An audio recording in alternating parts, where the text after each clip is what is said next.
laying into the knee. So, yes. You feeling okay? No, I am. Checked. I am okay. What are yours? Teeing off today. Good work. Good work.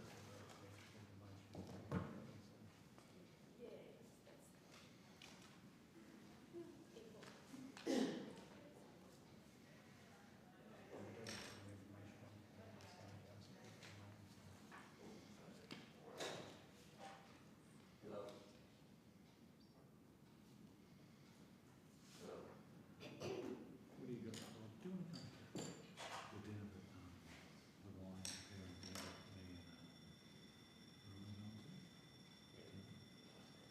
okay. It's just cropped off. It's cool ones. It's one of the best things I've done. Was your one? Oh yeah. Oh, I did.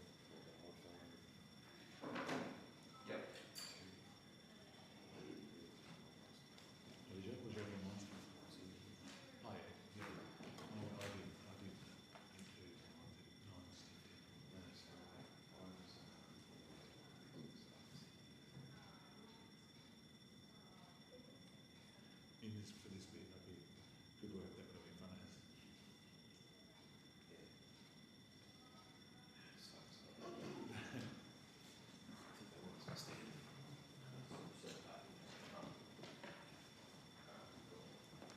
Honourable members, the Deputy Speaker.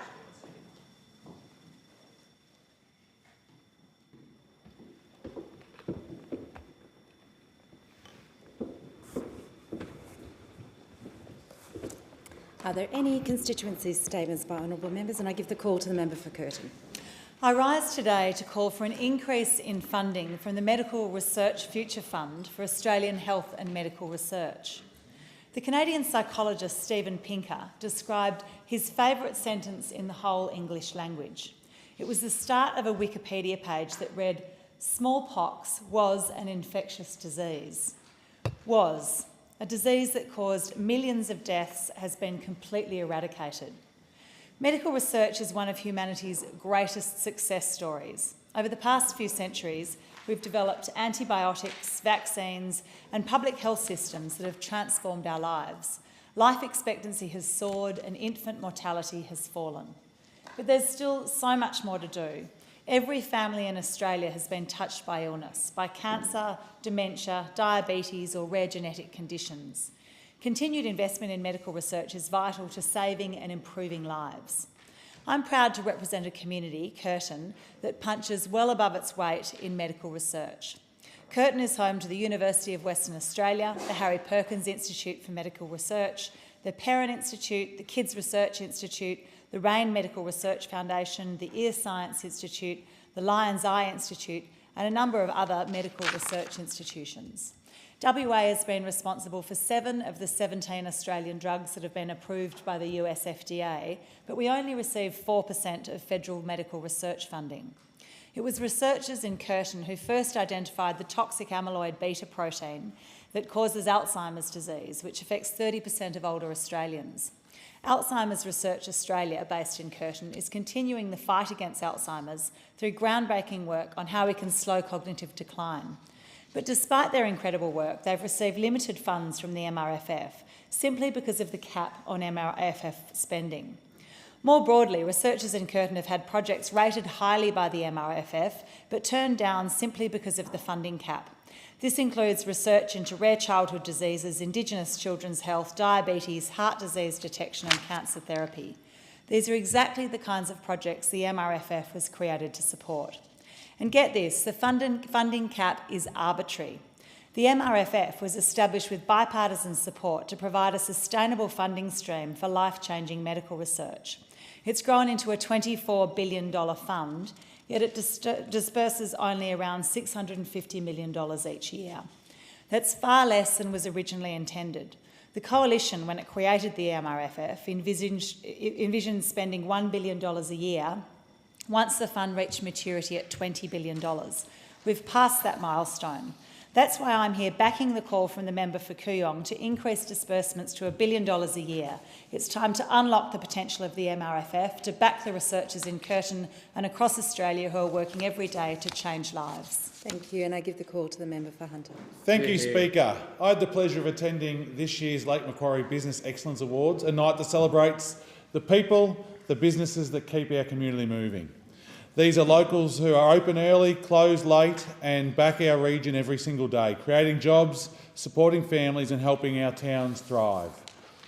A big shout out to this year's winners. Outstanding employee went to Jade Gray from Flying Colours Education. Outstanding young business leader was awarded to Quinn Ewan from Dental Folk. Outstanding business leader went to Peter Hayes from Northern New South Wales Football. Well done, Hazy. Outstanding visitor experience was awarded to Matt Hall Racing. Employer of choice went to Move About Therapy Services, Warners Bay. Excellence in innovation went to Fire Response. Excellence in sustainability went to Northern New South Wales Football. Outstanding new business went to Showtime Kayaking. Excellence in diversity and inclusion went to Dynamic Business Technologies. Outstanding community organisation went again to New South Wales Football, Northern New South Wales Football. They cleaned up that night. Excellence in micro business went to Cyborg. Excellence in small business went to Yard Kings Brewing and its beautiful beer, may I say. Excellence in large business went to Agility Professional Tree Services. Origin Energy's People's Choice Award went to 8 at Trinity. Congratulations to Keith and Natalie. And the big one, Business of the Year, went to the amazing Matt Hall Racing. Congratulations to all the winners and finalists. It's groups like yourselves that keep the Hunter what it is. Thank you. And speaking of local pride, it's not just our businesses that are kicking goals, Speaker. The same drive and determination we see in local entrepreneurs can also be found in our young athletes too. I rise to recognise some outstanding young sports stars from the Hunter recently celebrated by the Hunter Academy of Sport. Every year, the Academy's Athlete of the Year and Rising Star Awards shine a light on the next generation of talent in our region. This year's recipients show exactly why the Hunter has had such a proud sporting reputation. Firstly, Zach West from Cessnock has been turning heads in Aussie rules footy. His attitude and commitment to the game are a credit to his club and the community. Then there's Addison Kirby, also from Cessnock, making her mark in basketball. Her drive, her leadership on the court and inspires her teammates and other young women in sport. Amika Melmoth from Cameron Park is another talent rising extremely fast in basketball. Her work ethic and skill are on show and she will go a long, long way. And finally, we got Lathan Jenkinson from Kilburn Bay. He's proving himself one to watch in tennis. His achievements already speak volumes about where his future might take him. To the Hunter Academy of Sport, the coaches, the parents, the volunteers, thank you very much. Behind every athlete is a team who gives their time, energy and encouragement. None of this happens without you. Thank you. Thank you, and I give the call to the member for Bradfield. Deputy Speaker, I stand today to celebrate 3 stellar members of the Bradfield community, people who have gone above and beyond the hundreds, even thousands of outstanding Bradfielders. The first is Sally Ann McClelland, outgoing president of Wurrunga Rotary, named Hornsby Woman of the Year in 2018 for her incredible hard work, passion and determination to ensure the success of the Hornsby Ku-ring-gai Women's Shelter. Sally Ann has gone from strength to strength, using her energy and ingenuity to contribute to our local community.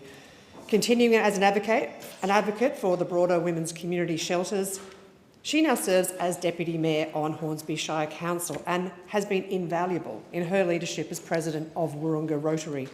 Sally Ann's also worked directly for the benefit of younger generations in Northern Sydney in her role as the Volunteer Club President and Director of the PCYC Northern Beaches, contributing to sports, mentorship programs and crime prevention initiatives.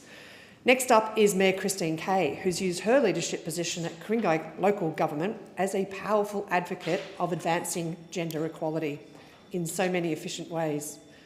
Elected Mayor in 2024, Christine has wasted no time in using her role to foster a framework of cooperation and community-mindedness.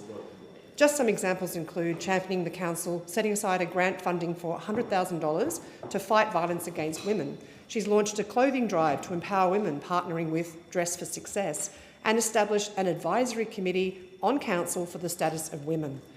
Furthermore, she's launched a new award in July 2025 to honour inspiring women's leaders and announced a menopause forum in September 2025 as part of Council's commitment to supporting the health and well-being of women in her community.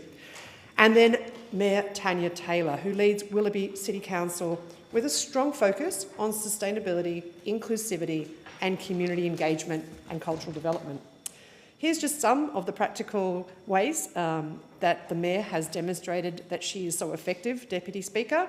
She's trialled food-only waste collections in apartments as part of a $1 million multi-council initiative, instituted an award-winning initiative called High Neighbours, which fosters connections between people who are living in high-rise apartments, developed a reconciliation she's developed a reconciliation action plan to strengthen cultural understanding inclusion, and supported events like the vibrant and diverse Emerge Festival, which celebrates the richness of our different local arts and cultural communities. It's plain to see that through leadership activities like these extraordinary women in Bradfield find strength and diversity, build social connection and community empowerment, which means that everyone in Bradfield benefits. I tip my hat to these extraordinary women for their local leadership across Bradfield and beyond. Thank you, and I give the call to the member for Spence. Well, thank you, Acting Deputy Speaker. In Adelaide's north, we have long memories. Residents in the city of Playford have had to endure its share of fizzes, spanning from a hotel to a car park that ratepayers spent millions on, yet no one uses. White elephants hidden in plain sight. Under the leadership of Mayor Glenn Docherty, the city of Playford has too often prioritised publicity over planning and focused on ribbon-cutting events before due diligence. But this isn't about personalities, it's about priorities. It's about how every dollar spent on these vanity projects is a dollar spent, not spent, fixing local roads, parks and community facilities. The Ice Arena in Elizabeth is yet another one of these projects. When the City of Playford sought my support for federal funding for this project, I declined, making it clear they should instead focus on delivering long overdue local road and infrastructure upgrades that have been overlooked for far too long. These are the projects I will support every day of the week. The Ice Arena was given development approval back in April last year, hailed by many as a huge win for the North with few downsides. Now I'm told that as of late last week, residents have only until November 20 to make submissions on the Ice Arena, after the developers proposed a number of changes. You'd have known this if you drove past the site and scanned a QR code on a sign they placed there, leading one to a 143-page document outlining these changes. Token consultation if ever I saw it. Despite this, I strongly encourage locals to use the next 15 days to make a submission and make your voices heard. In their application, we can see their original plans being put on ice and many aspects of this development being pared back entirely, such as the elite rock climbing gym, basement car parking, basketball courts, playground, restaurant and an outdoor dining area and more, all gone. Though we've been assured that the Ice Arena in Elizabeth isn't skating on thin ice, the arena that was proposed like the arena that was proposed in the city of Marion. And we're also assured that ratepayers will not end up paying for this development. What aren't you telling us, Mayor Docherty? I welcome investment in the North and I welcome ambition, but I don't accept poor judgment calls. I encourage the City of Playford to stop with the secrecy and act with integrity to ensure we are not left with another cost blowout left for ratepayers to clean up. Start prioritising the basics. We deserve delivery and not more debt and disappointment. It's time to pull up your socks, Mayor Docherty, get on the program and start engaging in good faith with the entire ratepayer community in the City of Playford. Enough with the smoke and mirrors, come out of the dark and be honest with everyone in our community. Thank you, and I give the call to the member for Hinkler. Thank you, Deputy Speaker. Like many in this House, I recently attended a moving Police Remembrance Day service on September 29. I joined my community in Bundaberg to pay respects to the police officers who run towards danger when others flee, and to remember those who have lost their lives in the line of duty. As a former police officer of 23 years, this is especially important to me, to remember friends and colleagues who are no longer with us. I'd like to acknowledge Chief Inspector Grant Marcus for coordinating a well-attended service at the Bundaberg Baptist Church. The special guest was Acting Deputy Commissioner Mark Kelly. Mark and I were police cadets together, both commencing our service in 1989. It was great to catch up with Mark, and I thank him for attending our local service. We must extend support to all of our policemen and women because the thin blue line is getting thinner. To our police, both retired and actively serving, thank you. Deputy Speaker, next Tuesday, the 11th of the 11th at 11 a.m, we will pause and reflect for Remembrance Day. Across my electorate of Hinkler, commemoration services will be held in memory of those who have served and sacrificed in all wars, conflicts and peacekeeping operations. November the 11th marks the end of World War I in 1918, the day when the guns fell silent in the Western Front. I will join the Hervey Bay RSL sub-branch for its 2025 Remembrance Day ceremony and lay a wreath at Freedom Park. It's a time for all of us to remember those who fought for our freedom and this land we love. And I encourage everyone to spend just a few minutes to remember our fallen.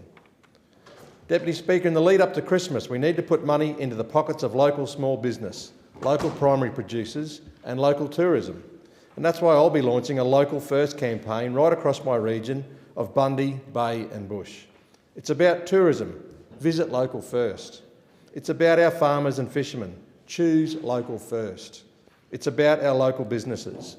Buy local first. This is about supporting those in our own backyard first. If it's tourism, you can see the turtles lay at Monrepo or take a tour of the rum distillery.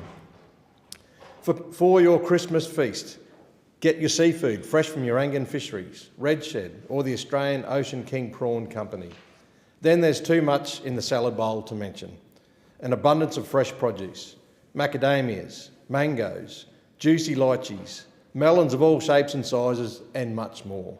If we each do our little bit in Hinkler and go local first, it'll go a long way at a time if we do it in Hinkler to go first, it'll go a long way when doing business is a tough gig. I'll be joining forces with state MPs, the member for Hervey Bay, David Lee, and the member for Burnett, Stephen Bennett, for this campaign because they too want best for businesses in our community. Thank you, and I give the call to the member for Bendigo. Thank you, Deputy Speaker. Well, all local MPs, one of the joys of this job is to always recognise our local sporting champs. Scholarships and grants that come from the federal government. It has existed for quite a number of years now to support young people in their pursuit of sport. In my electorate, being a regional electorate, people can receive a grant between $600 and $950, depending upon how far they have to travel and where they're travelling to. Like many regional electorates, Bendigo is blessed with many successful young people in a variety of sports. And I'm pleased to stand here today to say at our most recent award ceremony, we recognised 7 successful recipients in the round 1, 25-26. Some of them had previously been acknowledged as well. Because as I said at the event, rarely are our young sporting champs brilliant once. Quite often they are brilliant over and over again. I acknowledged in the ceremony the dedication and commitment from family. Quite often mum and dad, driving them down the corridor to do the training required for them to compete. I'd like to give a special mention to young superstars like Harriet Caldwell, who's doing great things in wheelchair basketball. Not only is she achieving at that elite level, but is a para sports star. Congratulations, Harriet, on what you are doing, not just for your sport, for your community, but for young people with a disability. You are an inspiration.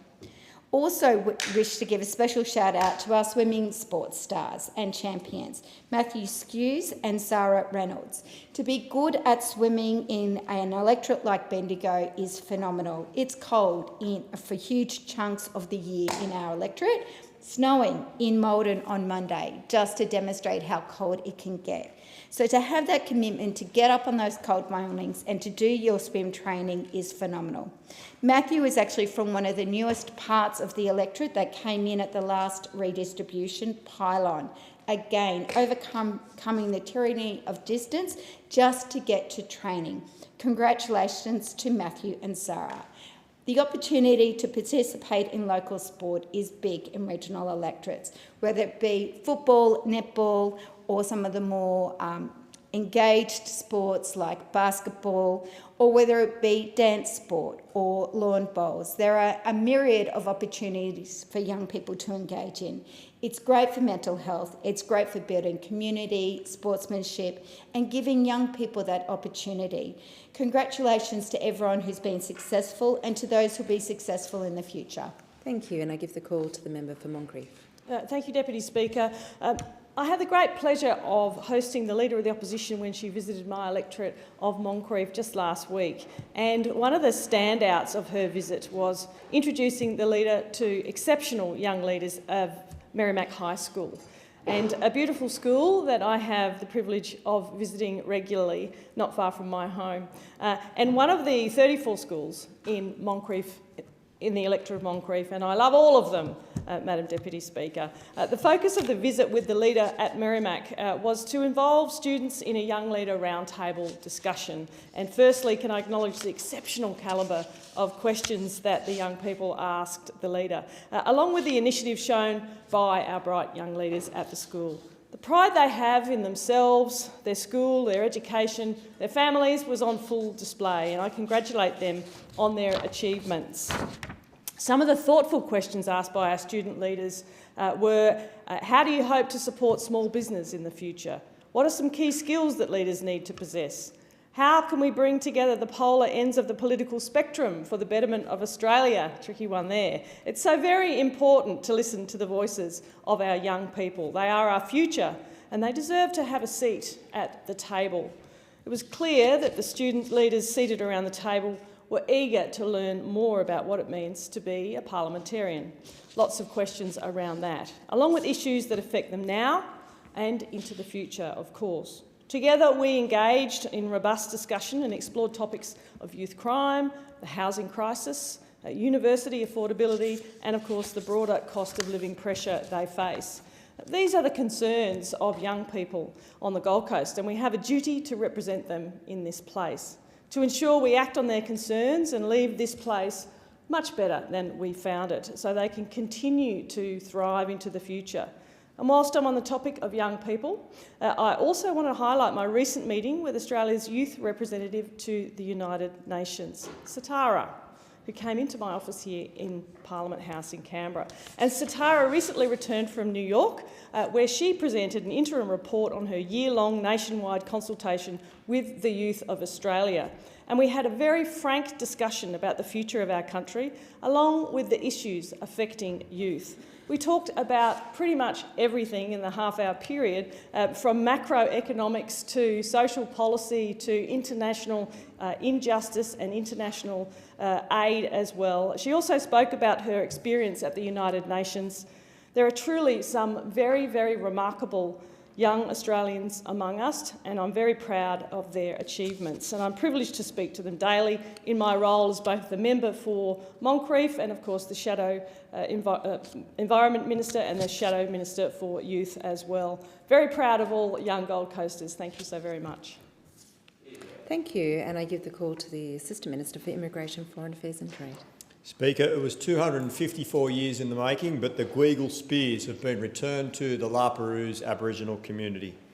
The 4 spears were taken by Captain Cook and Sir Joseph Banks at the time of first contact between the crew of the Endeavour and First Nations people of Gamay or Botany Bay. They belong here, in Australia, on country, and I was delighted to join the local community for the documentary film premiere about the journey from Cambridge University to Sydney for the Gweagal spears at the Australian Film and Television Radio School. I'd like to acknowledge the great work of the Gajaga Foundation in helping to produce the Return of the Gweagal Spears documentary. The short film focuses on both the decades-long campaign by members of the La Perouse Aboriginal community and the experiences of the delegation of traditional owners which travelled to Cambridge for the handback ceremony. The delegation was made up of Nolan Timbry, Ray Ingray, Tristan Sims, David Johnson, Quader Williams-Riley and Ash Walker. It also captures the perspectives of representatives from the University of Cambridge who received the Gweagal spears in 1770 and held them until their handback. The return of the spears is extremely important to the La Perouse Aboriginal community, but it's also important for Australia.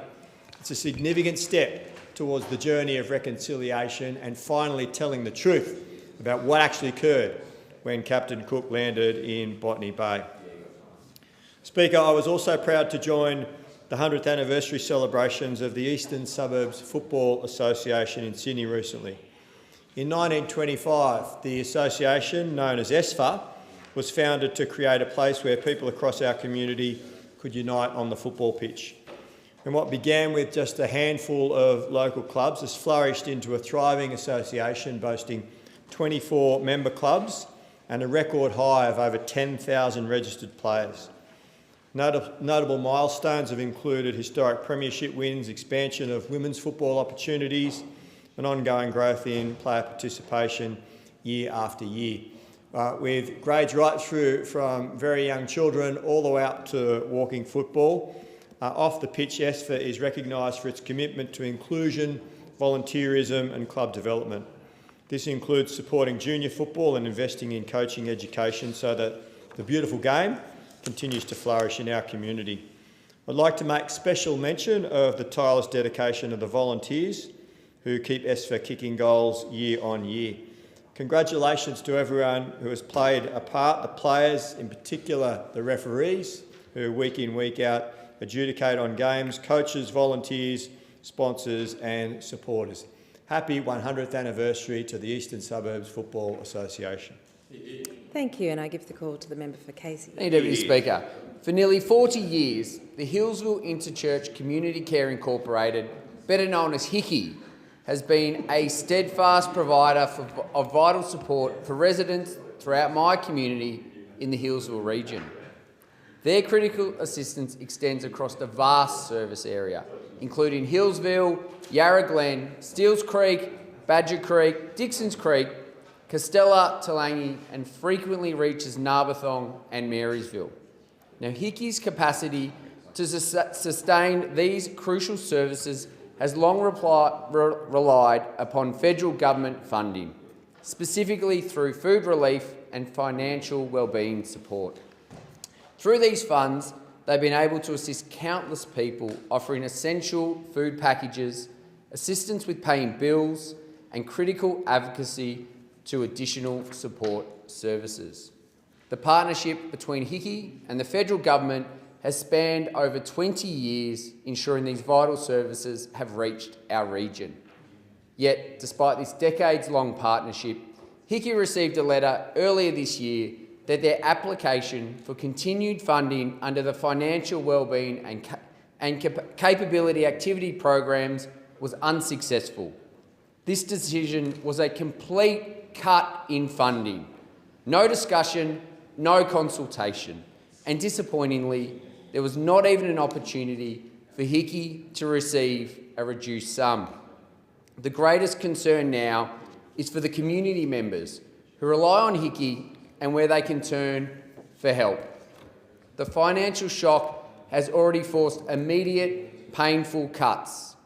HICI has informed me that they have been forced to retrench an experienced community support worker, reduce appointment availability for those seeking assistance, and reduce the extent of bill assistance that they can provide.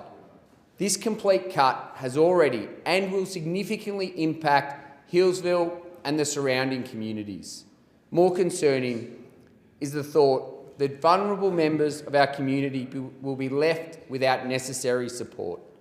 On behalf of my community, I've written to Minister Plibersek seeking the Minister's urgent attention to this matter, including that the appropriate member of her department engages directly with HICI and the Minister reconsiders the decision to cut all funding to HICI. Families and locals in my community are struggling due to the cost of living crisis, at a time when households are paying 15% more for food, 40% more for electricity, 37% more for insurance. Services like HICI are more important than ever, and we cannot allow decades of vital community support to simply disappear overnight. Thank you, and I give the call for the member for Melbourne. Thank you, Speaker. I'm excited to let you know that November is Australian Music Month, a fantastic time to celebrate the incredible talent, creativity and culture power of our local Oz music scene. In my electorate of Melbourne, music isn't just entertainment, it's a part of who we are.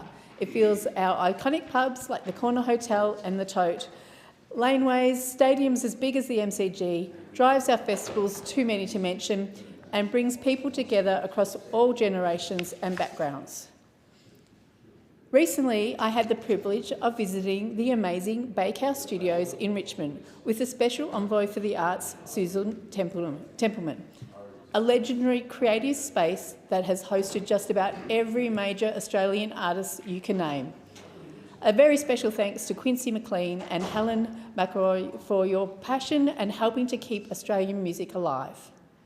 The Bakehouse has hosted everyone from the Go-Betweens to Courtney Barnett, from Paul Kelly to the Avalanches. The list goes on and on. Bakehouse is also a favourite destination for international music artists. It showcases visual arts and it opens its doors for photography and filming. It is truly a wonderful creative space. On the day I visited, at least 5 bands and artists were rehearsing, including the Temper Trap, the Pierce Brothers, and an artist named Remedy, who is writing and recording her music there, with the help of Revive Live grants received by a Bakehouse to help artists with disabilities.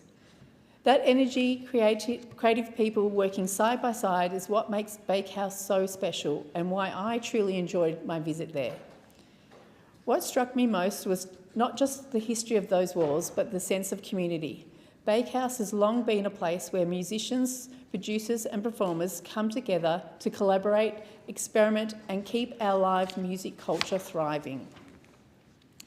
As we celebrate Australia's Music Month, we recognise the artists, venues and workers who make this industry possible, and we commit to supporting them through fair pay, safe workplace and investment in the creative economy.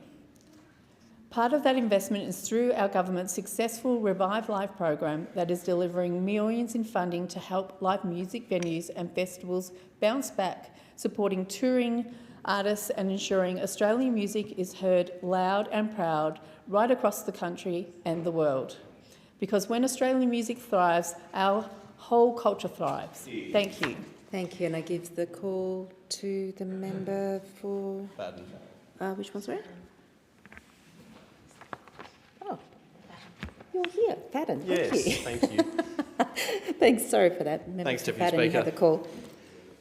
And it's always difficult juggling between the two rooms that we need to be in, so I apologise to my colleagues for being bumped down the list.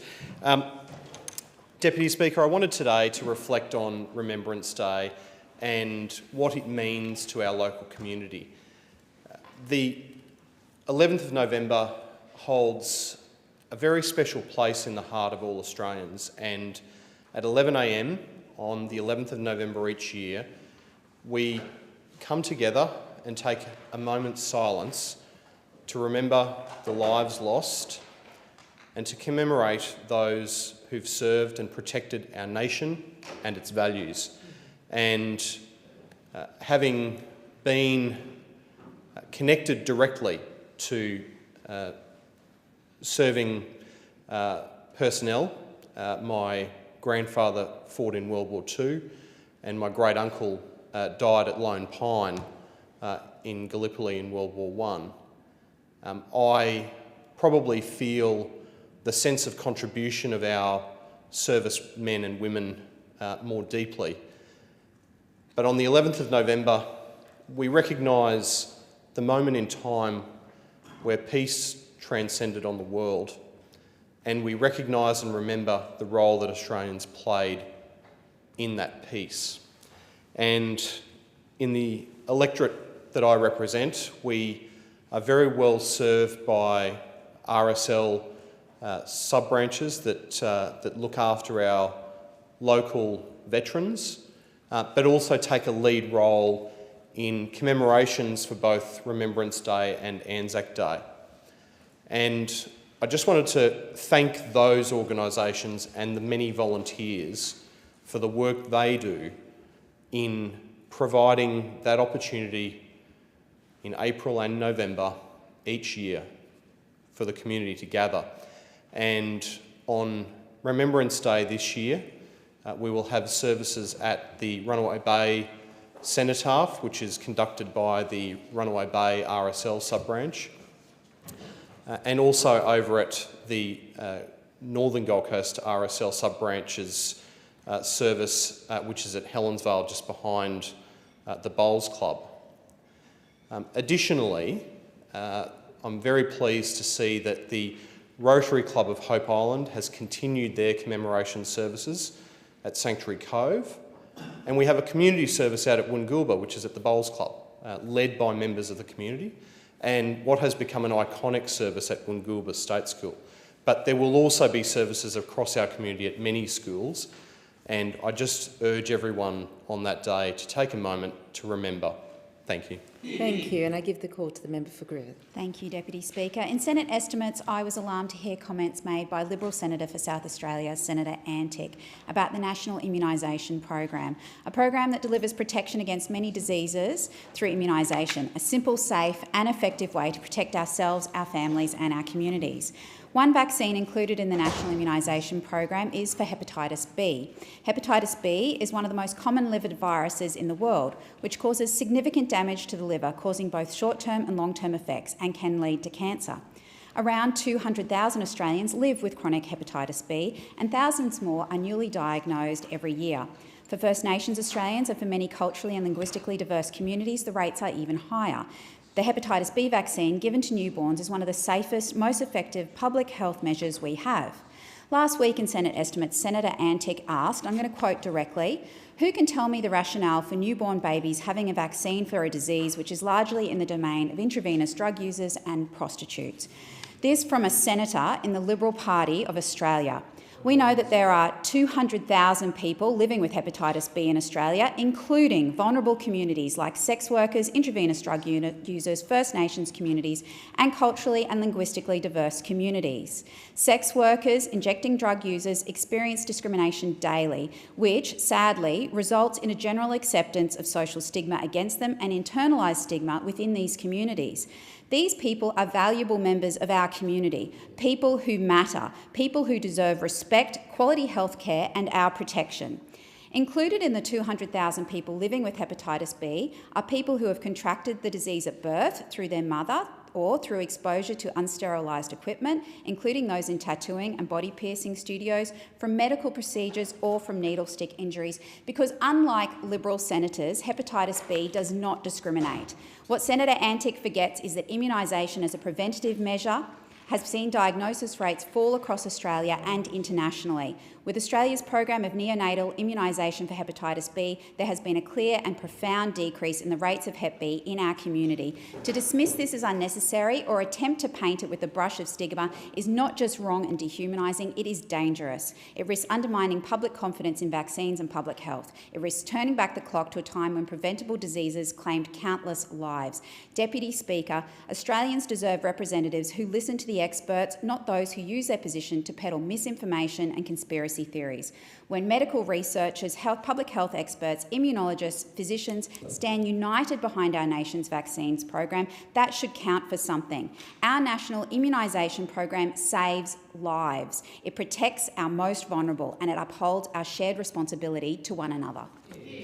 Thank you, and I give the call to the member for Nichols. Thank you, Deputy Speaker. I'd like to send my warmest congratulations to the incredible team at Hanson Yuncken on 100 years of continuous building excellence in Shepparton and the Goulburn Valley. For a century, Hanson Yuncken has been more than just a construction company.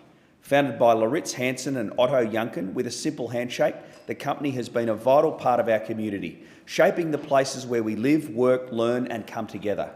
From early projects with Ardmona and Kyabram Cannery to modern facilities like the Greater Shepparton Secondary College, All Saints Anglican School and the Goulburn Valley Hospital Accommodation Project, their work has left a lasting mark on our region. Equally important is the ongoing commitment to the people of Shepparton and the Goulburn Valley. Employing local tradies, supporting local suppliers and fostering opportunities for young apprentices has strengthened our community and ensured that skills and expertise stay in our region. It's always a delight to see Hanson Yuncken signs when you drive past a building site because you know local tradies are being employed, local businesses are being supported and our community is benefiting. The company is now visible across Australia, where you will find their projects at the centre of everyday life. From universities and schools to iconic arts precincts, commercial and industrial buildings, and public buildings for defence and the Australian Tax Office.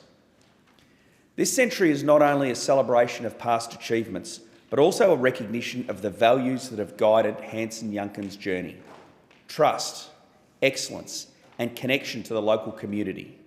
On behalf of all the residents of Nichols, I want to acknowledge the generations of Hanson and Yunkin families, the countless staff, past and present, who have contributed to their remarkable legacy across Shepparton, the Goulburn Valley, and now indeed Australia. Yeah. Congratulations on 100 years of success, service and commitment, and making sure local kids have opportunities in trades and other jobs. May the next century continue to bring innovation, growth and pride to Shepparton, the Goulburn Valley and beyond. Thank you, Hanson Yunkin. Thank you, and I give the call to the member for Macnamara. Thank you, Acting Speaker. Well, Macnamara is a proudly diverse and wonderful place, and sitting in the heart of Macnamara is the Victorian Pride Centre, and sitting in the heart of the Victorian Pride Centre is Joy Media, which is Australia's premier community LGBTIQA+ radio station. And it was founded in 1993 amidst the AIDS crisis, with its original purpose of bringing together an isolated community through connection and inclusion. And what it does is it amplifies the incredible voices of the LGBTIQ community, both inside Macnamara and around. It also brings people across the political divide. I've co-hosted shows on Joy with the member for Goldstein, for a brief period, the other member for Goldstein, and now the original member for Goldstein, the Senator Smith, and of course many other crossbenchers as well. It is an outstanding organisation, and we were proud to support them with a $250,000 election commitment that was going to ensure that Joy was going to be able to thrive, survive and expand its reach and its network so that people could hear the voices and the views and the good nature and the welcoming nature of the LGBTI community. That grant process is underway, and I'm pleased to report good progress on it, and we will fulfil that election commitment as per we set out in the election. And I just want to say to all of the team at Joy Media, we are proud to support you. We look forward to it growing, and we look forward to Joy entering into the next chapter. Speaker, I also want to take this opportunity to just congratulate the Parliament on the passing of Priya's bill. This is a bill that will mean a lot to families, where we are ensuring that any family that has a stillborn or a child that passes away tragically after birth is able to still take paid parental leave.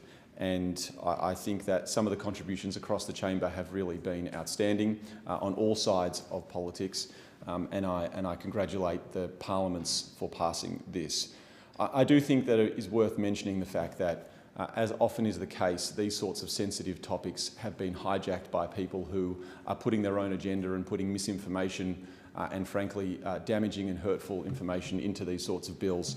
And the four Liberal members who decided to make this about something that it's not, and to make it about late-term abortion, was something that was really hurtful to those families who are in those positions, hurtful to those people who actually and devastatingly need this bill, and it also is a very bad reflection on the way in which this debate is often warped for the interests of people who have their own agendas.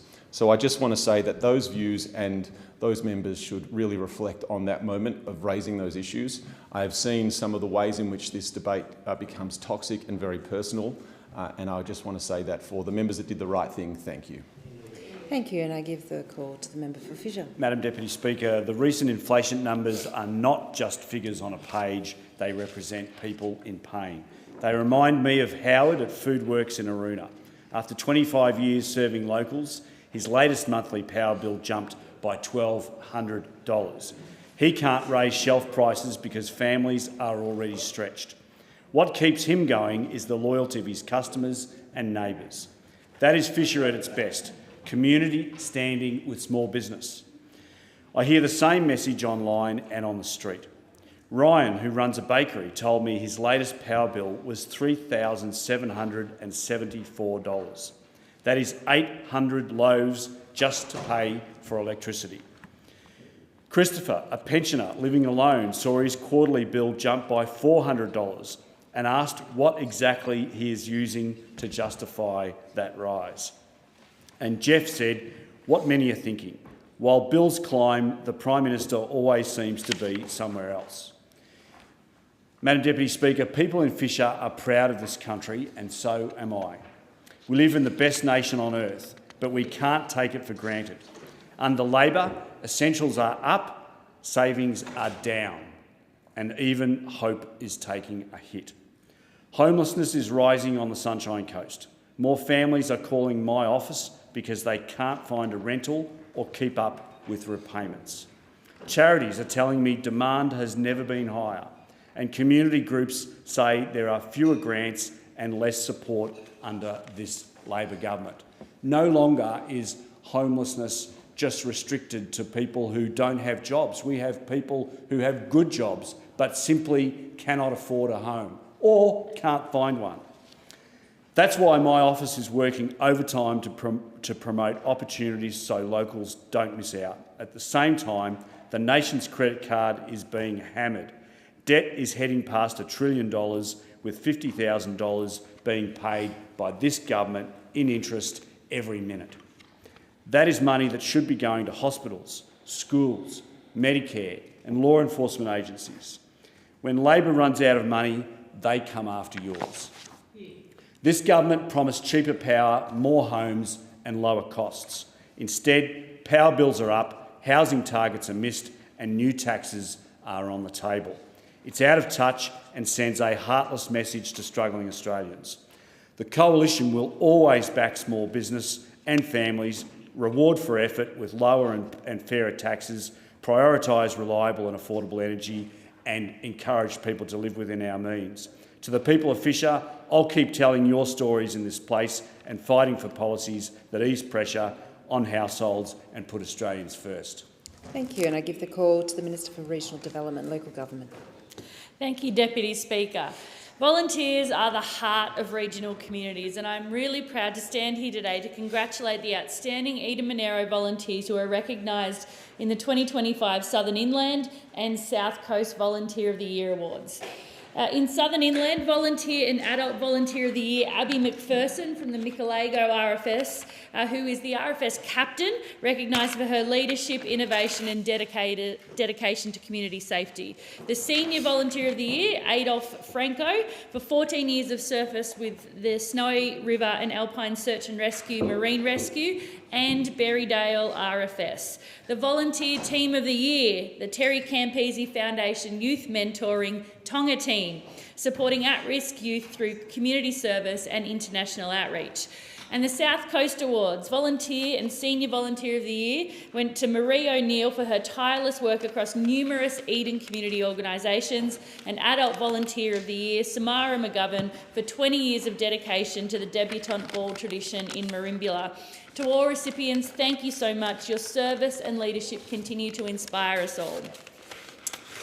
I'd like to congratulate Doug Palmer on being awarded life membership of the Bungendore Rural Fire Brigade after 27 years of dedicated service. Doug joined the RFS in September 1988 and has since received the National Medal, the National Emergency Medal and the 2019-2020 Bushfire Clasp, the RFS Long Service Medal and the Premier's Bushfire Emergency Citation. Between 2005 and 2018, Doug served in a variety of roles, including Deputy Captain, Senior and Captain. Over the years, Doug attended more than 552 call-outs, undoubtedly saving countless lives, homes and our beautiful countryside. People like Doug are the cornerstone of our community, and I congratulate him on a well-deserved achievement. In the 2025 New South Wales Tourism Awards, Eden Monaro stood out. We had finalists across a number of categories, including tours, festivals, accommodation, food and more. Representing our diverse and stunning region, Eden Local Aboriginal Land Council for delivering authentic cultural experiences and creating meaningful local jobs. The Narooma Oyster Festival, now in its 19th year, showcasing our world-class oysters and coastal culture.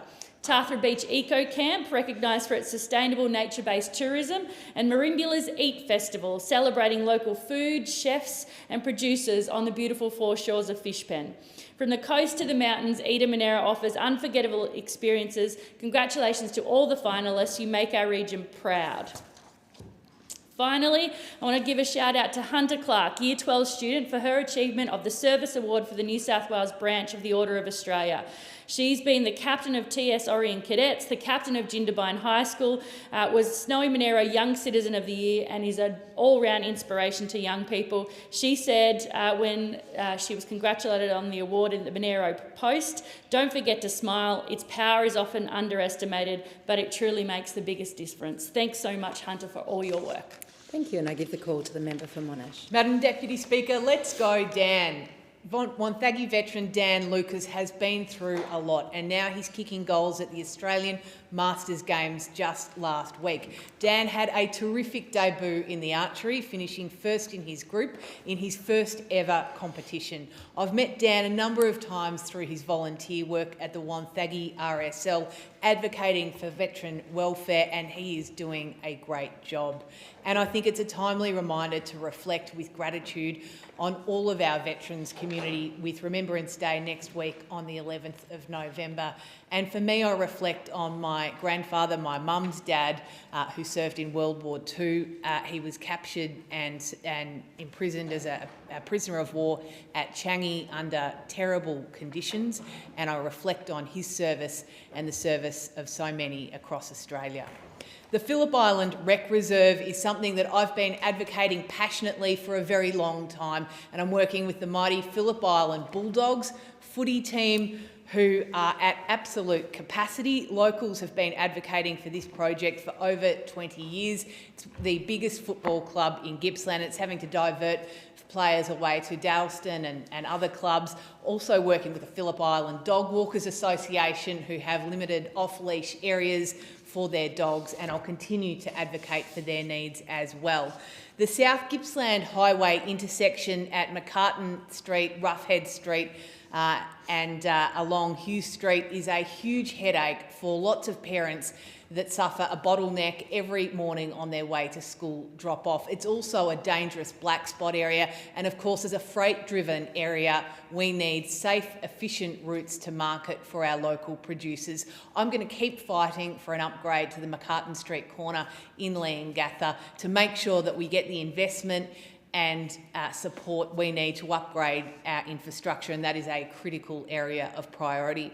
I also want to give a shout out to Leongatha Basketball, the Leongatha Parrots, where their Leongatha Basketball Stadium roof has between, or actually up to 50 plus upside down umbrellas attached to the roof to catch the water leaking when it rains heavily. Such is the condition and disrepair of their roof. Leongatha basketball players, from young players starting out through to elite players, deserve much better facilities. I will continue to advocate for funding. I came to the last election with a support from the coalition, and I will continue to raise that as a major priority. I also want to give a shout out to the film Just a Farmer, which is screening in Warragul and right across Australia, doing a tremendous job raising the issue of mental health for many of our farming communities. Thank you, and I give the call to the Minister for Northern Australia and Resources. Thank you. Local councils play a vital role in supporting local communities across Australia, and I want to congratulate the newly elected Mayor of the City of Rockingham, Lorna Buchan. Lorna served as the city's Deputy Mayor for the last 2 years and has been a councillor for the Comet Bay ward in Secret Harbour since 2019. I also want to congratulate the 3 new elected councillors to the City of Rockingham, Dylan Mabano in Baldivis, Ryan Robertson in the Rockingham Safety Bay ward, and David Rudman also in the Comet Bay ward. And I particularly want to congratulate Robert Schmidt, who was re-elected with a majority of the primary vote in Comet Bay ward and has also been elected the Deputy Mayor of Rockingham. Congratulations to you all. I want to acknowledge the tireless work of outgoing Mayor Deb Hamlin. I thank her for her years of service as councillor, deputy mayor and mayor for the commitment she has shown to my hometown. I want to particularly commend Deb for her support of Rockingham's role in the AUKUS partnership and the opportunities it will bring to our local community. My best wishes also go to outgoing councillors Caroline Hume and Brett Warmel for their tremendous contributions to our beautiful city. And in the city of Kwinana to the north, I want to congratulate newly elected councillor Baillian Miller. Baillian is 18 years old and the youngest councillor ever elected to the city of Kwinana. My sincere congratulations also go to the 3 re-elected councillors Erin Sargent, Matthew Rouse and Barry Winmar. Barry was also re-elected as the Deputy Mayor and will bring years of important experience to that role. I want to thank the dedication and service of retiring councillor Sue Carney and wish her all the best. The city of Kwinana has an unprecedented opportunity for economic growth and development at its doorstep. I look forward to working with the city of Kwinana and Mayor Peter Feasey and all the councillors and hope to continue delivering positive outcomes for the community.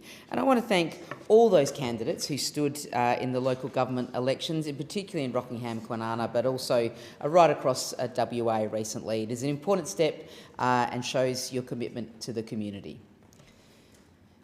I'm really pleased that the new Veterans and Families Hub in Brand will officially be known as the Goldsworthy Veterans and Families Centre in honour of Lieutenant Commander Leon Goldsworthy, who is Australia's most decorated naval officer of the Second World War.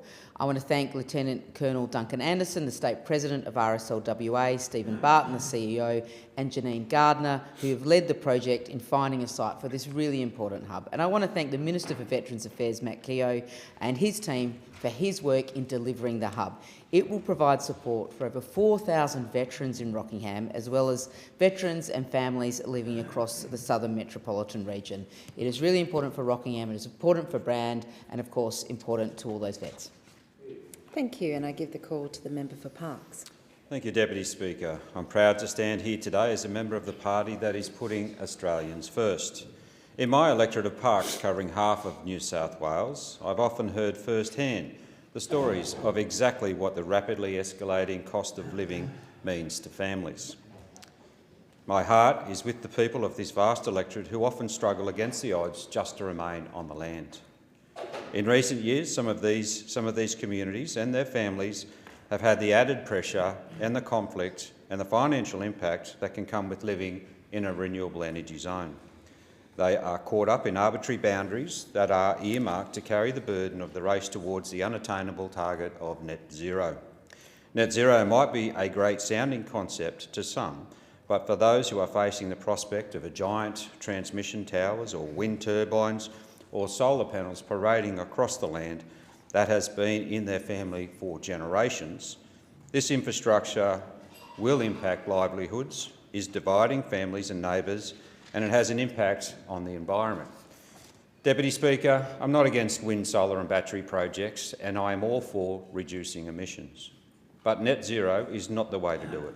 It clusters industrial-sized developments in small communities that are ill-prepared and sometimes ill-suited for the proposal. It is causing headaches, friction and stress. To add to these concerns, I'll just ask the member to pause. A division has been called for in the House. The proceedings are suspended to enable honourable members to attend the division. The proceedings will resume when the Chair of the Federation Chamber is resumed at the conclusion of the division or subsequent division.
And member for Parks in continuation. It causes headaches, friction and stress. To add to these concerns, the Australian Energy Market Operator sent out a release in June 2024 that showed plans to expand New South Wales' 5 renewable energy zones to 12. This includes one of the northwest New South Wales' most prime agricultural landing, covering Moree, Narrabri and potentially Gunnedah, some of the best agricultural land the country has to offer, but it also covers Broken Hill. As I said, there may be some solar, wind and battery projects that are ideal for these regions, but making the communities a renewable energy zone means they face the potential inundation of industrial-sized projects. It is a huge black cloud on the horizon of the Parks electorate. Deputy Speaker, the Nationals are putting Australia first with cheaper electricity, secure jobs, lower emissions. Our way forward is cheaper, better and fairer. The Albanese Labor government's net zero plan is an impossible task that puts the burden squarely and unfairly on regional Australians. I thank the member and I call the Deputy Leader of the House, Minister for Health and Ageing, Disability and National Disability Insurance Scheme. Thank you, Deputy Speaker. Well, today I'd like to share a story that captures the very best of our young people, their courage, their compassion and their instinct to help others, even in the face of real danger. Earlier this year at West Beach, in my electorate, a grandmother and her young grandson were swept into a powerful rip after the boy fell from the rocks. In a matter of seconds, what began as a normal afternoon turned into a life or death emergency. But on that same beach were 4 remarkable teenage boys, Kai Nixon and Cruz Campbell, both just 14 years old, along with their friends Louis Kempster, 16, and Riley Kellock, 18. When they saw what was happening, they did not hesitate for a moment. Kai and Cruz paddled straight out into the rough surf to reach the young boy, while Louis and Riley worked to help the grandmother, using their boards to bring her safely back to shore. Kai later said, "I had to stay calm because this can't be the last moment of their lives." These are remarkable words from a 14-year-old boy. And what makes his actions even more extraordinary is that Kai was undergoing chemotherapy at the time. He was fighting his own battle. Yet when he saw someone else in danger, he didn't think of himself. He thought only of saving others. In fact, today, the 5th of November 2025, is a special day for Kai. It's his final day of chemotherapy, and I know everyone here will want to join me in wishing him strength, good health, and congratulations on this truly inspiring milestone.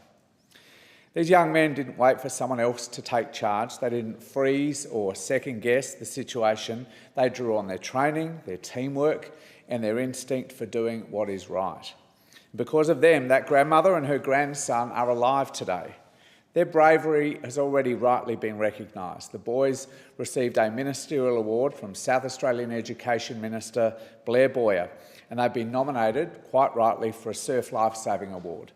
And today I'm proud to announce that I've nominated Kai, Cruz, Louis and Riley for a bravery commendation through the Governor-General's office, an honour that I believe they richly deserve.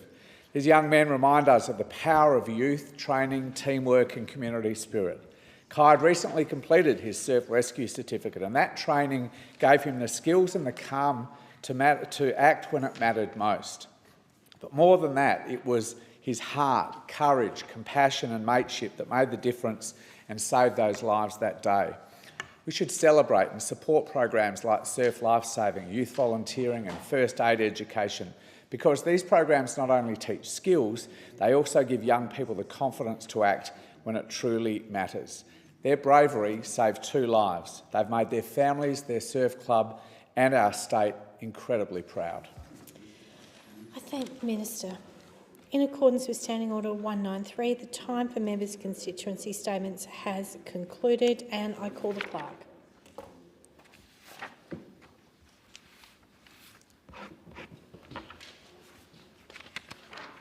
Government business, next order of the day. Freedom of Information Amendment Bill 2025. Resumption of debate on the second reading and on the amendment moved by the member for Wentworth to the amendment moved by the member for Curtin. The question was that the bill now be read a second time. To this, the honourable member for Curtin moved as an amendment that all words after that be omitted with a view to substituting other words. The honourable member for Wentworth has moved as an amendment to that amendment that all words after house be omitted with a view to substituting other words. The question is that the amendment moved by the honourable member for Wentworth to the amendment moved by the honourable member for Curtin be agreed to. And I call the member for New England. No, just sorry. a point of order. Madam Deputy Speaker, we've just been informed recently, we thought we were going to government business defence amendment. I've just been talking to the Whip's clerk in our office to get the change in speakers. Because we've changed the order of business, we don't have speakers who do want to speak on this. I know we've got 3 on the list. I can't remember the names. I know, and I'm just. When was this change made to go to this bill? Member for New England, I'm not aware of when that was changed, but certainly in front of me now I have the Freedom of Information Amendment. I can suspend the chamber. While we find someone who is really keen to talk? Thank you very much, Madam Deputy Speaker. Suspended until further notice.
So now that we have quorum, we had a bit of a debacle beforehand, so I'll just proceed again to, with respect to the Freedom of Information Bill. Chair, would you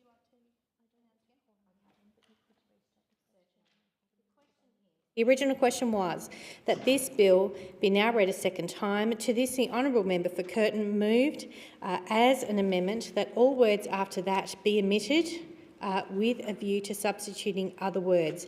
The honourable member for Wentworth has moved as an amendment to that amendment that all words after house be omitted with a view to substituting other words. After house be omitted with a view to substituting other words. The question is that the amendment moved by the honourable member for Wentworth to the amendment be moved by the honourable member for Curtin be agreed to. And I call the member for Bowman. Thank you very much, Deputy Speaker. I'm not surprised at all that there is a level of confusion around this bill and where we're up to in the debate, because it's been a bit like a yo-yo going back and forth between this place and the chamber downstairs. And I think that is a little bit emblematic of the government's approach to this legislation. Unfortunately, we're seeing a bill here that is, I think, relatively friendless. There's great support, I'm sure, from the government and the government backbenchers, but very little support from my side of the chamber, from the crossbench, or even anyone out there in civil society who's made comment on this bill so far. What we're seeing in this bill is something that weakens the transparency measures around our government processes. It entrenches secrecy and it reduces accountability. And that's something that we certainly cannot support. Unfortunately, we're seeing the government rush this bill, and the antics today of seeing it going back and forth between our debating chambers is indicative of that. They've rushed this bill through. They are ignoring the 2023 Senate FOI inquiry, and without advancing credible national security measures. And we're also seeing this bill introduced without consultation. Unfortunately, it undermines transparency and democratic accountability. It moves FOI from a presumption of openness to a presumption of control. And Australians will see only announcements and never the debates that lead to them.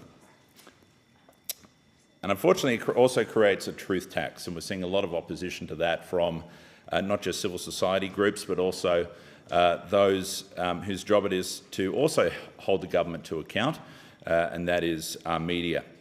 By imposing application fees and processing caps, Australians will have to pay for access to information that already belongs to them.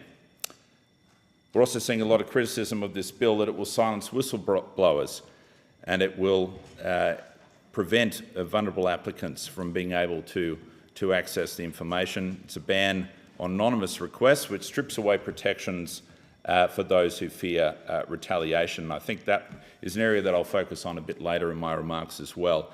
It's really critical that we do allow those anonymous requests, because people do at times require the protection of anonymity to be able to make these requests and to get to the bottom of things, and I'll touch on that a bit later. It also expands secrecy around cabinet advice. New clauses will allow agencies to block access to any document that describes or refers to cabinet material, and to classify factual briefs as deliberative to keep them hidden. Anyone who's had anything to do with making freedom of information requests before will understand that inherent grey area between what is cabinet material and what is not. And I've certainly had quite a bit of experience in lodging freedom of information requests. I've worked for a number of industry associations over the years where I've had to make FOI requests, and of course, being a Member of Parliament as well, I've made a number of freedom of information requests to the government, but also to the Queensland State Government as well, and it's been interesting to draw a parallel between the different systems. And it has always been a benefit of the federal government systems that they've always been cheaper, more transparent, more clear than what the state government offers. And I recall one particularly bad incident where I was requesting a rather simple bit of information from the Queensland government in relation to a helipad which had been closed, and a helipad that was being utilised to withdraw patients from Stradbroke Island in my electorate. It had been closed under unusual circumstances. We have gotten to the bottom of it now, but it took me about 2 years to find out a clear answer from the state government, and I fear that the changes that these laws will implement will provide that same labyrinth, that same level of complexity to federal FOI requests as well. It also rewards delays and dysfunction. We already see agencies that breach FOI timeframes all the time. In fact, I had one last year where an agency rejected, well, they didn't reject, they requested more time to be able to meet their FOI request and were unable to make it. If the member for Bowman would just pause. Member for New England. Speak on your mobile phone in the chamber. Thank you, member for New England. Member for Kennedy, would you mind not speaking on your mobile phone in the chamber, please? Just while other members are on their feet speaking. Thank you. Member for Bowman. Thank you, Deputy Speaker. Kennedy. As I was saying, you end up the changes that the government are proposing through this legislation will reward delay and dysfunction. And I was explaining an example that I made recently with an FOI request whereby the government waited till the final day before asking for additional time. This happens all the time, and unfortunately what this process, what these proposals would do would only make that worse. It will extend the timeframes, will only make the system slower and less accountable. And of course we're seeing a complete lack of public support for this bill. Every major integrity and transparency body has condemned this bill. None support it, and I'll run through a few of those examples a bit later. And it also contradicts Labor's integrity pledges. There was a lot made by this government in the lead up to the last election and of course the election before that about transparency. But unfortunately this is just delivering secrecy. Non-disclosure agreements, of course, have become part and parcel of the way this government conducts business and conducts consultation with outside groups. We're seeing secret estimates manuals and document refusals have become the norm. Unfortunately, I think it's extra hypocritical the government is bringing these forward when we've had so much comment from them in the lead up to these elections about trying to restore and improve integrity, accountability and transparency. And I fear that this will damage public trust. Secrecy undermines democracy and prevents Australians from forming informed opinions about government. The FOI process is an important part of that, and anything that waters that down and makes it less transparent, more secret, is not going to assist in building the public trust around the federal government. And also increases bureaucracy and legal complexity. By introducing new thresholds, exemptions and caps, this is going to lead to more disputes, more appeals, more time tied up asking for appeals and reviews of decisions, and far less transparency. I want to read from an open letter, an advertisement that was put in recently by a range of different groups who are all voicing their opposition to what the government here is proposing. And this has been signed by the following groups: by the Alliance for Journalist Freedom, the Centre for Public Integrity, the Human Rights Law Centre, the Grata Fund and the Whistleblower Justice Fund. And I'll read it verbatim because I think it's important that we understand where these groups are standing on this important area of government policy and also these reforms the government's proposing. They've written, "Freedom of information is a cornerstone of our democracy." And I think it's hard to argue with that. It certainly is a cornerstone of our democracy, and it's something that's utilised by so many different groups and media outlets to try to get to the bottom of government decision-making. I'll continue. As voters, the Australian people must know what governments are doing. Without transparency, corruption remains hidden and public interest journalism goes unreported. While Australia's existing FOI Act is in desperate need of updating, the government's proposed FOI amendment bill fails to provide the necessary structural solutions. Instead, it will make things worse by making it harder to access information and creating more secrecy in government, not less. And I repeat that, more secrecy in government, not less. The bill's process also represents a grave integrity failure, with no public consultation or attempt to address the real issues applicants face with the current regime. The government has also refused to provide Parliament and the public with any evidence to justify this move to secrecy. The passage of this bill would represent the greatest attack on transparency since the FOI Act was established. And these 5 groups have called on the Albanese government to withdraw the seriously flawed Freedom of Information Amendment Bill 2025 and to urgently establish an independent and comprehensive review of Australia's Freedom of Information regime. I think it's important to share that because it demonstrates what a lot of groups outside of this building are saying about these amendments. We've also had criticism from the Australian Lawyers Alliance. They've observed that the government has tried to defend the moves defend the changes within this legislation, noting that they're concerned about the impact that hostile foreign governments might have on the FOI process. They're saying that the Australian Lawyers Alliance is saying that hostile foreign governments, big business and other well-resourced applicants will have no problem in meeting the $50 fee contemplated, but not yet published, and therefore such a fee will have no deterrent effect to these applicants. They've also noticed the processing caps, and they've said this is an obvious flaw in this system with respect to how the proposed 40-hour ceiling would be calculated. The bill does not make clear whether the cap applies to a single decision-maker's processing time or whether it is cumulative across multiple public servants. In practice, the ceiling would be reached quickly where a decision is reviewed at multiple levels within an agency or where the consultation with the minister or the third parties is required. Without clear guidance and external scrutiny, applicants would have no way of verifying whether an agency's estimates is genuine or reasonable. And that's already a flaw within the current system. There is a lack of transparency around the current system and whether an agency's decision has been reached objectively. But this, of course, will just provide another area of confusion there, another area where these agencies have greater ability to hold things up, and whether and applicants will not be able to tell whether it's been genuine or not. The Law Council of Australia also have taken exception to the processing cap. They said that in practice the impact of the processing cap will be heavily influenced by the efficiency, resourcing and technological capability of individual agencies. Agencies with well-developed information management systems and experienced FOI teams may be better placed to process large or complex requests within the cap, whereas less resourced agencies may be more likely to rely on the cap as the basis for a practical refusal. And this could result in inconsistent access outcomes across government, potentially undermining the objectives of the FOI Act. Crikey, of course, they've provided a submission as well. They've said that the government's Freedom of Information Amendment Bill 2025 purports to improve the operation of the FOI framework.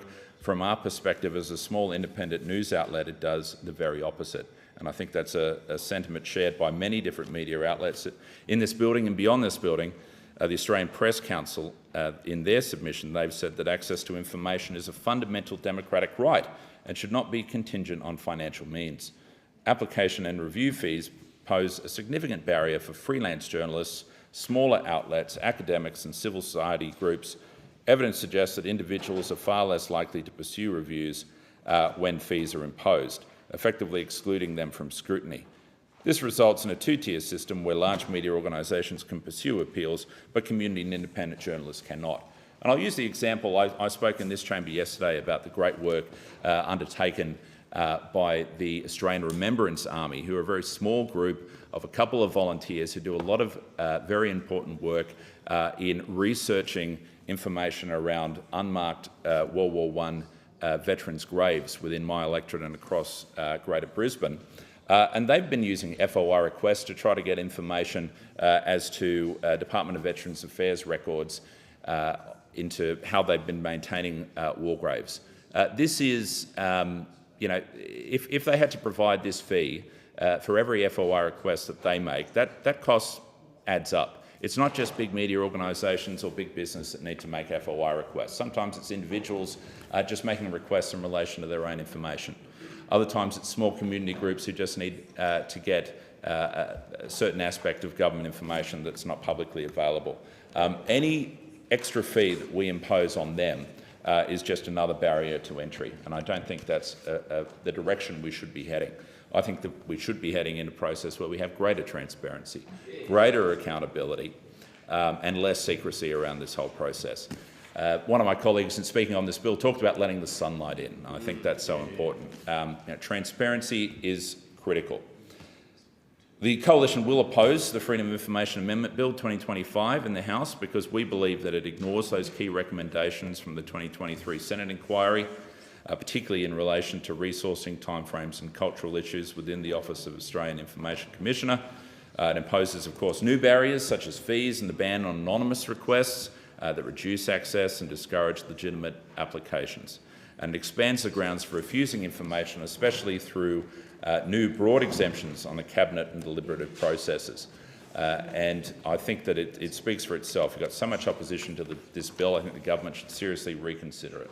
I thank the member for Bowman. The question is that the amendment moved by the honourable member for Wentworth to the amendment moved by the honourable member for Curtin be agreed to, and I call the member for Durack. Thank you, Madam Deputy Speaker. The Labor government loves to talk about transparency. They promise openness, integrity and accountability. But with this Freedom of Information Amendment Bill 2025, they have done the opposite. This bill is not about freedom of information. It is about freedom from scrutiny. It weakens the public's right to know, entrenches secrecy and reduces accountability of the federal government. It is the most significant rollback of transparency laws in over 40 years. Labor tells us this bill will modernise the Freedom of Information framework and improve efficiency. But when you look closely, very closely, it becomes clear. What they really mean is make it easier to say no. Make it easier to encourage dysfunction and to encourage and reward incompetence. So let's look at what the bill actually does. Schedule 1. Schedule 1 rewrites the objects of the Act to prioritise the proper functioning of government over the public's right to access information. Schedule 2, well, it bans anonymous requests, ending protections for whistleblowers, advocates and citizens who fear reprisal. Schedule 3 introduces a discretionary 40-hour processing cap, allowing agencies to stop searching once a request just gets that little bit too difficult. Schedule 4 extends decision timeframes from 30 calendar days to 30 working days, delaying responses.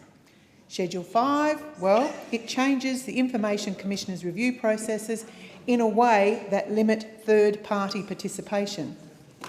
Schedule 6 creates application fees for freedom of information requests and reviews, effectively a truth tax on citizens seeking information. Schedule 7 expands cabinet and deliberative processes, exemptions, making it easier to refuse requests without even searching for one document. Schedule 8 allows a different minister or agency to respond if a minister leaves office. So this bill moves freedom of information from a presumption of openness to a presumption of control. I'll say that again. It moves from a presumption of openness to a presumption of control. So much for transparency. Australians will only see the final announcements, never the debates, never the advice or the disagreements that led to those decisions. The Coalition opposes this bill because it undermines transparency, accountability and trust in government. This bill was introduced without consultation, rushed into the Parliament despite the findings of the 2023 Senate FOI inquiry, which made it clear that the real problems are under-resourcing, delays and cultural resistance within agencies. Well, Labor's clearly ignored those findings. Instead of fixing the system, they're breaking it even further. It takes a lot of talent, Madam Deputy Speaker. Instead of fixing it, they're breaking it even further. So let's be honest, this is not a reform born out of necessity. It is a reaction to scrutiny, a desire for less scrutiny. I can't believe I'm saying those words. I just cannot believe it. It's a reaction to scrutiny, a desire for less scrutiny. By banning anonymity, Labor silences whistleblowers and vulnerable applicants. By imposing the fees, they make transparency a privilege only for those who can afford it. By expanding exemptions, they ensure that the most politically sensitive information will stay hidden. Every major integrity body, transparency advocate, media organisation has condemned this bill, and so they should. Not one of them supports it. The only supporters, of course, are the bureaucrats, who would rather not be questioned. So they're cheering from the sidelines. This is not just poor policy, it is procedural abuse. And yet, here we are, being forced to consider it before the Senate Legal and Constitutional Affairs Committee has even reported. They've been working hard on this very issue. Their report is due on the 3rd of December. What's the rush? Why can't we wait until that report's finished so we look at the recommendations? We all could look at the recommendations. The report is due on the 3rd of December. The government's decision to rush debate now, before the committee has finished its work, is a disgrace. It's another example of this government's contempt for parliamentary process.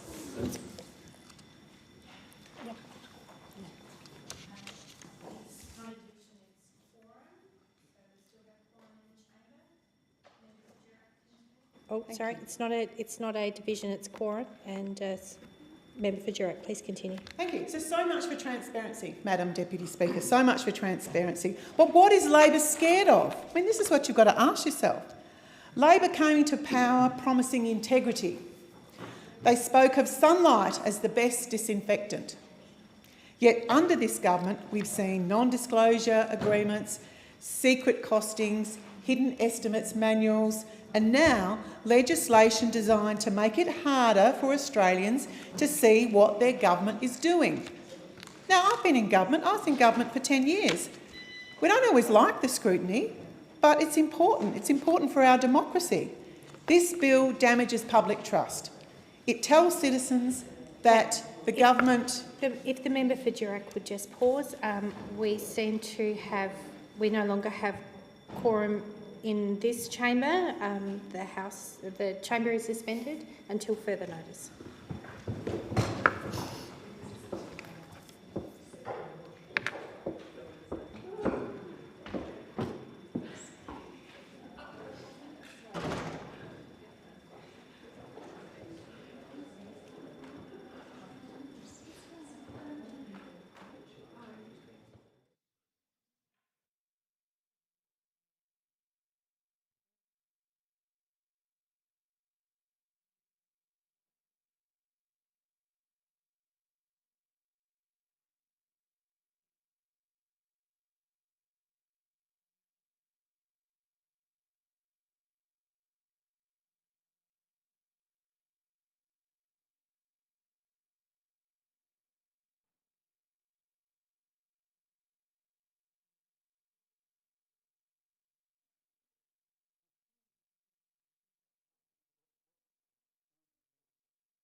And the member for Durack in continuation.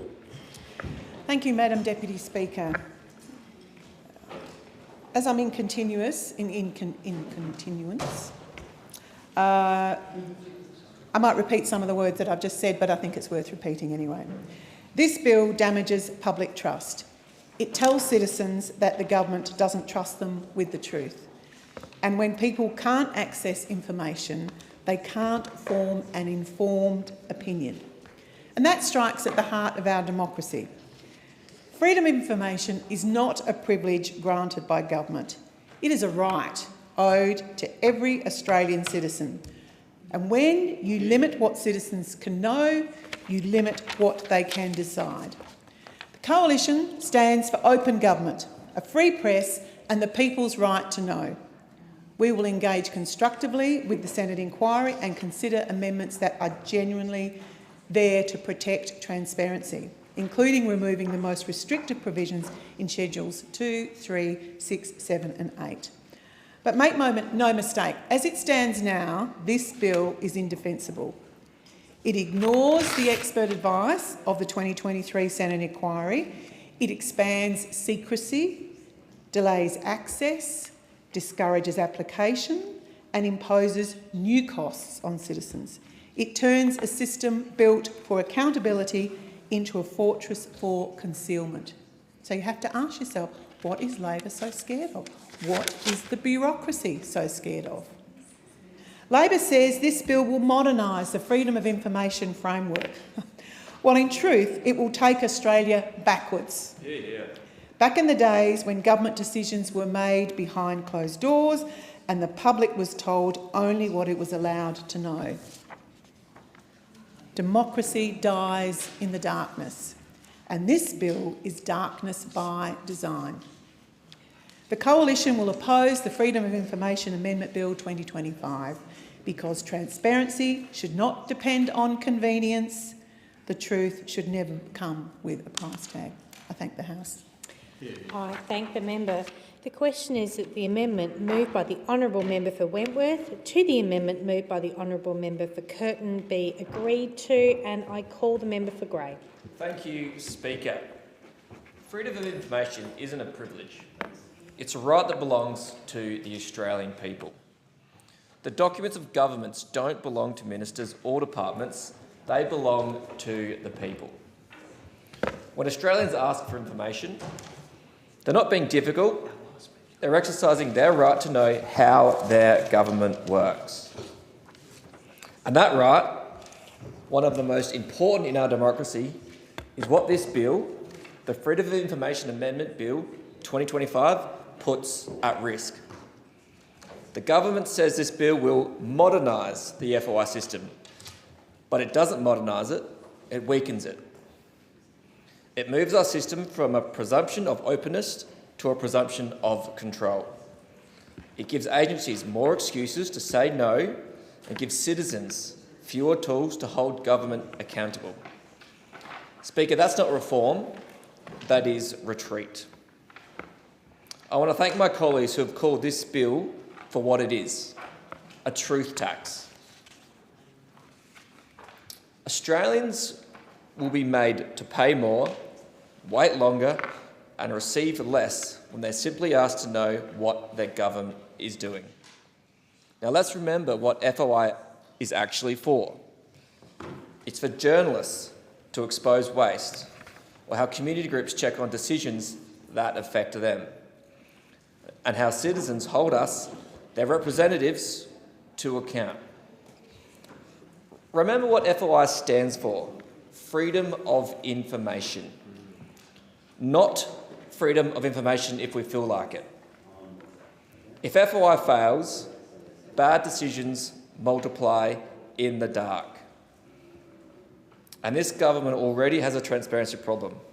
And now under this bill, even that small window of sunlight will start to close.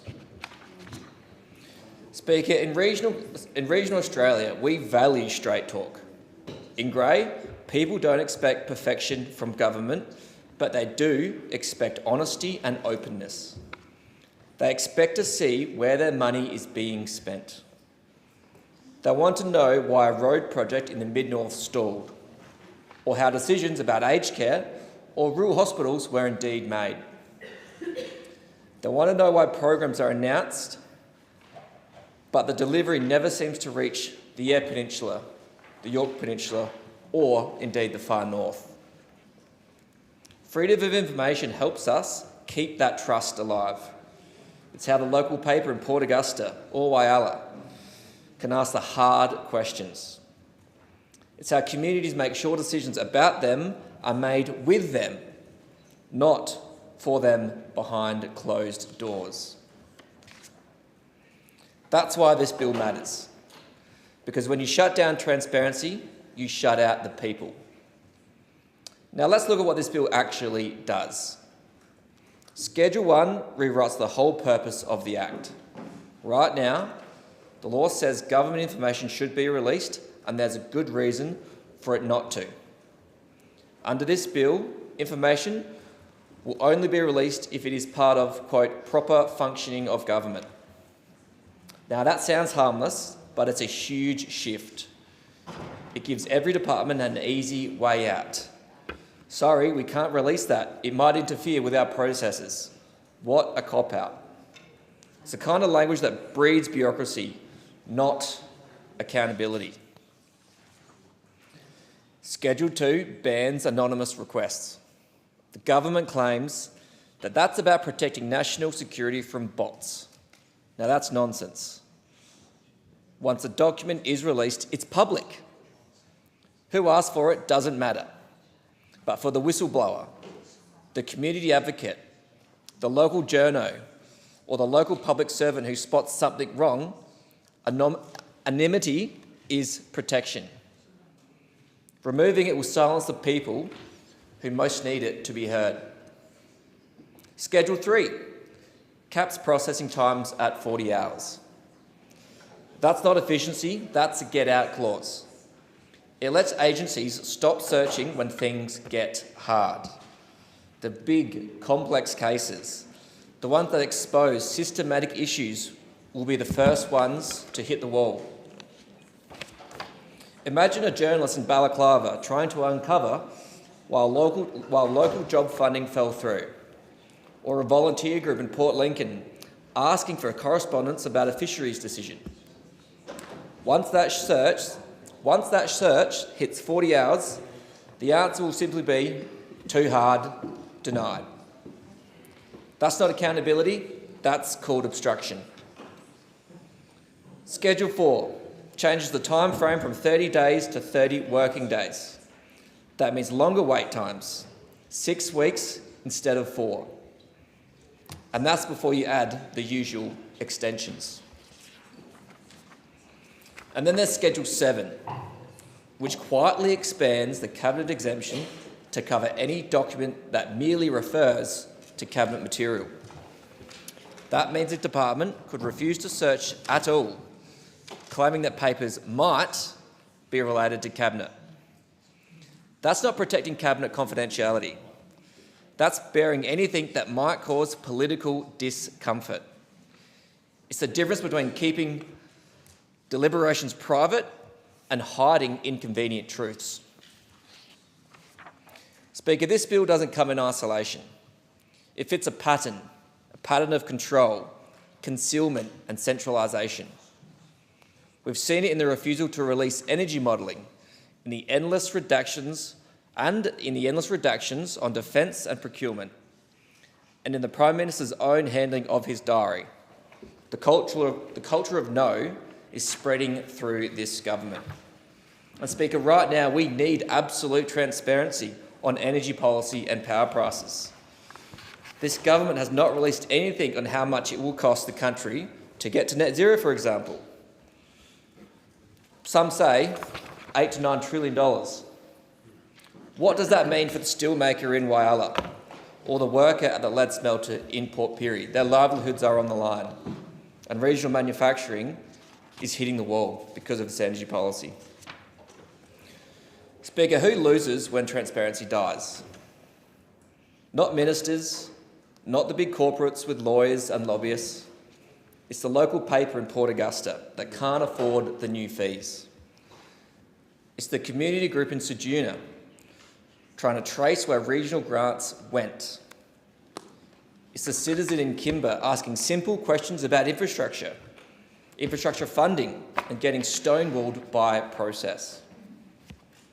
Now, this bill will make it harder and more expensive for those people to participate in their own democracy. Freedom of information should not be a luxury item for those who can pay the most. It should be the ordinary right of every Australian. This government says this bill is about efficiency. Let's be honest, it is not. Efficiency doesn't come from new excuses to say no. It comes from properly resourcing the Office of Australian Information Commissioner so it can clear the backlog. I'll repeat that again. It comes from properly resourcing the Office of the Australian Information Commissioner so it can clear the backlog. It comes from better training, clearer systems and a culture that values transparency instead of fearing it. Right now there is a stack of unresolved reviews. Applicants wait years. Departments drag things out until the story is cold and the issue is forgotten. That is not efficiency. That is delay by design. Speaker, in grey, people don't have the time or the money to fight through red tape to get answers. When a community wants to know why a hospital service was downgraded or why a road repair project fell off the budget, they should be able to ask and get a straight answer. They shouldn't need a lawyer, a lobbyist, or a media team to do it. That's what this bill forgets. It treats the public as a nuisance, not a stakeholder. It forgets that power is lent to us by the people, not owned by us. If the government was serious about improving the system, it would take a very different approach. Here's what genuine reform looks like. Keep the law's purpose clear, that information belongs to the people, not to the government. Protect anonymity, so whistleblowers and citizens can speak without fear. Replace the 40-hour cap with a duty to assist, so agencies must work with applicants to refine requests, not block them. Limit the cabinet exemption to genuine cabinet documents, not every piece of paper that mentions a minister's name. And properly fund the Information Commissioner so that the system actually works. Those steps will deliver real transparency. They'd make government more open, not more opaque. Speaker, freedom of information is meant to make governments uncomfortable. It's meant to hold power to account. That is the point. Governments that fear scrutiny don't trust the people. And when governments don't trust the people stop trusting government. We already see that distrust growing across the country. People are cynical about politics, frustrated by spin, and tired of decisions being made without explanation.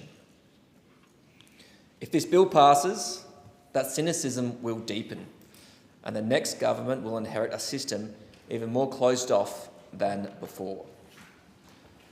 Transparency shouldn't be a partisan issue. It's not about left or right. It's about fairness, honesty, and accountability.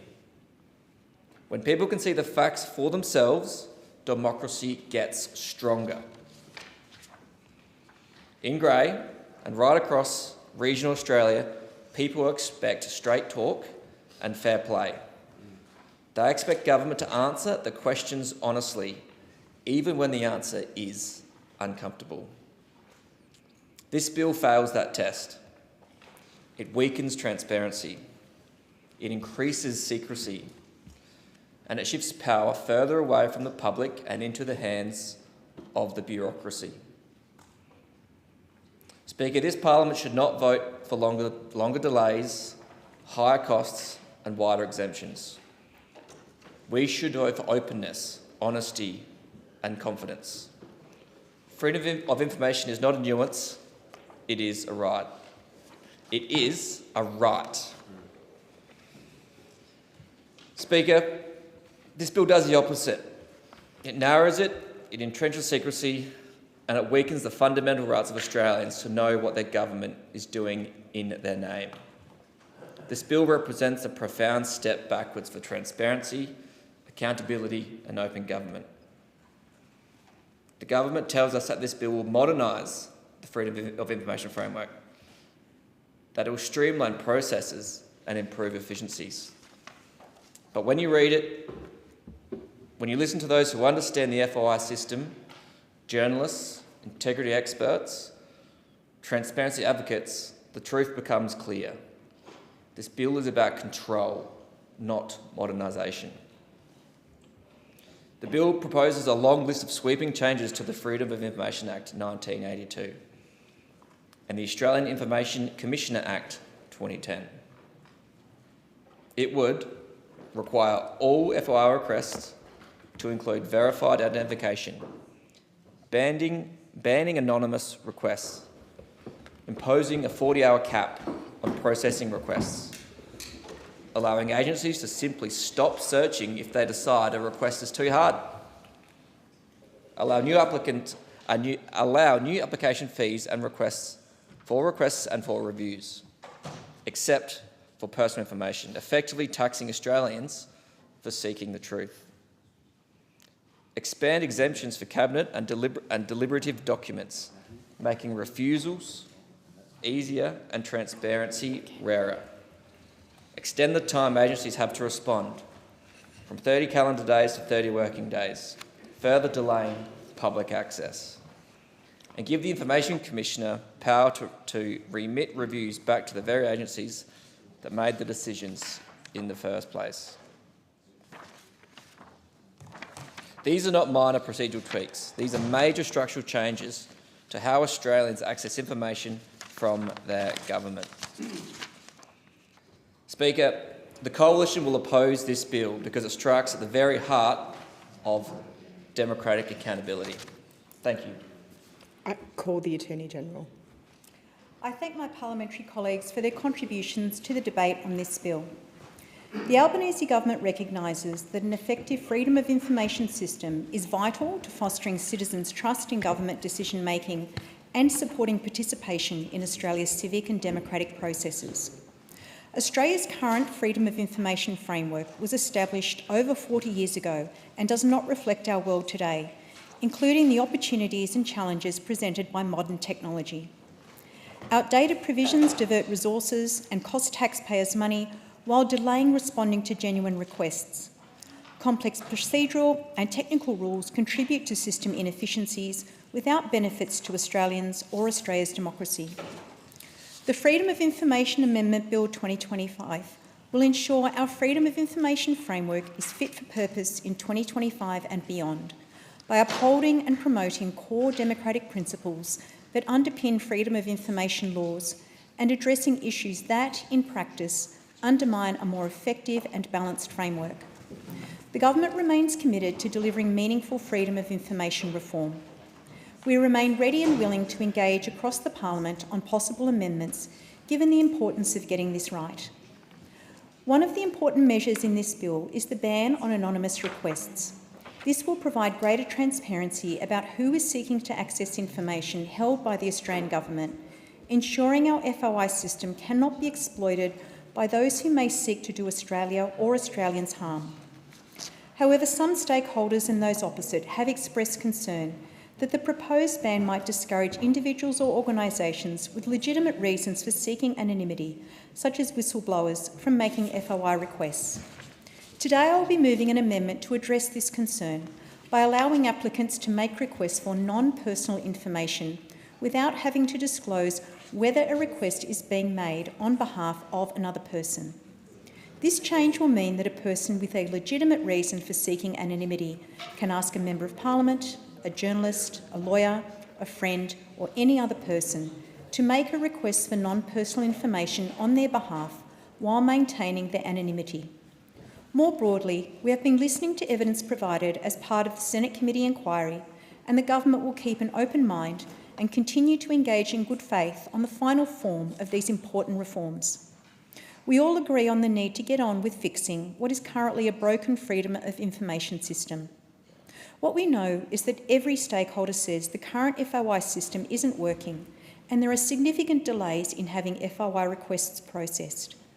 The fact is that the government's freedom of information laws will create efficiencies in the system to ensure it works better for all users of the system. This will allow genuine FOI requests to be prioritised and taxpayers' money to be better utilised. The Albanese government and our FOI reforms are focused on delivering for the Australian people. This bill amends the Freedom of Information Act 1982 to reflect the modern environment. It will improve the Freedom of Information framework through reducing system inefficiencies, providing clarity of the law, and addressing abusive processes that impact on people's right to access information.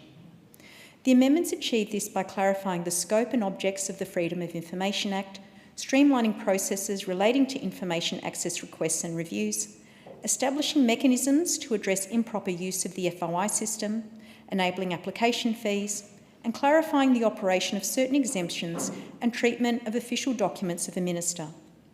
The bill also makes consequential amendments to the Australian Information Commission Act 2010 and the Public Interest Disclosure Act 2013 to support the changes to the Freedom of Information Act. The bill provides important updates to the Commonwealth's Freedom of Information framework with a focus on modernisation, reducing system inefficiencies and addressing abusive processes that impact on people's right to access information. It recognises the importance of a well-functioning system of information access balanced with an efficient and effective government. I commend the bill to the House. The question is that the amendment be moved by the Honourable Member for Wentworth to the amendment moved by the Honourable Member for Curtin to be agreed to. All of those of the opinion say aye. Aye. All those against? No. As it is necessary to resolve this question to enable further questions to be considered in relation to this bill in accordance with Standing Order 195, the bill will return to the House for further consideration. I call the clerk. Government Business, Order of the Day number 2, Defence Amendment, Parliamentary Joint Committee on Defence Bill 2025, resumption of debate on the second reading and on the amendment moved by the Member for Hume. The original question was that the bill be read a second time. To this, the Honourable Member for Hume has moved an amendment that all the words after that be omitted with the view to substituting other words. The question is that the amendment be agreed to. I call the Member for Gellibrand. Thank you, Acting Deputy Speaker. And this bill establishes the Parliamentary Joint Committee on Defence. And there's never been a more important time for parliamentary accountability and oversight over defence decisions. The stakes are higher than at any time since the Second World War. As the 2024 National Defence Strategy stated, Australia faces the most complex and challenging strategic environment since that time. Conflict has returned to Europe. Conflict has returned to the Middle East. We've also seen conflict in our own region, in Southeast Asia. We face evolving threats as well, cyber threats, grey zone tactics, foreign interference, as well as continuing threats like that of nuclear conflict. And in a time of geostrategic uncertainty, it's never been more important to maintain independent oversight of our defence community. Engaging the Parliament and the public in these matters is vital to the way that Australia responds to these challenges. And the new Parliamentary Joint Committee on Defence will enhance transparency, accountability and oversight of defence decisions. It'll provide scrutiny to all parts of the defence ecosystem at a significant moment in Australia's history. And I want to acknowledge at this point my colleague, the member for Bruce, Assistant Minister Julian Hill. This bill would not be before the House but for the work of Minister Hill in chairing the Defence Subcommittee of the Joint Standing Committee on Foreign Affairs, Defence and Trade in the previous Parliament. He led the inquiry into international armed conflict decision-making, which led to the bill before the House being with us today. And the Parliament plays a crucial role in scrutinising and debating decisions of the executive government and the implementation of those decisions by departments and agencies. The Parliamentary Joint Committee on Defence will provide oversight of all areas of our defence ecosystem, and the circumstances demand a coordinated whole-of-government and whole-of-nation approach to our nation's defence. That's why this legislation is so important. The committee is modelled on the Parliamentary Joint Committee on Intelligence and Security and provides a mechanism for classified parliamentary intelligence briefings and oversight of defence. The PJCD fills a gap in the current oversight framework by enabling scrutiny of classified matters in a secure setting. The bill gives the committee broad information gathering powers, and the committee's information gathering powers include the ability to request a person to give evidence or to produce specified documents. The committee is empowered to receive and consider classified information, subject to appropriate safeguards. And these safeguards balance the government's commitment to greater public transparency with the necessity for the protection of information. These safeguards will ensure that the information which maintains Australia's national security and that of our international partners is protected. And the arrangements for information handling will be closely modelled on those that apply to the PJCS today. The PJCD will have oversight of the ADF, the Department of Defence, Department of Veterans Affairs and portfolio agencies, including the Australian Submarine Agency, Defence Housing Australia and the Australian War Memorial. It will also include the performance of key independent regulators, including the Inspector General of the ADF and the Australian Naval Nuclear Power Safety Regulator. The committee's functions will include oversight of administration and expenditure and personnel matters, and it will have the ability to scrutinise Australia's defence capability development, including strategy, planning and acquisitions. The committee will also be responsible for monitoring and reviewing the findings of Royal Commission inquiries relating to defence. The committee will be able to assess warlike and major non-conflict operations in the event of the executive deciding to enter into armed conflict. Now, the establishment of the Parliamentary Joint Committee on Defence is just one part of the government's strategy on our defence and security. Greater oversight and transparency is necessary at a time when we've been lifting our defence engagement with regional partners in order to build the kind of region that we want to see. A region that's peaceful, prosperous, secure and stable, governed by rules, norms, international law. A region where sovereignty is respected and countries are free to make their own choices, where no country dominates and no country is dominated. Now, as outlined in the 2024 National Defence Strategy, our enhanced defence and cooperation and activities with key partners, quote, builds depth and trust in Australia's relationships, supports collective deterrence and demonstrates Australia's value as a reliable partner.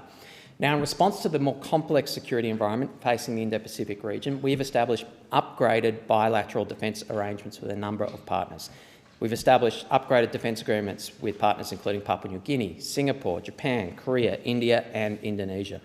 These agreements will facilitate deeper and more sophisticated practical cooperation between the ADF and our partners. In particular, we've been lifting our engagement with the Indian Ocean region. The 2024 National Defence Strategy identified the North East Indian Ocean region as an area of primary strategic interest and as critical to Australia's security. Was identified in the National Defence Strategy because the Indian Ocean matters to Australia. It's critical for our prosperity and security. It's home to the world's fastest and large growing economies. Around half of Australia's seabound exports set sail from Indian Ocean ports. And the shipping lanes of the Indian Ocean are vital to Australia and the broader global economy. More than a third of the world's bulk cargo traffic and 2/3 of global oil shipments travel through the Indian Ocean. It's critical for our defence force posture. Half of Australia's naval fleet is based in the Indian Ocean. It's home to Fleet Base West, which is critical for Australia's capacity to deploy major fleet units for sustained operations off our west coast in the Indian Ocean. It's also home to Submarine Rotational Force West, and Submarine Rotational Force West will help Australia build the necessary operational capabilities and skills to be sovereign ready. It'll ensure Australia can safely and securely own, operate, maintain and regulate a fleet of nuclear-powered submarines from the early 2030s.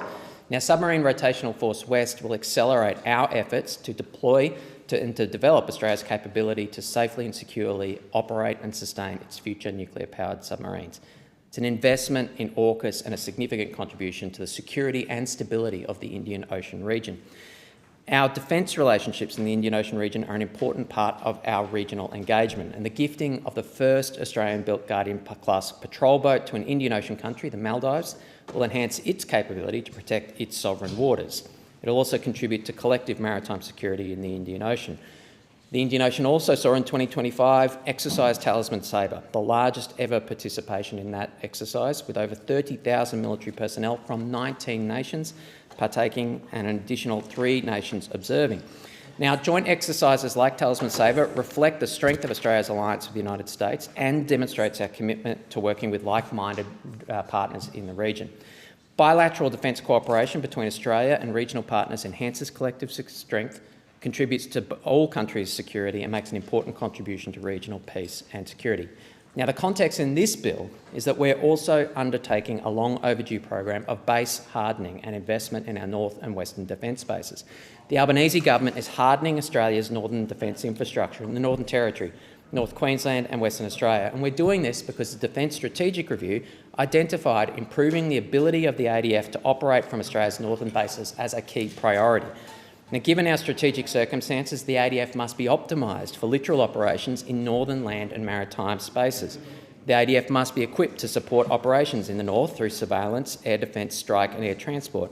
Development of defence estates will address force posture requirements and enhance an integrated, focused force, as outlined in the 2024 National Defence Strategy. Now, in order to realise this, the government is upgrading defence bases, including $1 billion for upgrades to land and joint estate capabilities, $600 million in maritime estate investments, including HMAS Coonawarra, HMAS Cairns and the Harold E. Holt Naval Communications Station, and an additional $200 million towards the acceleration of additional projects. The ADF will be better equipped to defend Australia's north thanks to $14 to $18 billion in funding for resilient bases under the 2024 Integrated Investment Program. In the Indian Ocean, the Cocos-Keeling Islands is a key territory for Australia. The island's located 2,000 kilometres from Australia's northwest coastline, adjacent to vital Indian Ocean sea lanes. Now, as argued by Professor Peter Dean and Alice Nason in a recent report by the US Studies Centre, Cocos-Keeling Islands is a key Indian Ocean asset for Australia. That's why we're investing $567.6 million to upgrade the airfield there to sustain defence operations in the Indian Ocean. This investment is expanding infrastructure in this territory. We'll see its operational significance for Australia only grow in the future. Now, despite this clear strategic imperative, the implementation of upgrades to Australia's northern defence network has been impaired by significant delays and rising costs. Under the previous government, we lost a decade of work on these projects. The lack of oversight and lack of focus in the development of these bases in the north and northwest led to a decade-long delay between the 2012 Force Posture Review and the 2023 Defence Strategic Review. That's why the establishment of the Parliamentary Joint Committee on Defence is so significant for Australia. Our government's defence base hardening is important for Australia's security, and the delay between the 2012 Force Posture Review and the 2023 Defence Strategic Review meant that our key bases in the north and west faced vulnerabilities. It also means that they now require significant, rapid investment and hardening. We got to work doing this as soon as we came to government, so it's important that we have committees like this to ensure that issues like that and investments maintain the focus of the Parliament that they desire. Now, more than ever, we need to ensure our defence ecosystems are transparent, accountable and have appropriate oversight. We need to ensure there is oversight of strategically key investments. We need to ensure Australia's defence ecosystem can meet the challenges of the time, and that is what the bill before the House represents. And I cede time to my colleagues on the opposite side of the chamber to address this bill. Thank you. I call the member for Riverina. Thank you. I very much appreciate that, member for Gellibrand. And much of the member's contribution I earnestly agree with, particularly the need for this sort of joint committee on defence, and this is why this defence amendment bill is so important. And the proposal implements long-standing bipartisan support for defence oversight. This particular committee was first proposed by the late Jim Molland, AO, DSC, the late great senator, who'd probably forgotten more about defence than most of us in Parliament will ever actually know. And indeed, his not only his advice and his knowledge and his first-hand experience as a very decorated military man was complemented by the fact that he wrote very authoritative books on matters pertaining to national security, particularly in the Asia-Pacific. It was also put forward by the much maligned Linda Reynolds, CSC. And I say much maligned because the former senator was unfairly treated. She was, and but her contribution to this place will continue, even though she no longer has a seat on in the red chamber, but the efforts that she went to and the knowledge that she brought to the military space are very much appreciated and recognised, as well as David Fawcett. And I know his work too. His intimate knowledge of defence matters has been critical. Australia is unique amongst AUKUS partners in lacking a dedicated Parliamentary Defence Committee, and one would think that this particular amendment and this committee will rectify that. Now, for the coalition, it was very much when this was first mooted by Labor. Of course, we brought it up initially, but when Labor cottoned onto this idea, there was talk about the makeup of this committee, and very much a line in the sand for the Conservative side of Parliament was the potential appointment of Greens or crossbenchers. And with all due respect to the member for Kennedy in this chamber at the moment, and I very much have the utmost respect for him, and he knows that, but I'm particularly referring to Greens and Teals in this regard. They do not share the same values for our military and oversight thereof that Labor, that Liberal and that Nationals members of Parliament, senators too, would have. And the Defence Minister, and again somebody I've got the greatest respect for, member for Carrara, has assured the committee that committee members must firstly support the Australian Defence Force and increased resourcing for defence. That's absolutely bottom line. And secondly, support AUKUS. Support AUKUS. And when it comes to AUKUS, that is a wonderful thing, and it will enhance our security with our two most trusted and long-standing friends, the United Kingdom and the United States of America. Now, in late 2019, then Prime Minister Morrison tasked defence officials to look into feasibility of acquiring nuclear-powered submarines after doubts over the French contract. In May 2021, Prime Minister Morrison presented the AUKUS proposal to full National Security Committee. I was on it at the time, and was given permission to approach US and UK leaders with an official government policy. This was groundbreaking. This was landmark. In June of that year, he met with US President Joe Biden and UK Prime Minister Boris Johnson, they being the leaders of those two nations at the time, on the sidelines of the G7 and agreed to an in-principle deal. And on the 15th September 2021, AUKUS was announced. And obviously since then, we've had multiple meetings between the three nations, and Prime Minister Albanese met with President Trump just recently to strengthen the deal and to absolutely ratify US's involvement in this arrangement with Australia. And for America, this is a very vital geopolitical space, Australia, Asia-Pacific Rim. What is happening with incursions into the Pacific is as worrying for the US, or should be, as it is for Australia. And this, as I say, with US Marines coming into the top end on a rotation basis. Anyone who's been to Darwin at that time of year, when the Marines are at their full strength, would know how important and how critical Australia's geographic and geopolitical position is for Washington.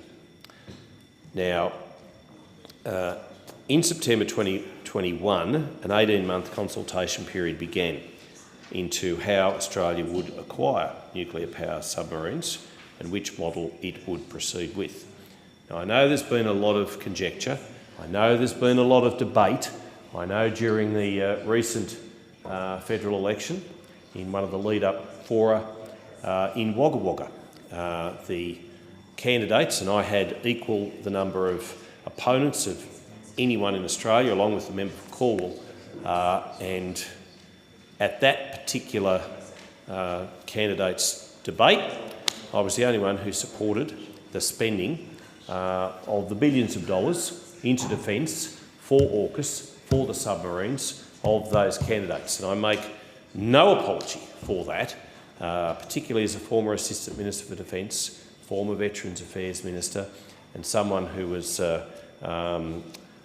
largely responsible for the now more than $1.4 billion being spent to upgrade RAF Wagga and Blamey Barracks, home of the soldier, Kapuka, 1st Recruit Training Battalion, where all of our Army recruits, and at the moment they range in age from 17 to late 50s, going through that particular facility.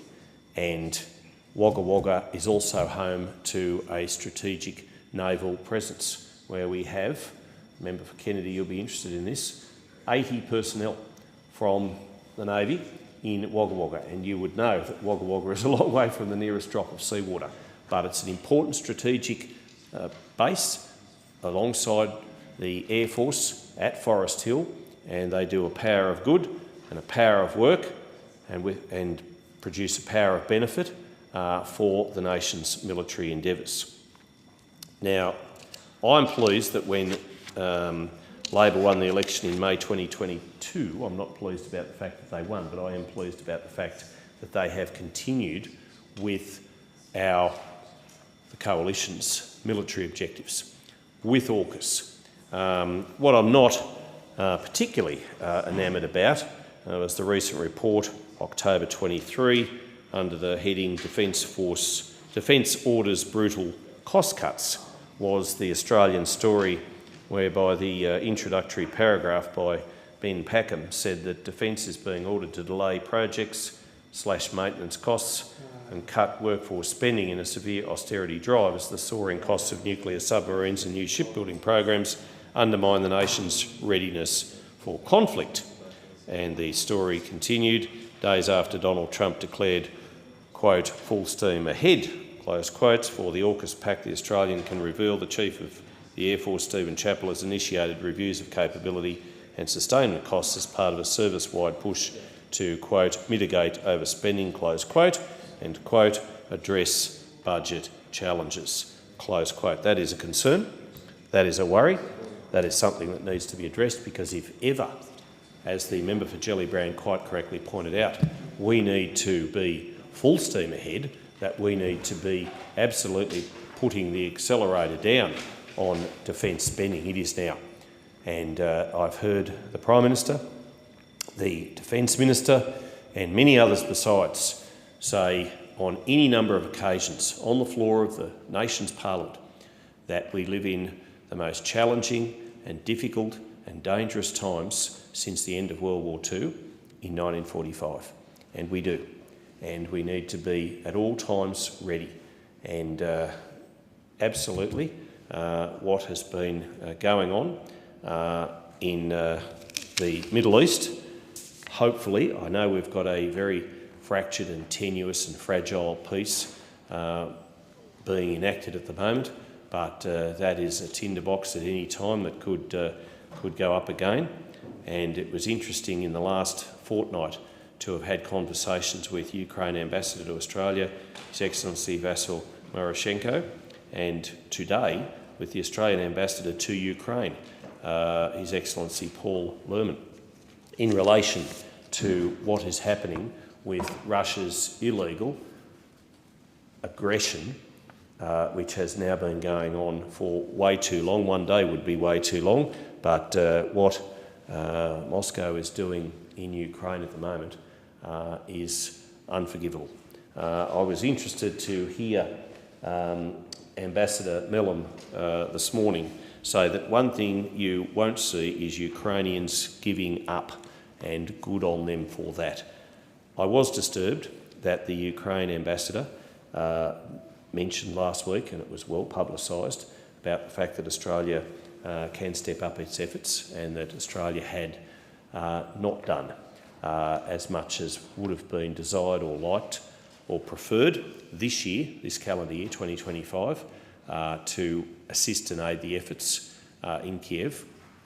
And whilst the capital of Ukraine is very much protected and very much has a strong military presence, particularly in the east of that country, they are under constant bombardment from drones, from incursions. Planes are grounded in that country. People are getting in and out via other means. It is a worrying situation. It truly is. And I would implore and ask the government to go back and revisit what you are doing insofar as helping our Ukrainian friends out, and as much as you can, wave that gold and blue flag, and but more than that, put some real, genuine military efforts into helping in whatever capacity you feel is desirable.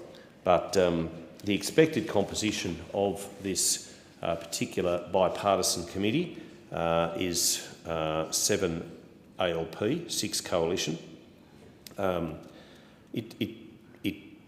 Any deviation by the Prime Minister to appoint any member from the Greens political party or independents would be a captain's call, and would absolutely and totally breach any convention and the good faith that the coalition is bringing to this particular bill, because we know that the Greens political party do not share our, as in the political party's, view on how the world should be, on how Australia should stand up its national security. They want to change all things military. They don't believe in even the executive having the authority to send people into war, when if it were up to the Greens, quite frankly, if trouble started, they would want Parliament recalled, they would want to get their travel entitlements, they'd want to have sit-down lunches and discussions and Senate inquiries and go backwards and forwards. In the meantime, the country would be probably invaded. I mean, you just can't rely on it. You just simply can't rely on it. That's the truth of the matter. But this, provided it meets all the tick-offs, and with the ruler being put over it by the right people, the Defence Amendment Parliamentary Joint Committee on Defence Bill 2025 is supported, is good, is to be encouraged, but let's never have those Teals or those Greens in any way, shape or form on this committee or anywhere near its discussions or deliberations. I call the member for Kennedy. Madam Speaker, getting up to speak on this bill, I would like to quote two people. One is one of the soldiers that has seen most active warfare than any other soldier in Australian history, probably. And the other one is a very close friend of mine, a Cloncurry boy, whose best friend was one of my best friends. The soldier with great experience, I said, what do you think about the new rifles and the light calibre of the bullet? They said, it stinks. I said, why? And he said, when you squeeze the trigger, I want the bloke dead. The idea that, oh, this will only wound him and it'll take 3 men out of the front line, he said in warfare, that is not how anyone looks at it. When I squeeze the trigger, I want him dead. Now, the last head of the armed forces reputed to have given orders that they were not to use the word kill. This person has spent $40,000 million buying patrol boats that have no ordnance. They can't kill anybody. Well, what is the bloody use of having them? They're supposed to be our front line of defence, and they can't kill anyone. They got a machine gun. So we spent $40,000 million buying 15 machine guns. Well, my platoon, and 2 wars that we were on 24-hour call-up to fight in Borneo, then later in Vietnam, we had 23 machine guns amongst the 32 of us. But he spent $40,000 million buying 15 machine guns. The man should have been jailed and issued instructions that they are not to use the word kill. Well, I'll tell you, I was a weapons instructor for about 11 years of my life, as most of us were of my age, born in 1945, the year the war ended. And, I mean, obviously, no one was going to be doing bayonet charges in the 60s or 70s. That was not going to happen. So why were we doing bayonet drill? You charged and you let out a blood-curdling scream and you plunged your bayonet into the dummy and you screamed out, "On guard!" and then charged the next dummy. What was all that about? It was about training people to kill without thinking.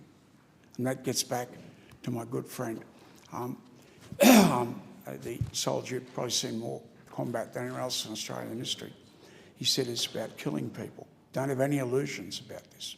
Now, it's interesting. America calls them armed forces. We call them defence forces. And that is a very interesting comment. Now, the second person I want to quote is a very good friend of mine from my hometown, Cloncurry. And as I say, his mutual friend was one of my closest friends. And he'd come back from Vietnam and he came in to see me and he said, "Robbie, I was in the unit that was responsible for this so-called massacre. And, you know, I felt so sorry for those blokes that went to Vietnam. It was a terrifying experience and I don't think any of them came back the way they were before they went there." And he said, our commander, our lieutenant said, "They're a VC coming down the track," Speaker Kong, and he said, "When I fire, you will all fire. You hear me?" And the 23 of us nodded our heads. And he said, anyway, coming down the track were some women and young people. He started firing. So he said, I was on a GPMG, machine gun.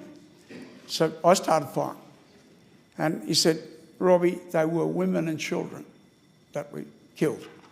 But," he said, "I swear to you that they were carrying ordnance." Now, in warfare, I mean, what are you people in this place going to judge these people that have to make those sort of decisions in a fraction of a second, whether they're going to die or whether they're not, or whether they're going to let down their platoon and have their platoon wiped out? And you're going to judge them? You're going to judge them? What the hell would you know about it? You've never been near a firearm in your life, most of you, apart from any other consideration. Madam Speaker, there are people there talking about how wonderful our defence forces are. What a joke. A flotilla of Chinese warships circled Australia. And I don't know about other people, but a very bad psychological effect upon me. I felt I was at the side of the road in a road accident with the kite hooks circling around overhead. And we didn't even have warships that could have tracked them. And they just sailed around Australia, letting us know that they were the bosses of the Southern Pacific and we were nobody and nothing, and we're here at their pleasure or displeasure. Now, you say America. Well, America happens to be about 4,000 or 5,000 kilometres away from Australia. And I didn't notice any Americans around at Kokoda or at Milne Bay. In fact, I didn't notice any Americans there at all when our country was about to be invaded. My own father was sitting behind a machine gun outside of Brisbane, and he wouldn't have been very happy if he'd known that the government of Australia had already given Northern Australia to the enemy. The decision had already been made. Now, if you want to be serious, then clearly you have to have a fortress wall. Ever since man has been man, he has had a palisade, maybe thorn bushes, maybe fire. He's got a fire in the cave where he's living. We have had a protective wall of some description around us. Obviously, in days past, that was a huge construction, very, very high, which people had to breach if they wanted to take the city. The modern fortress wall clearly is the missile umbrella that is over Israel, given to them by the Americans. We have a coastline that precludes us from that approach. But if we have 80 vessels, I call them defenceless because we don't actually have a vessel of this type, a bit bigger than a patrol boat, but able to carry missiles and interception capacity and interception of drone capacity. If you've got 80 of those, maybe 40 in Darwin, 40 in Cairns or Townsville, then you come sailing around our waters, we'll say hello to you. And it won't be a very friendly hello. We'll now be stalking you, not stalking you, stalking us. And if you say, well, what can we do against a country the size of China? Well, China better make the best of it, because in 25, 30 years' time, the vast bulk of their population will be over 70 or under 13. So they better make hay while the sun shines, I would say to them. Ukraine, and I spoke to one of the leading people in the army in Australia. Obviously, my electorate goes into Townsville. And I said, so what's your take on Ukraine? He said, very interesting, isn't it? Mortars. Yeah, it's not about rockets or missiles, as everyone thought it would be. They're too expensive, apparently. But they're hurling 10,000 mortar bombs at each other every day. Where's our mortars? I doubt whether we have 150 or 200 mortars. We probably need about 2,000. The other interesting thing, and I hate to say this because I have very great respect and very great admiration for John Howard, and it wasn't entirely his decision, and I'm not going to go into what happened. I was still in party room at that stage. But, there was 2 or 3 million rifles in Australia that were taken off us. So not only could we not defend our homes, and I might add, the biggest ever signatures ever taken in Queensland history have been taken on castle law, your right to defend your own home. 130,000 when the time period closed, the highest ever recorded in Queensland history. And those people want the right to protect their home. Well, you can try defending your home with a cricket bat if you wanted, but I know what I'd need to defend my home. And you say, oh, what'll happen if everyone's got a rifle? Well, lady, I was brought up most of my life, everyone did have a rifle in this country. And I'll give you one statistic, and that wipes out your arguments. One single statistic. Queensland that had no gun laws at all.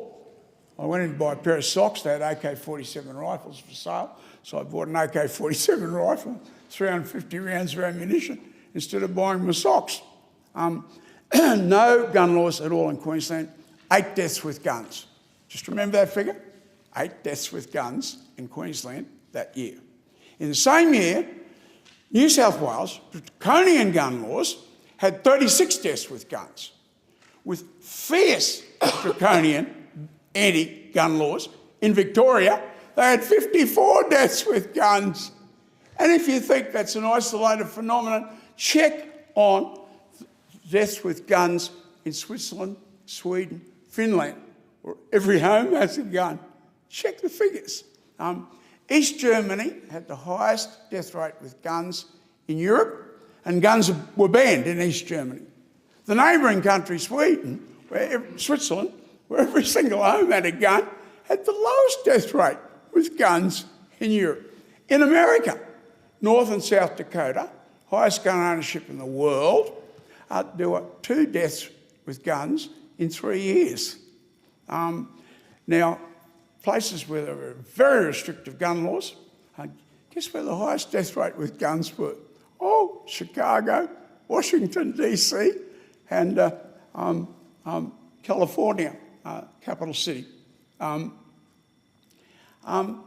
So I am not keen to rob a house if I think that house might have a gun in it.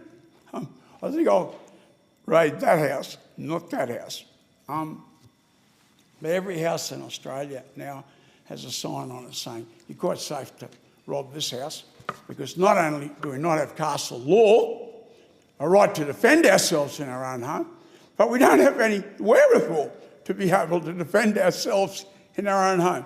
And you say, oh, the police will look after you. Well, the downtime in Queensland is about 40 minutes. So I think it'll be all over Red Rover, the show, by the time police arrive. So don't even think about that one. So, Madam Speaker, once upon a time, my country, Australians, believed in the right of the individual, not the government. This bill is the complete opposite. It takes away the rights of the individual and says, we people sitting in our ivory towers on our plush air-conditioned rooms here in Canberra will pass judgment on men that are out there risking their lives for this country. Young men risking their lives for this country. And I tell you, if you're on bivouac and you're marching 40 kilometres a day with a 40-pound pack on your back, you're not even in combat, but you're doing that for your country. And believe me, it amazes me that the young people in the army, and a lot of them are in the Kennedy electorate, that they do it out of patriotic reasons. You know, you sit down and you're at the pub with them, listening to them. It's amazing how many of them actually do it out of patriotism, believe it or not. So, Madam Speaker, here we are today, taking away the rights of the individuals, taking away our right to protect our country, and now we have a star chamber. And for those of us who've had legal training, and I was in final year law at the toughest law school in Australia, 72% dropout rate. So when it comes to the law, yeah, I know what I'm talking about. We have a star chamber here. And star chamber is notorious in English history. It was a period under one of the totalitarian kings in England where they simply could pass judgment upon you in closed shop, no one knew what was going on, and they could pass any judgment on you they liked. They were not bound by rule of law. And if you want to know the difference between a civilised country and an uncivilised country, the country that has democracy and rule of law and Christianity, and I make no apologies for saying that, they're the civilised countries. Those that don't have those, and industrial awards, those that don't have those four hallmarks are not, and as far as I'm concerned, people that come from countries that don't have those four things should not be coming into our country. I feel very, very fearful of what is going on with immigration. Whether that undermines the security of our country or not, I won't address that today. The member's time has expired.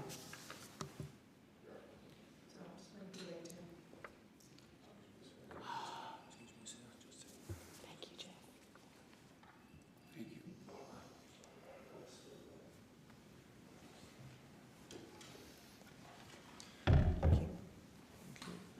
I call the member for Durack. Thank you, Madam Deputy Speaker. I rise to speak on the Defence Amendment Parliamentary Joint Committee on Defence Bill 2025. Madam Deputy Speaker, this is an important piece of legislation. It seeks to entrench parliamentary oversight of defence through a new joint committee, a structure that, if implemented with discipline and respect for convention, can strengthen accountability, transparency and public confidence in a way we defend our nation. Statement you regret sometime in your life later. The Coalition supports the principle of this bill, but with an important caveat. The committee this bill creates must remain bipartisan, serious and focused on the national interest. Australia faces the most dangerous strategic environment since the Second World War. This is a hard truth that must be confronted, and this reality demands seriousness in all that we do. Seriousness in our policy, seriousness in our spending, and in how this Parliament exercises its responsibilities. This bill can contribute to that, provided it is implemented in the right spirit. So I'll begin by commenting on the composition of this committee, and I make no apologies for supporting the member for Hume's amendment, which explicitly calls for the membership of the new joint committee to be limited to members of the opposition and the government parties of the day. This is a proven model which is already in place with respect to the Parliamentary Joint Standing Committee on Intelligence and Security, and has been the convention for more than 2 decades. For doubters of this approach, let's consider what would happen if a member of the Greens political party was included on this committee. Let's consider what their goals might be if they were a part of the membership of this important committee. This is a party that took to the last election a policy to cut defence spending, cancel AUKUS, and to end our alliance with the United States. They also have on their website that the decisions made by the Liberal and Labor Party have escalated tensions with our neighbours. You see, Madam Deputy Speaker, in their view, the acquisition of nuclear submarines and other capabilities which are designed to protect Australia, they don't contribute to deterrence, but instead make conflict more likely. It is their view that Australia would be in a stronger position if we had less alliances and a weaker arsenal. The Greens' defence policy fundamentally diverges from what is required in the current strategic environment. In this context, entrusting them with a committee whose purpose is to enhance parliamentary oversight of key defence decisions would risk diluting the bipartisan consensus required on capability, readiness and deterrence. This would not be in the national interest. Also, beyond policy positions, there is a demonstrated lack of alignment with respect to Australia's service personnel and commemorative traditions. When the Australian War Memorial was defaced with politically charged graffiti, the Greens' leadership at the time declined to unequivocally condemn the desecration. WA Green Senator Jordan Steele-John described the memorials as not politically neutral spaces and suggested that the vandalism, which is a crime, by the way, was a valid form of free speech. Over 103,000 Australians have died in war protecting this nation. The Australian War Memorial is a monument to their sacrifice, which provides us with the very freedom to hold elections and be elected to this place. For the Greens to come into this place and excuse the vandalism of our memorials, our sacred sites, is an absolute disgrace that should not be forgotten. In light of the Greens' extreme views, the Prime Minister should have no trouble ruling out that no member of the Greens will sit on this committee. Now, I use the Greens as an example, but they aren't the only anti-AUKUS, anti-defence representatives in this place. So I again stress that membership should only be limited to government and opposition parties. I want to reflect on how we got to this moment. This idea builds on the work of coalition senators and members over a long period of time, people like the late Jim Molan, Linda Reynolds and David Fawcett, who each recognised that effective parliamentary engagement with defence is essential to good policy. Major General Jim Molan, in particular, devoted much of his time in this Parliament to improving the way that elected representatives understand and scrutinise defence.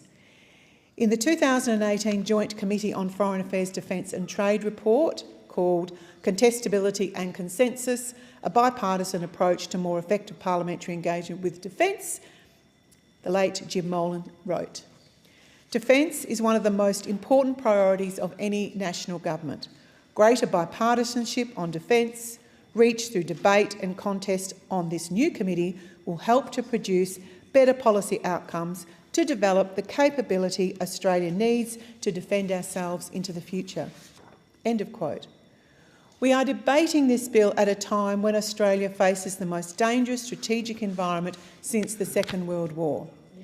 As I outlined last week in a keynote address at the 4th CAS Australia and Pacific Security Conference, the rules-based order is being tested across multiple fronts. Russia's invasion of Ukraine shattered any illusion that interstate war in Europe was a relic of the past. China's behaviour in the South China Sea challenges freedom of navigation and projects power into the Indo-Pacific. Iran and its proxies fuel instability from Yemen to Lebanon and Gaza, with the atrocities of the 7th of October 2023, the worst massacre of Jewish lives since the Holocaust.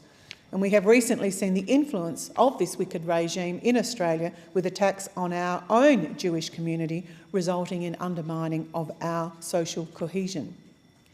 North Korea keeps advancing its nuclear and missile programs. Cyber attacks, disinformation and economic coercion blur the line between peace and conflict. The Coalition understands this moment we are in at the moment, and that what is required right now is peace through strength. Unlike the approach of the Greens, we recognise that when you have a neighbour that is engaging in the largest military build-up since the Second World War, without strategic assurance, it is not an escalation to invest in your own capabilities. That is why the Coalition is committed to a credible, costed pathway to spend 3% on defence. This target reflects the gravity of the strategic moment that we currently find ourselves in. We cannot prepare for tomorrow on yesterday's budget. This turns me to AUKUS. Obtaining conventionally armed nuclear-powered submarines through AUKUS remains the most ambitious defence and industrial partnership in our nation's history. It will transform not just our Navy, but our economy, our workforce and our place in the world. We recognise that obtaining nuclear submarines is not a cheap exercise. It requires a genuine increase in defence spending. Yesterday, I was very lucky to secure leave from this place to be able to attend the Indo-Pac in Sydney. Inside the exhibition hall were hundreds of Australian defence industry companies. They represent the potential for Australia's defence capability going forward. There was a clear view from the groups that I talked to, many that I talked to, that if you aren't involved in submarines, you are unlikely to get any form of financial assistance or a contract from the current federal government. AUKUS cannot come at the expense of the rest of our defence capability needs. Also at Indo-Pac yesterday, I was delighted to visit the first Navy Life Expo, which was designed to attract new recruits to the service. I was very happy to run into 3 young people who had just joined the Navy. 1 through the Gap Year program and 2 through the standard enlistment process. I'll conclude by saying it is my hope that this new committee will help Parliament's oversight of defence so that we can better understand what those young people need in order for us to defend our country. Again, this committee must be about strengthening Australia's defence, not weakening the conventions that protect it.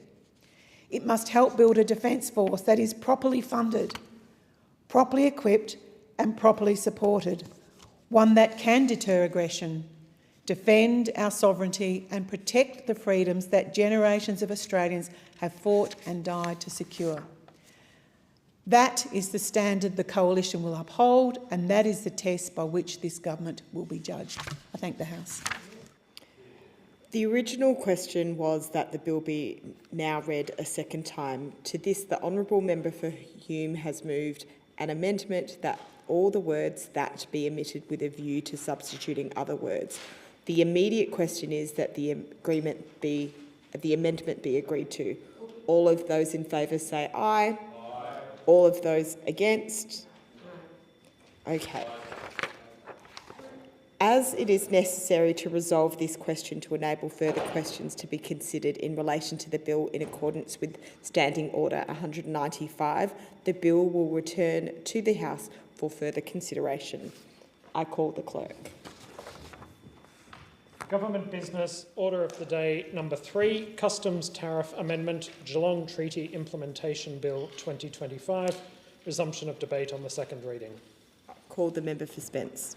Thank you, Acting Deputy Speaker. Recently, I had the pleasure as co-chair of the Parliamentary Friends of AUKUS to welcome members of the UK House of Commons Defence Select Committee to Parliament House. It was a powerful reminder that the AUKUS partnership is not just a policy or a simple handshake agreement. It is a relationship between people, parliaments and communities that share values, trust and ideas. The conversations I had reaffirmed what the Geelong Treaty embodies: a 50-year commitment to industrial cooperation, technological exchange and mutual security. And that is why today I speak in strong support of the Custom Tariff Amendment Geelong Treaty Implementation Bill 2025, legislation that brings to life one of the most significant defence partnerships in our nation's history. This bill gives domestic effect to the Geelong Treaty, signed on 26 July 2025 by the Deputy Prime Minister Richard Marles and the UK Defence Secretary John Healey. It marks a moment of deep renewal between the two nations whose friendship predates federation, but now finds new expression in shared capability, shared technology and in shared purpose under AUKUS. Our relationship with the United Kingdom is among our oldest. We have fought together across Europe, Africa and Asia, built together and grown as nations together. And now, through AUKUS, that historic bond carries a contemporary strategic weight deep into the 21st century. The Geelong Treaty represents the most significant bilateral agreement between Australia and the UK since 1901. It sets the foundation for the design, construction, operation, sustainment and eventual deployment of a new class of conventionally armed nuclear-powered submarines, the SSN AUKUS. And it ensures that both our nations' navies will sail side by side for generations to come, protecting both of our island homes. The treaty is a cornerstone of AUKUS Pillar 1, the submarine program that will create over 20,000 high-skilled jobs in Australia through the design and construction of these vessels. Those jobs will not just be in shipyards, they will span engineering, science, cyber, welding, nuclear stewardship, logistics and advanced manufacturing. Across our TAFEs, universities and research institutes, new education pathways are opening that will link directly into these AUKUS jobs. Students that are in high school today will graduate into apprenticeships and degrees tailored to AUKUS industries, nuclear engineering streams, maritime systems training and defence technology courses developed through partnership between government and education providers. These pathways mean that a student in my electorate of Spence, Geelong or Osborne can see a clear line from the classroom to a career in sovereign shipbuilding and defence innovation. The Geelong Treaty cements that pipeline. It supports the growth of the workforce, infrastructure and regulatory systems required to build and sustain our submarines here in Australia. It also enables the rotational presence of a UK Astute-class submarine as part of the Submarine Rotational Force West in Perth. This will be a training ground for our sailors and technicians and a living classroom for the transfer of skills and knowledge. Beyond the strategic benefits, the treaty delivers real economic and commercial benefits through trade, information sharing and joint procurement arrangements. It will allow both countries to share materials and equipment freely under the treaty framework without additional tariffs adding costs to the trade exchange. That is why this bill is so important. It provides the legislative mechanism to apply a free rate of duty for goods imported for use under the Geelong Treaty. It amends the Customs Tariff Act 1995 by inserting a new item, Item 58A, ensuring that the movement of materials under AUKUS is swift, efficient and cost neutral. There are no revenue implications from this change. What it delivers is clarity and readiness. And it is a necessary step before Australia can declare that it has completed its domestic obligations for the treaty to enter into force later this year. Speaker, when I welcomed the UK Defence Select Committee to Parliament House as co-chair Parliamentary Friends of AUKUS, I was struck by how aligned we are on the fundamentals: safety, sovereignty, transparency and the long game required to do this right. Doing it right means maintaining the highest safeguards and non-proliferation standards, a culture of safety in every workshop and laboratory, and an unwavering commitment to the communities that will host these capabilities. Doing it right means building partnerships with industry and education providers, aligning curricula, equipment and placement so graduates are job ready on day one. Doing it right means ensuring small or medium-sized Australian businesses can access the opportunities that come with AUKUS, with capability uplift, quality accreditation and payment terms that let small firms scale into global supply chains. Extensive consultation has been undertaken across the Commonwealth, with the Department of Defence, Foreign Affairs and Trade, Prime Minister and Cabinet, Treasury Finance, the Attorney-General's Department, the Australian Submarine Agency, Border Force and nuclear safety bodies. All agencies support the implementation of this treaty and the amendments contained in this bill. The Joint Standing Committee on Treaties has already held public hearings, receiving a range of submissions from industry and the public. That consultation shows a healthy engagement with this national endeavour, an endeavour that belongs not to one government or party, but to the nation itself. This is a 50-year undertaking, a project that will span decades of policy, decades of people and decades of progress. The AUKUS program is already building momentum across our regions, from Perth to Adelaide to Geelong, in TAFE campuses. Just take your seat. There has been a division called for this House, and the proceedings are suspended to enable honourable members to attend the division.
In continuation, I call the member for Spence.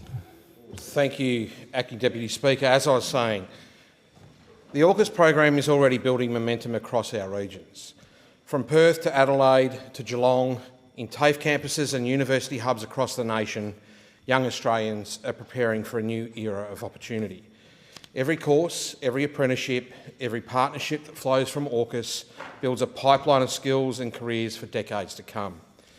These aren't just defence jobs, they are jobs that will strengthen advanced manufacturing, robotics, AI and engineering industries across Australia.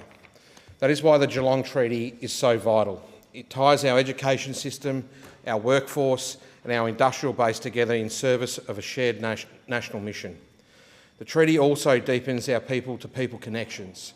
As we welcome UK sailors, engineers and scientists to our shores, Australian workers and students will train and work in the UK, creating knowledge, sharing and cooperation that will stand the test of time.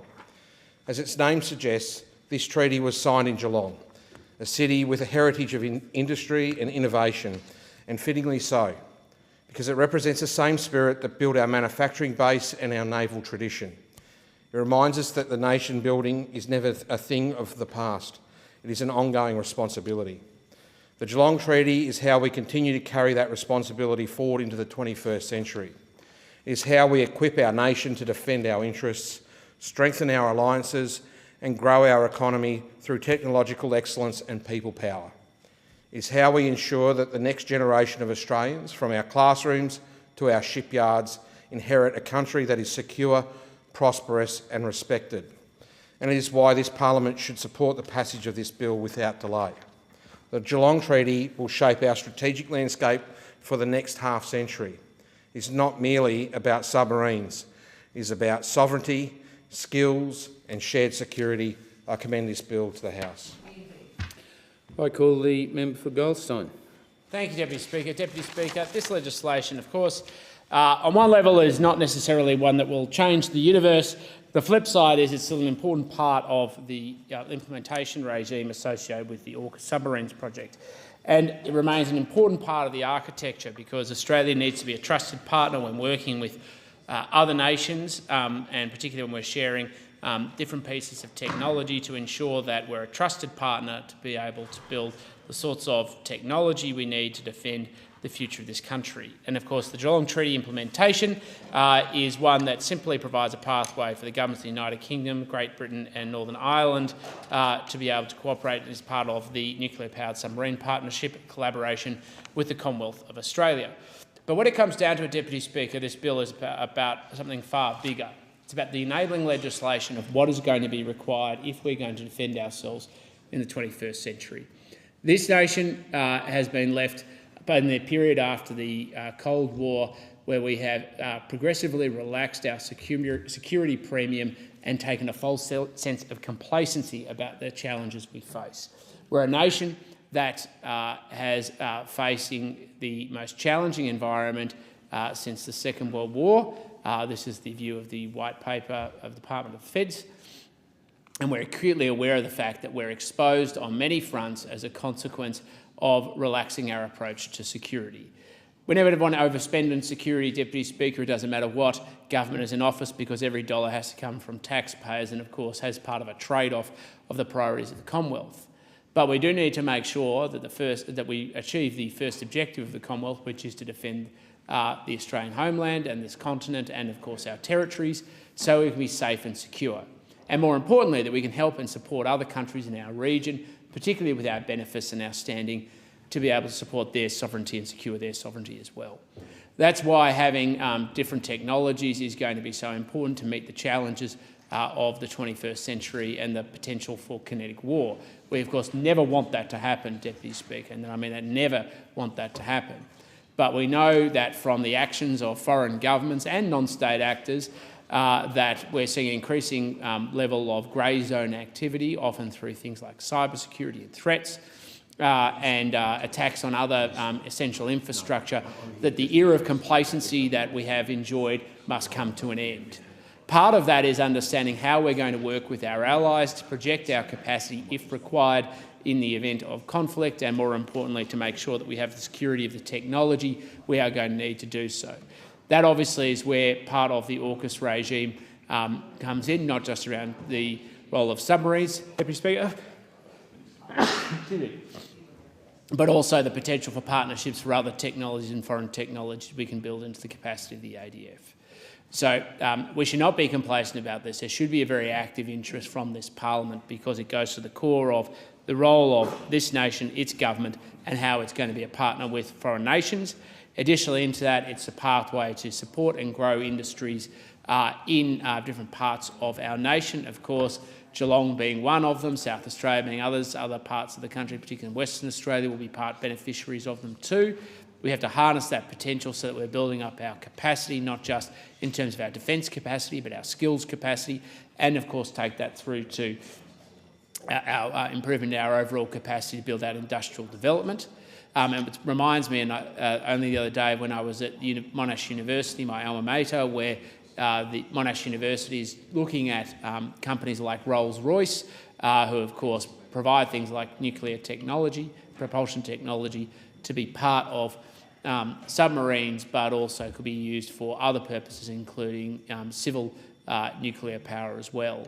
But one of the biggest frustrations they have is they're not getting the clear signals from this government and at a state level to deliver the technology that Australians desperately need. This legislation does provide a very clear signal to the marketplace and to companies like Rolls-Royce about how they can be part of the solution of building out the technology to build out Australia's defence capacity.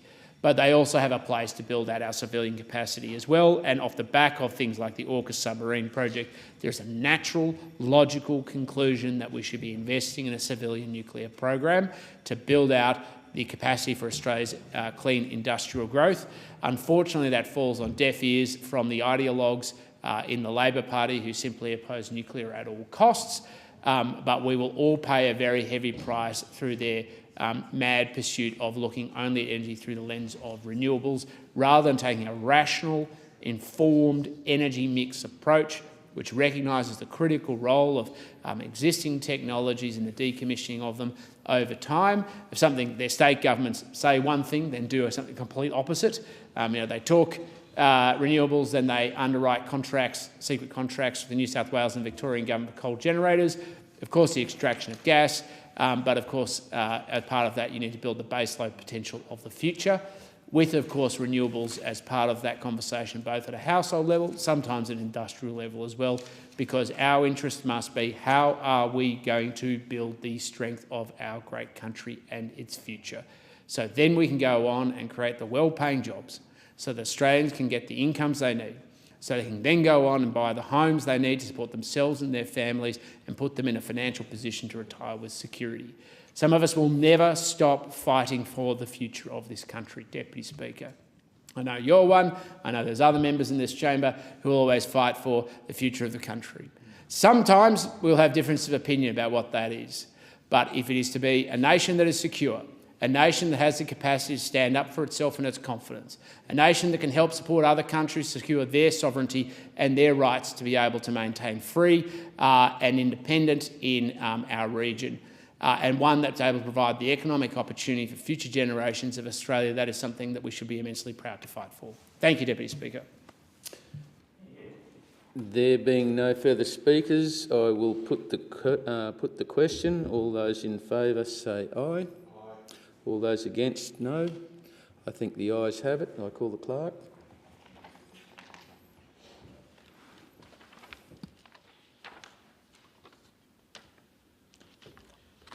Second reading, a bill for an act to amend the Customs Tariff Act 1995 and for related purposes. If no member wishes to consider the bill in detail, I will put the question. I will put the report question immediately. The question is that this bill be reported to the House without amendment. Those all in favour say aye. Those against, no. I think the ayes have it. I call the clerk for the next order of business. Government business order of the day next order of the day, Vet Student Loans Miscellaneous Measures Bill 2025, resumption of debate on the second reading. And the question is that this bill be now read a second time. I call the member for Petrie. Thank you, Deputy Speaker. I'm proud to speak in strong support of the Vet Student Loans Miscellaneous Measures Bill 2025. This bill goes to the heart of something that Labor believes in, building the skilled workforce Australia needs, now and into the future. The Vet Student Loans program makes vocational education and training more accessible to Australians by providing opportunities for students to undertake a vet course and defer their tuition fees through an income contingent loan. It's a system that gives Australians from all walks of life a chance to gain qualifications in high-demand fields, from engineering to project management to occupational trades like plumbing, carpentry and electrical work. This bill ensures the system remains fair, transparent and secure. Under the current law, students applying for a vet student loan must provide their tax file number. This is essential because, like university HEC-style loans, repayments are made through the Australian tax system. The tax file number ensures that the student's loan details align with the Australian Taxation Office records. However, due to a recent review of how vet student loans are administered, the Department of Employment and Workplace Relations identified a legislative grey area. The Vet Student Loans Act 2016 did not explicitly authorise providers to handle tax file numbers, even though this has been a practical necessity since the beginning of this program. The department also identified that improvements could be made to better align legislation, IT systems and privacy safeguards. We have acted to fix that. Since early 2025, updates have been made to the department's IT systems.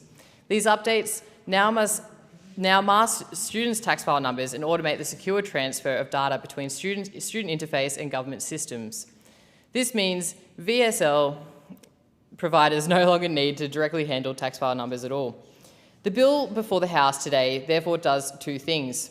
It retrospectively authorises VSL providers past handling of student tax file numbers for the purpose of administrating vet student loans, and it authorises the Department of Employment and Workplace Relations to pass disclosure of those tax file numbers to provide for the same purpose.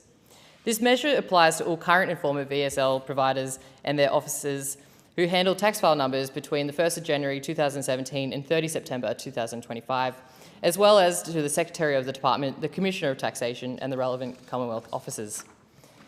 By clarifying this legal authority, we protect both students and providers from uncertainty about past administrative processes, and we reinforce confidence in the ongoing integrity of the system.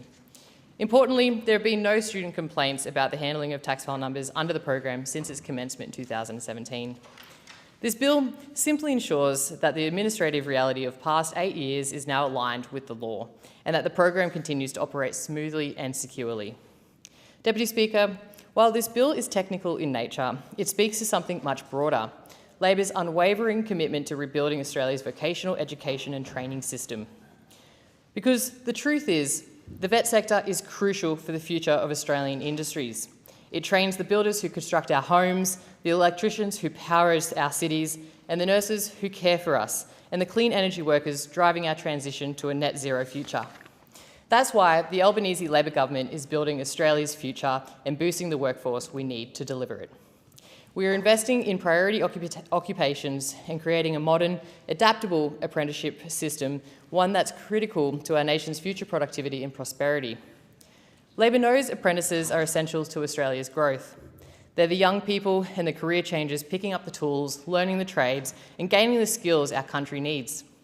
That's why we've implemented targeted measures to ease the cost of living pressures for apprentices and support employers with training costs. From 1st July 2025, the government expanded the Key Apprentices program to include a housing construction apprenticeship stream, offering up to $10,000 in financial incentives to new apprentices in construction. And it's already working. In just the first 3 months of the program, we've seen 4,700 new apprentices commence training as plumbers, electricians and carpenters. We've also extended the Australian Apprentice Training Support Payment and the Priority Hiring Incentive by 6 months to the end of 2025. These provide up to $5,000 to apprentices and employers in priority occupations. For those who relocate for work, the living away from home allowance has been increased for the first time in more than 20 years, from $77 to $120 a week for the first-year apprentices and similar rises for second and third years. For the apprentice with disability, we've increased the Disability Australian Apprentice Wage Support payment from $104 to $206, $104 to $216 per week, the first increase since 1998, back when I was 4 years old. Time for a change. And it scraps unnecessary red tape that force annual rechecks. These measures are more about than cost of living relief. They're about fairness, opportunity and inclusion. And we can see the results. There are currently 300,000 apprentices in training across Australia, up by 15% compared to pre-COVID levels. Over the last financial year, more than 62,000 employers and 119,000 apprentices received incentive payments. Trade completions are up 8.7% compared to last year, and a remarkable 34% compared to before the pandemic. Here in Queensland, apprenticeship commencements and completions have risen steadily under Labor, particularly in construction, electrical and engineering trades. And in my own electorate of Petrie, as of December 2024, there were 1,480 apprentices and trainees in training, young locals and career changers gaining practical skills that lead to secure, well-paid work. These are the people who will build our homes, wire our renewable energy systems and drive the next generation of Queensland industry. Deputy Speaker, only Labor is the party of free TAFE.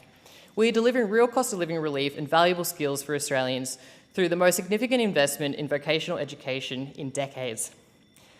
More than 685,000 Australians have already enrolled in free TAFE courses under the Albanese government. Thousands of opportunities to get skilled and start a career in sectors our country needs most.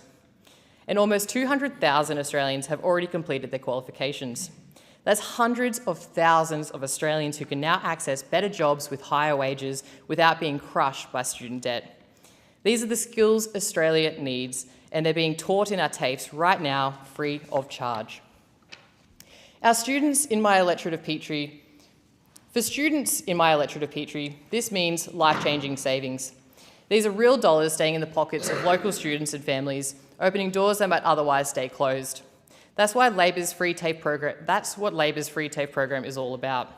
Under Labor, free TAFE isn't a short-term pilot, it's a permanent pillar of our education system. We've locked in 100,000 free TAFE places every year from 2027, guaranteeing a pipeline of skilled workers for the future. Labor is also delivering fairer loan arrangements for all students, whether they study at TAFE or at university. We are cutting 20% off all student debt and raising the minimum repayment threshold, so repayments only start when graduates are earning more. This is a one-off reduction applies to over 280,000 VET student loan and Australian apprenticeship support loan accounts, cutting more than $500 million of student balances. That's real relief for apprentices, tradies and students who keep our economy running. Because Labor is the party of education, whether it's TAFE or university, we believe in giving Australians every chance to succeed. The VET Student Loans Miscellaneous Measures Bill 2025 might be a small technical bill, but it sits within a much larger Labor mission to rebuild the vocational education, restore fairness, and ensure that every Australian has access to skills, opportunity, and secure employment. We're making sure that the VET system supports our nation's big goals, from building 1.2 million new homes, to transforming our energy grid, to expanding our care economy.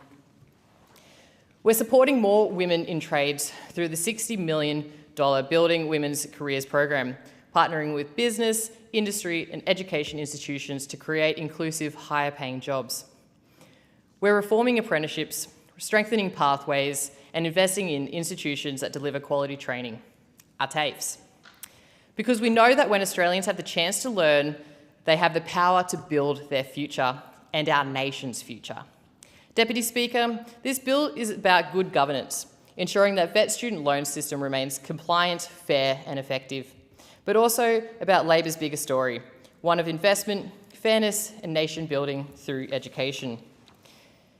In my electorate of Petrie, I've met apprentices training to become electricians, nurses, retraining in the care sector, and parents returning to study through free TAFE. Each one of them is building a better life because of the choices the Labor government has made.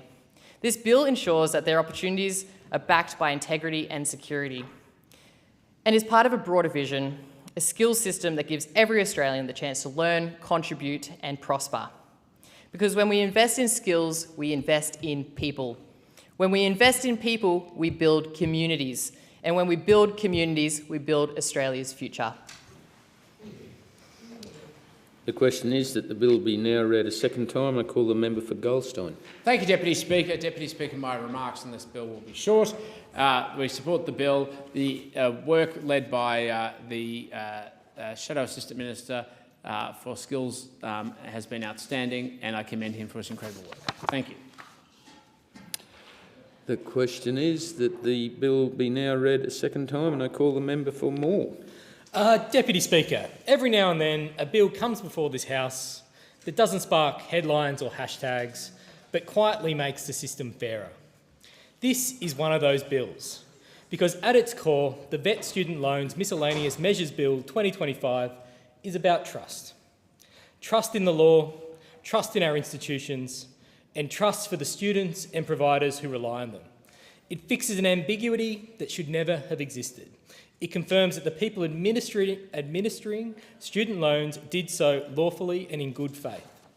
And it future-proofs privacy protections so the same uncertainty can never happen again. That's it. No spin, no sleight of hand, just the kind of measured repair work that good government does quietly and well. When Australians apply for a vet student loan, they must include their tax file number.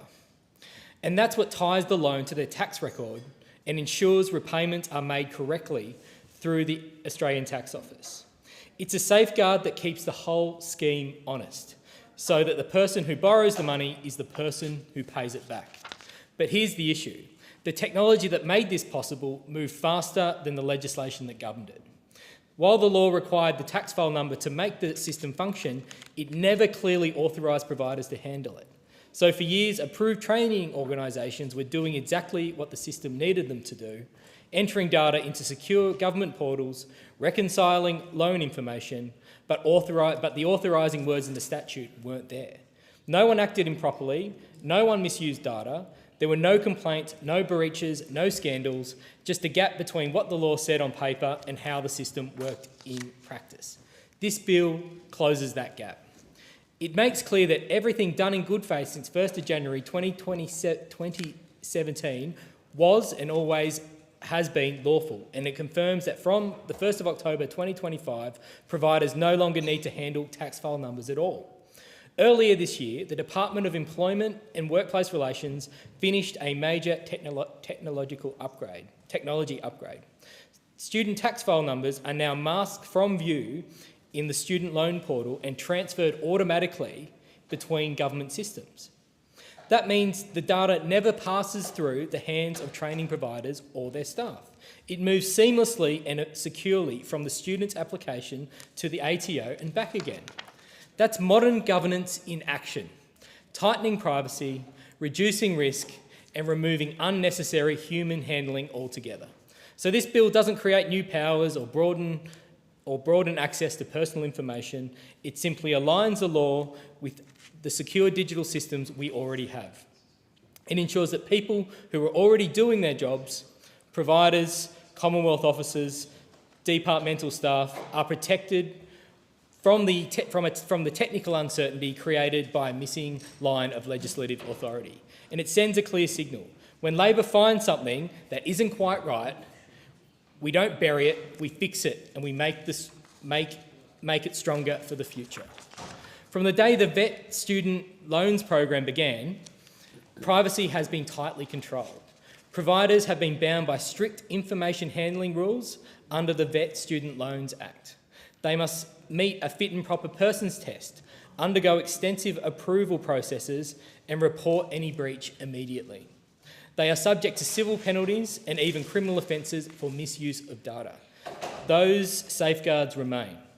What changes under this bill is the certainty that every past action performed in good faith to get the student loans processed or reconciled sits squarely within the law. And for the future, the system will operate with even higher privacy standards. No provider will see, store or transmit a student's tax file number. That's exactly how it should be in the digital age. Minimal access, maximum protection. This bill, therefore, strengthens both integrity and confidence in our program that's helped hundreds of thousands of Australians learn, train and work. Deputy Speaker, the principles behind this bill are simple and consistent with the values that underpin our democracy. It supports the right to education by ensuring that VET student loans program continues to operate smoothly for those who already rely on it to study and upskill. It supports the right to work by guaranteeing access to training that leads directly to secure jobs in our economy. And it protects the right to privacy by tightening the rules so that personal information is handled only when absolutely necessary and always within the bounds of the law. That is how we maintain trust in public administration, through careful, proportionate reform that respects both the individual and the institution. Deputy Speaker, this bill may look technical, but it sits within a much larger effort, rebuilding Australia's vocational education system after years of neglect. Because the truth is, when Labor returned to government, we inherited a skills system that had already been hollowed out. TAFE campuses left to crumble, apprentice numbers in freefall, billions stripped from training budgets. And young Australians were told, implicitly and sometimes explicitly, that choosing a trade or a technical career was second best. We reject that nonsense. We believe that whether you're wiring a hospital, caring for the elderly, or coding a new piece of software, your contribution matters equally to this country's future. And that's why Labor has put TAFE back at the centre of Australia's training system. Since coming to office, Free TAFE has delivered more than 685,000 enrolments across the nation in early childhood education, in disability care, in construction and in digital technology. That's 685,000 Australians getting a real qualification for a real job without the financial barrier that once kept them out. When the opposition leader was Shadow Minister for Skills, she said, if you don't pay for something, you don't value it. Well, Deputy Speaker, Australians are proving her wrong every single day. They value Free TAFE because it changes lives, theirs and their families. In my own electorate of Moore, I see that transformation up close at the North Metropolitan TAFE. Under the leadership of Michelle Hode, its dedicated staff are training the electricians, engineers and technicians who keep Western Australia running. These people are juggling work, study and family. They're showing the same grit and determination that built this country. They deserve a government that has their back. And that's exactly what this bill represents. A government that's making sure the system that supports them is watertight and fair. Because when those students apply for a VET loan, they deserve to know that their personal information is safe, that their debt is correctly recorded, and that the government has done its homework. Labor's skills agenda goes further. We're backing apprentices in every corner of the country because they're the ones who build the homes, the infrastructure and the clean energy projects of the future. From July 2025, the key apprenticeship program was expanded to include a dedicated housing construction stream offering up to $10,000 in incentives for new apprentices. We extended the training support payment and priority hiring incentive through to the end of 2025, providing up to $5,000 for apprentices and employers in priority occupations. We increased the living away from home allowance to help young people relocate for work, and we boosted support for apprentices with disabilities by removing unnecessary red tape. Each of these measures helps someone start and finish their trade, and each of them builds a stronger, more skilled workforce for our nation. Deputy Speaker, we also understand that students and apprentices are under real cost of living pressures. That's why this government took decisive action to cut student debt by 20% and lift the repayment threshold so that graduates begin repaying only when they can actually afford it. More than 280,000 vet and apprenticeship loan accounts will benefit from that change, representing over $500 million in debt relief. That's money that stays in people's pockets, money that helps them pay rent, buy tools, or simply breathe a little easier when they build their future. It's another example of a government that understands what fairness looks like in practice. Deputy Speaker, this bill also reinforces something deeper, confidence in the government itself. Because when citizens see their government fixing problems quietly and properly, rather than ignoring them or playing politics with them, it strengthens faith in every other reform we deliver. This is responsible lawmaking. No fanfare, no finger pointing, just solid, careful work that keeps our system strong. Those opposite might prefer a headline, we prefer results. They might treat governance as theatre, we treat it as service. And service means doing the unglamorous work, tightening a definition, updating the system, closing a legal loophole so that the whole machine runs as it should. That's what this bill does. It ensures that every form lodged, every record kept, every repayment made under the VET student loans program sits securely on the right side of the law. It's easy sometimes to think of legislation like this as dry or technical, but behind every data point and clause is a person, a mature-age student retraining after a redundancy, an apprentice starting their first job in the trades, a single parent studying nursing to re-enter the workforce. They are the reason this program exists. They are the reason we make sure every part of it, from the online form to the privacy settings, work flawlessly. Because when we get these details right, we're not just fixing a database, we're reaffirming a social contract, that government will look after people who put in the effort to better themselves. That's something Labor will always stand for. Deputy Speaker, I often think that good government is a bit like good wiring. You don't notice it when it's done well, it just works. This bill is the wiring behind a much larger system. It's the quiet work that keeps the lights on, literally and figuratively, for thousands of students who rely on VET loans every year. It shows that we take responsibility seriously. When we find a problem, we own it, we fix it, and we make sure it never happens again. That's what separates governing from posturing. So yes, this bill is small. It won't lead the evening news, but its impact will last. It strengthens privacy, it validates the good faith actions of people who did their jobs, it modernises the administration of student loans and reinforces the integrity of one of the most important programs in our education system. It gives students confidence that their personal information is safe, it gives providers certainty that they are operating within the law, and it gives the Australian people proof that their government is paying attention, even to the fine print. Deputy Speaker, the VET sector is one of the great engines of national opportunity. It changes lives, opens doors and drives innovation. By maintaining integrity and trust in the systems that support it, this bill helps ensure that opportunity endures. It may be modest, but it's meaningful. It is, in every sense, what good government looks like. Practical, careful and built to last. I commend the bill to the House. The question is that this bill be now read a second time, and I call the member for Moreton. Thank you, Deputy Speaker. And Deputy Speaker, I'm always delighted, I'm always pleased to be able to have the opportunity to talk about vocational education and training. And it's not just because in my electorate on Brisbane's south side, we are home to the flagship Acacia Ridge TAFE. But it does, Deputy Speaker, give me a little bit of an opportunity to brag about it, because it's something we're very proud of in the electorate of Moreton. It's the largest trade training centre, not just in Brisbane, not just in Queensland, not just in Australia, but in the entire Southern Hemisphere. And I've had the great pleasure to be able to host the Deputy Prime Minister when we tried out dyno chassis behind the wheel of a car. I've had the great pleasure of hosting Minister Giles, working through how battery technology works and talking to the students about their experiences at their TAFE. Deputy Speaker, the Acacia Ridge campus is 22 hectares of purpose-built, state-of-the-art training facilities. And I always enjoy visiting there because it's a hive of activity. It offers a wide range of trade-related courses in automotive, building, construction, electrotechnology, engineering, manufacturing and design, resources and mining, transport and utilities. And it's all about making sure that we're giving people, many of them young people, access to the skills that we need as a nation for the future.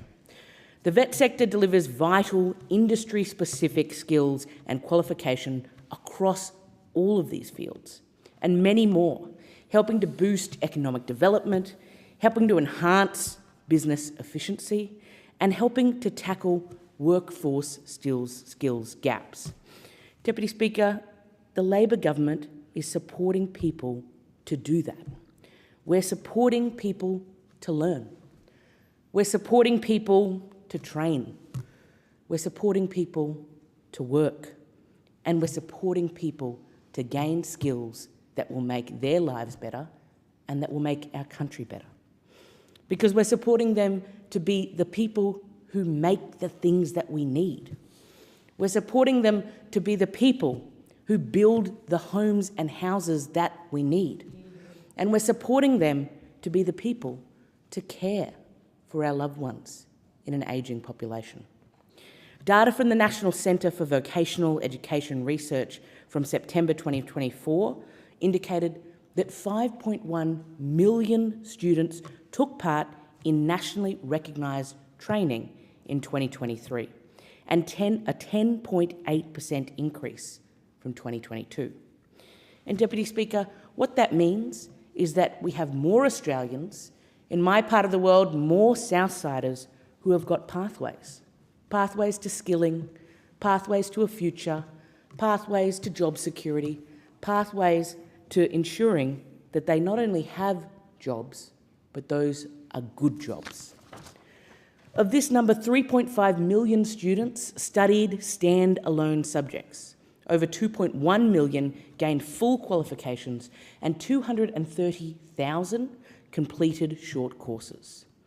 This is about the skills that our country needs, and contrary to what you might hear, it is working people. It is working people, particularly those who have been trained, just as in Acacia Ridge. It is those who drive our economy. It is those working people who grow our economy. It is those working people who make sure that our economy is moving forward. Many of these students were able to study thanks to the VET Student Loans VSL program. This program supports eligible students to cover tuition fees for approved higher level, such as diplomas and above, VET courses at approved providers. The aim of the program is to promote courses and to grow the workforce in areas that align with industry needs, with what our country needs, with what business needs. The VET Student Loans Miscellaneous Measures Bill 2025 concerns the administration of these loans. This bill addresses an issue with the administration of VET student loans, which was identified during a recent review. It concerns the handling of students' tax file numbers and the fact that the VET Student Loans Act 2016 does not authorise VSL providers to handle tax file numbers. VSL providers are registered training organisations which are authorised by the Australian Government to deliver VSL-approved courses. These may be TAFE institutions or private providers. Tax file numbers are necessary for the administration of student loan programs such as VSL.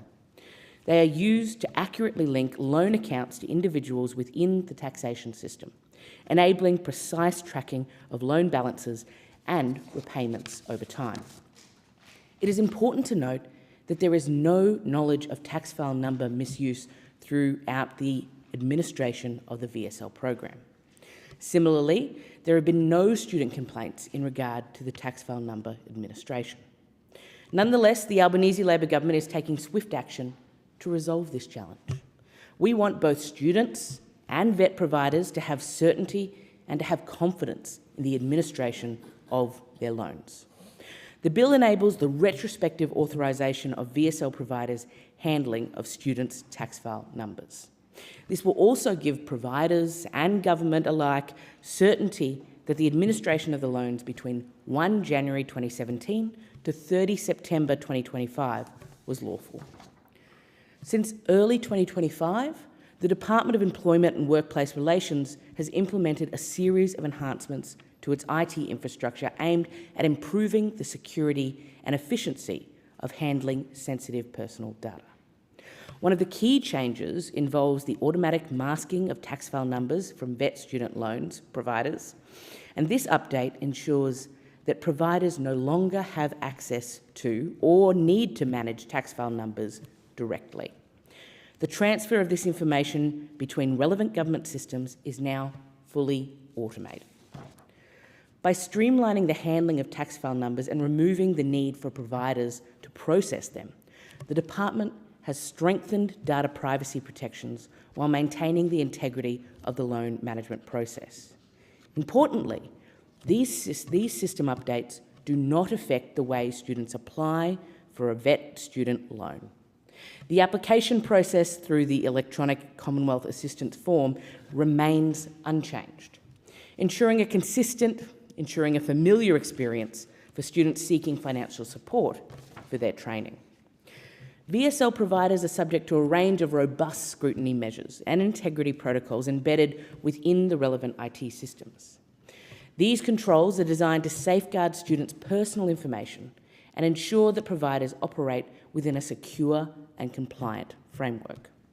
Before being granted approval to administer VSLs, providers must complete comprehensive vetting procedures, ensuring that only qualified institutions are permitted to participate in the program.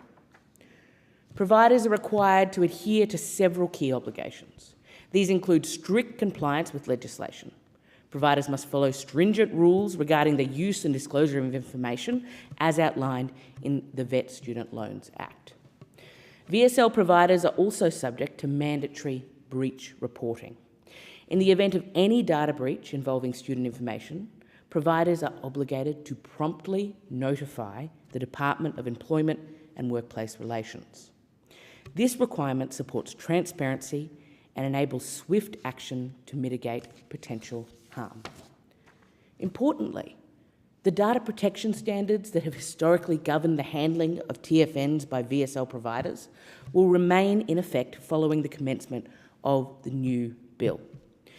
These ongoing safeguards reinforce the government's commitment to maintaining high levels of privacy and data security within the VET student loans framework. The Albanese Labor government has invested $42 million over 4 years from July 2023 to help develop a fit-for-purpose VSL IT system. And this means that from 2026, the VSL program will be bolstered by new assessments and payment system. This is just one way that Labor stands behind the VET sector. One of Labor's key election promises was to cut student debt by 20%. In fact, we promised it would be the first piece of legislation that we brought to this Parliament, and it was. The result is, of course, that 3 million Australians with student debt will have 20% off their debt wiped, gone. This includes students with VSL program debts.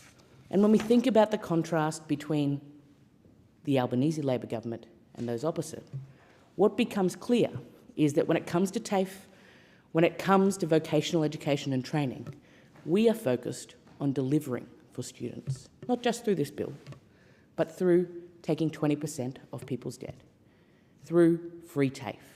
And we know that those opposite do not support free TAFE.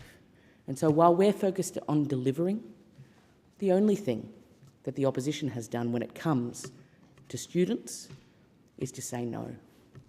No, we cannot give you that cost of living relief. No, you cannot have 20% off your student debt that will help you set up for the future. We've made TAFE free, and we've made that permanent, nationwide. This provides cost of living support to more Australians to get the qualifications they want for the jobs our economy desperately needs. Free TAFE will boost Australia's workforce by training more tradies and construction workers to build more homes, and more nurses and more healthcare workers to look after our loved ones. From January 2023 to June this year, 128,231 people in Queensland alone had taken up the opportunity to upskill for free. Across the country, thousands of students have flocked to courses such as the Cert 4 in Building and Construction, the Diploma of Early Childhood Education and Care, the Cert 4 in Cybersecurity, the Cert 3 in Individual Support and Diploma of Nursing, and the Cert 3 in Horticulture. A February 2025 report from Jobs and Skills Australia, Opportunity and Productivity towards a Tertiary Harmonisation Roadmap, indicates that a more integrated and coordinated tertiary education system has the potential to enhance workforce productivity. Has the potential to elevate skill levels across the industries that we're talking about, and to support the development of a future-ready workforce that meets the industry demands. Our government has invested $27.7 million to support the development of a more aligned tertiary education system.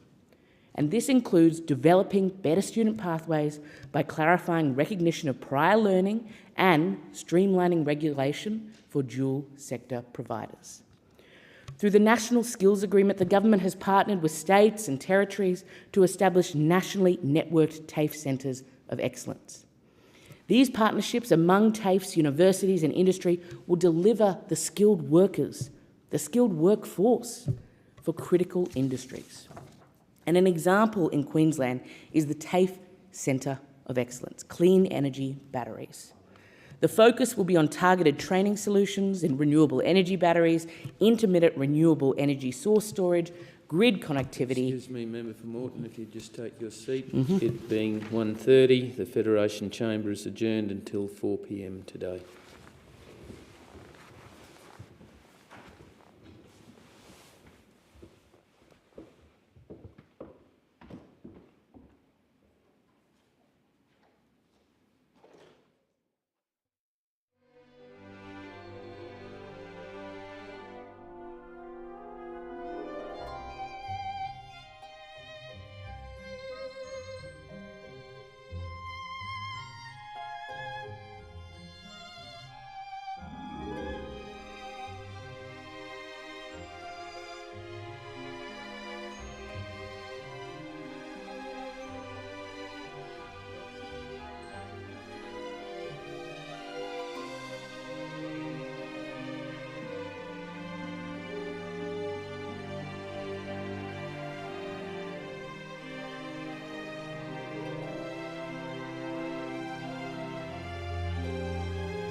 I call the clerk.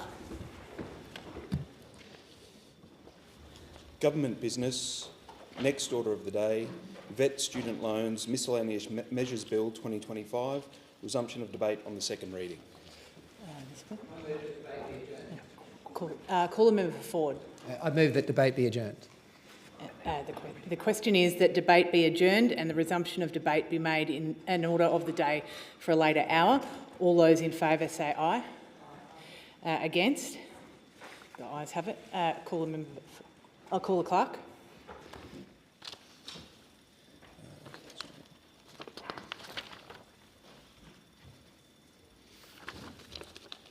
Government business. Next order of the day, Freedom of Information Amendment Bill 2025. Further consideration of the bill. Call the member for Indi. Thank you, Madam Acting Deputy Speaker. I ask leave of the Federation Chamber to move amendments 1 and 2 as circulated in my name together. Is leave granted? Call the member for Indi. I move amendments 1 and 2 as circulated in my name together. Speaker, freedom of information should never come with a fee. Today, I move amendments that would repeal Schedule 6 of the Freedom of Information Amendment Bill 2025. Schedule 6 allows the government to charge application fees for FOI matters via regulation, which would be created at a later date. The bill would let the government set fees for things like making an FOI request, seeking internal review of a refusal, or applying for an independent Information Commissioner review. Fee for access is contrary to the right to access information, and these provisions to create application fees appear to be just another barrier to access, with little justification provided by the government. Speaker, I have 3 key concerns with application fees that I'll now outline. First, a fee system will simply create new barriers for people with little disposable income to access the FOI system and make it more likely they will decide against pursuing information. Provisions for financial hardship and exemptions for personal information are important, but the fact remains that when there is cost, there is a subset of our community that will not even apply, even when they have a genuine and reasonable reason to do so. And even with hardship waivers, the burden of proof will shift to the applicant to establish this hardship, provide paperwork and endure any delays. And I say that this will further disincentivise people from exercising their right to seek information. Second, the administration of application fees is likely to cost more than it will ever raise in revenue. And if it isn't a revenue measure, then what is it and why have it? It's just bureaucracy that unfairly burdens people who can least afford it. If it's not raising revenue, it must be achieving some other aim. And the only obvious conclusion is that the purpose of charging a fee is to deter people from applying in the first place. Now, remarkably, the bill's own explanatory memorandum, written by the Attorney-General's own office, states that, and I quote, "The existence of an application fee may unintentionally limit access to information for certain persons," end of quote. The government then says that the application fees, and I quote, "are reasonable, proportionate and necessary," without providing any evidence for why this is true. Put simply, saying it's true doesn't make it true. Finally, the government tries to justify application fees on the basis that most state and territory governments charge fees. Now, this is a poor argument, and on its own is no justification for such a significant change. If the government wishes to establish a fee charging system, it should lay out a clear case for change and explain how the benefits of such reform would outweigh any negative impacts on vulnerable persons or those otherwise disadvantaged by the proposed application fees. It hasn't done so, and I would truly appreciate hearing from the Attorney-General, I'm really grateful that the Attorney is here, how the government weighed up the disincentive it acknowledges exists against the supposed need to limit the number of requests made. On what basis did the government determine this was proportionate and reasonable? As I previously stated, the government has thus far failed to make the case for why application fees are necessary and has not sufficiently justified that application fees won't deter people from making an application in the first place. Without a case for change and a solid evidence base, I cannot support Schedule 6. Thank the member for Indi. Before the member for Indi spoke, the question was the bill be agreed to. Question now is the amendment be agreed to. I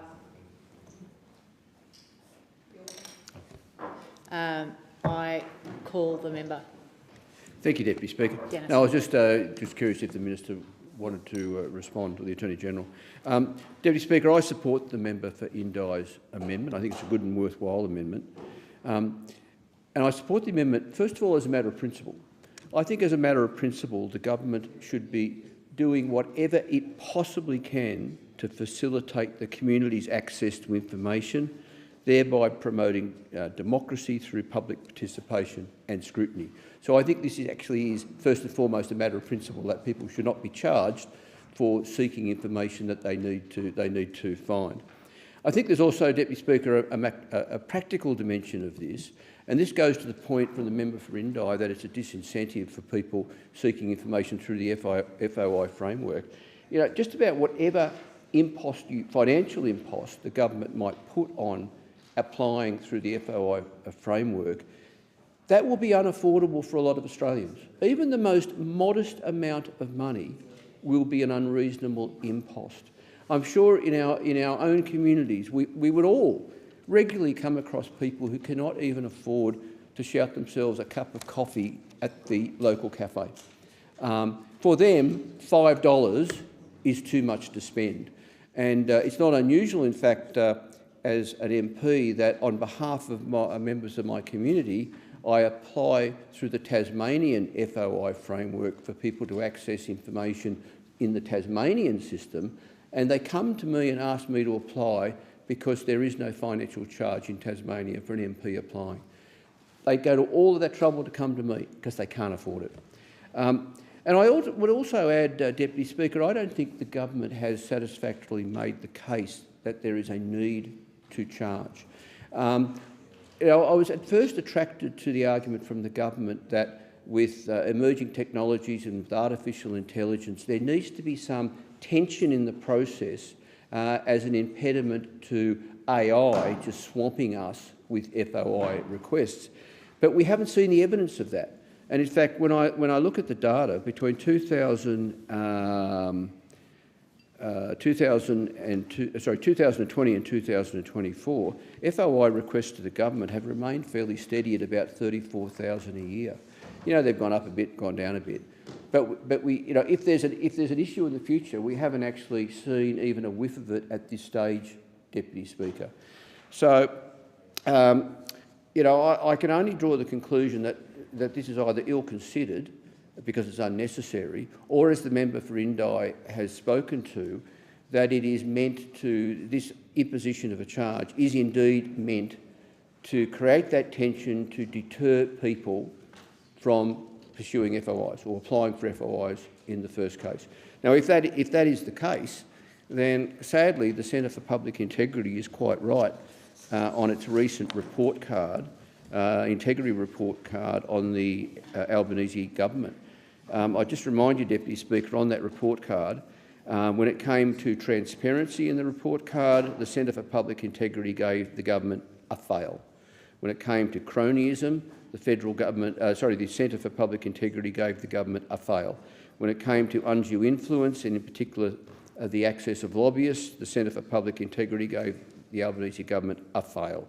It also gave it a fail for parliamentary accountability and a fail for supporting an independent public service. So the government is rating poorly already, and this adds to the criticism of the government. Frankly, Deputy Speaker, when it was announced right back at the start that the FOI framework would be reviewed, I actually spoke positively in the media of this move by the government, because I felt it would likely be a genuine attempt by the government to modernise our FOI framework, which is warranted. But sadly, that now that we're where we're preoccupied with the detail of the reforms, I find the reforms very much lacking, and I've flipped and I've become quite critical. So I'll leave it there, Deputy Speaker, and I will support the amendment moved by the member for Indi. Thank the member for Denison and call the member for Curtin. Thank you, Deputy Speaker. I am rising to support the member for Indi's amendment, and I think it is worth pointing out that the 2013 Hawke Review explicitly recommended no application fees. And this is the same review that the government is repeatedly referring to as backup for other changes in the bill, to show that they have actually been supported previously. And this is just another example of previous comments about the FOI legislation being cherry-picked and all in one direction, all towards making it harder for the public to access information.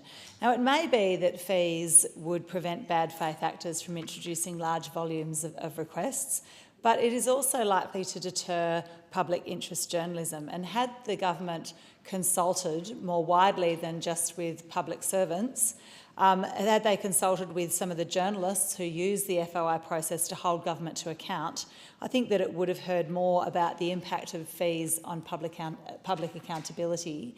And I think then the government would be much happier to support this amendment and make sure that we are not creating extra barriers for the public to find out what decisions government's making and why they're making those decisions. Thank you, member for Curtin, and call the Attorney-General. Thank you, Madam Acting Deputy Speaker. The government opposes the amendment. The cost to government of processing FOI applications is significant and is increasing, costing $97.99 million in 2024-25, compared with $36.32 million in 2010-2011. Further, vexatious, abusive and repeat requests by applicants for the same information impact on agencies and ministers' ability to process other FOI requests in a timely manner. The ability to introduce fees for FOI requests will assist to manage these issues. The bill includes a regulation-making power to impose application fees for FOI request and review processes. It also includes appropriate safeguards. The bill expressly prevents application fees from being imposed in relation to requests for an individual's own personal information. Any fee regulations must provide for waiver or remission in circumstances of financial hardship. The regulations can provide for circumstances in which fees should be refunded. Regulations to establish application fees under the bill will be subject to scrutiny and disallowance. All other Australian jurisdictions, except the ACT, have application fees for FOI requests. Thank the Attorney-General, and I call the member for Indi. Thank you, Acting Deputy Speaker, and I thank the Attorney-General. I have a question for the Attorney-General. You're quoting a cost to the Commonwealth of $97.99 million in processing freedom of information requests. Could you tell me, please, how much revenue you expect to raise by imposing these fees?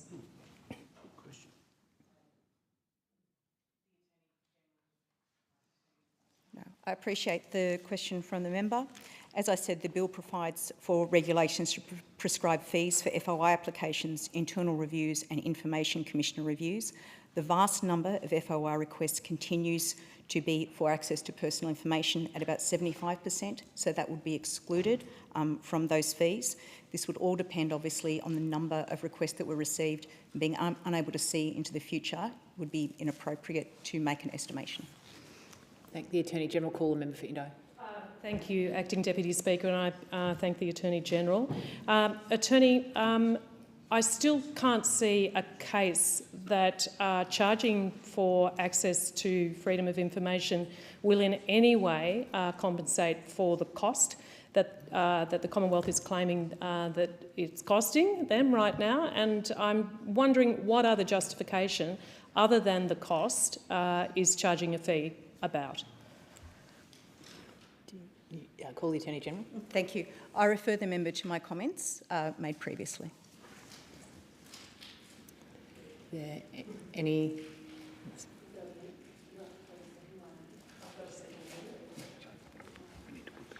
I put the question. Oh, sorry. Oh, so, the question is that the amendments be agreed to. I put the question. Yep. All those in favour? Aye. Against?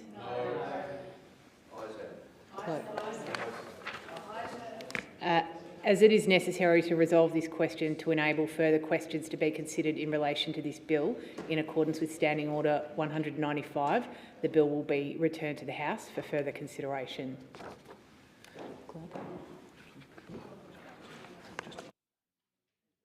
I call the member for Indo.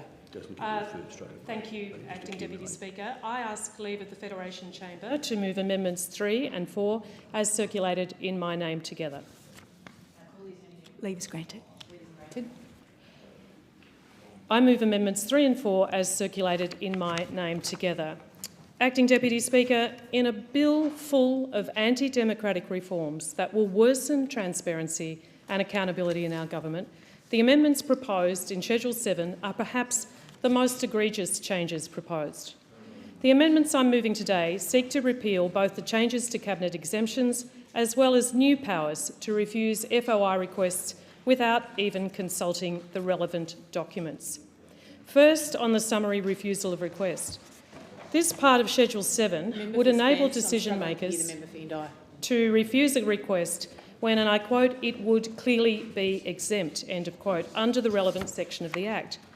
What this means is that a decision maker can refuse a request without ever checking whether it is actually an exempt document. Now, simply believing it would be exempt will be enough to refuse a request. I'll say that again just to make sure everyone's got this straight. Your right to access government information can be determined by whether the public servant thinks it would involve an exempt document. Now, Madam Deputy Speaker, that doesn't pass anybody's pub test. It's lazy at best. The test of clearly exempt is elastic and it will be stretched in practice. That is not a fair contest and it will discourage legitimate scrutiny. It will result in worse outcomes. Now, while you can appeal, most people will simply give up. It's just another way that freedom of information will be harder to access. Secondly, on Cabinet exemptions. Now, it's already incredibly difficult under the current FOI Act to access documents that have gone anywhere near the Cabinet room. Years of litigation have established a very high threshold for the disclosure of documents involved in the Cabinet process. Now, I fully support the principle of Cabinet solidarity and I agree there must be rigorous and appropriate protections for Cabinet confidentiality where it's needed. That's not my argument. However, I think most people today believe that the balance has shifted too far against disclosure, and that's under the current arrangements. But now, the government want to go further and extend Cabinet exemptions to more documents, many of which were never created to go to Cabinet or even to directly inform Cabinet deliberations. Under this bill, anything considered or even simply noted in the Cabinet process will be exempt, rather than the previous definition that referred specifically to deliberation and decision-making. Now, this matters. I'm also extremely concerned that the previous dominant purpose test will be replaced by a substantive purpose test. Words matter. This will increase the threshold even higher. Words matter, and that's why they're in the bill. Under these proposals, a document could be exempt simply because it helped to inform a minister in relation to an issue the Cabinet will consider. It's a long bow. I contend it is too long. And it's hard to imagine anything that this couldn't include. And finally, these amendments to expand Cabinet exemptions are in direct contravention of the concluding recommendations of the Robodebt Royal Commission. As I said in my speech yesterday, and it's important these things are recorded in the Hansard, this government's proposals seek to reinforce a culture of Cabinet secrecy that, in part, allowed Robodebt to persist for so long. So concerned am I about this that I asked the Attorney-General about these proposed changes in question time in an attempt to understand why the government was rejecting the concluding recommendation of its own Royal Commission. Unfortunately, the Attorney-General's answer did not inspire me with confidence. It didn't, suggesting that the proposals were merely a clarification of what happens now and would reflect the policy intent of the existing exemptions. But this, Deputy Speaker, simply isn't accurate. Yesterday, the Centre for Public Integrity published a fact check on key claims made by the government in relation to this bill. This fact check said that it is misleading to suggest that this bill simply clarifies the existing Cabinet exemptions. In fact, the opposite is true.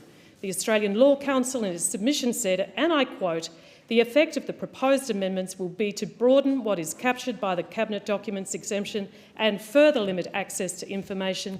This contradicts the closing observation of the Royal Commission," end of quote. And the Law Council goes on to recommend that these amendments be rejected. So I seek to repeal these sections of the bill because they will make our democracy and our government less open, less accountable, less transparent, and we don't want that. The question is that the amendments be agreed to. I call the member for Denison. Thank you, Deputy Speaker. And again, I will be supporting the member for Indi's amendment because clearly the attempt by the government to greatly increase the exemptions to the FOI framework are unwarranted. Again, as a matter of principle, the effort to do this will be an impediment to the community's access to information, thereby promoting democracy through public participation and scrutiny. I mean, I think that's self-evident. I don't need to talk in any more detail about that. Surely we should be doing everything to shine a light on governance and public administration, and we should be taking no backward steps in that regard. I'd also make the point, and in fact the member for Indi has already touched on this, the Robo-Debt Royal Commission made a very, very clear recommendation, and I'll read it. The government should end the blanket approach to confidentiality of Cabinet documents. To give effect to this section, Section 34 of the FOI Act should be repealed. The wide range of class and conditional exemptions in the FOI Act is sufficient to protect the public interest in relation to Cabinet documents. The mere fact that a document is a Cabinet document should not, by itself, be regarded as justifying maintenance of its secrecy. In other words, Deputy Speaker, we shouldn't be having a debate about the merits of increasing the exemptions, and we should be having a debate about the merits of reducing exemptions.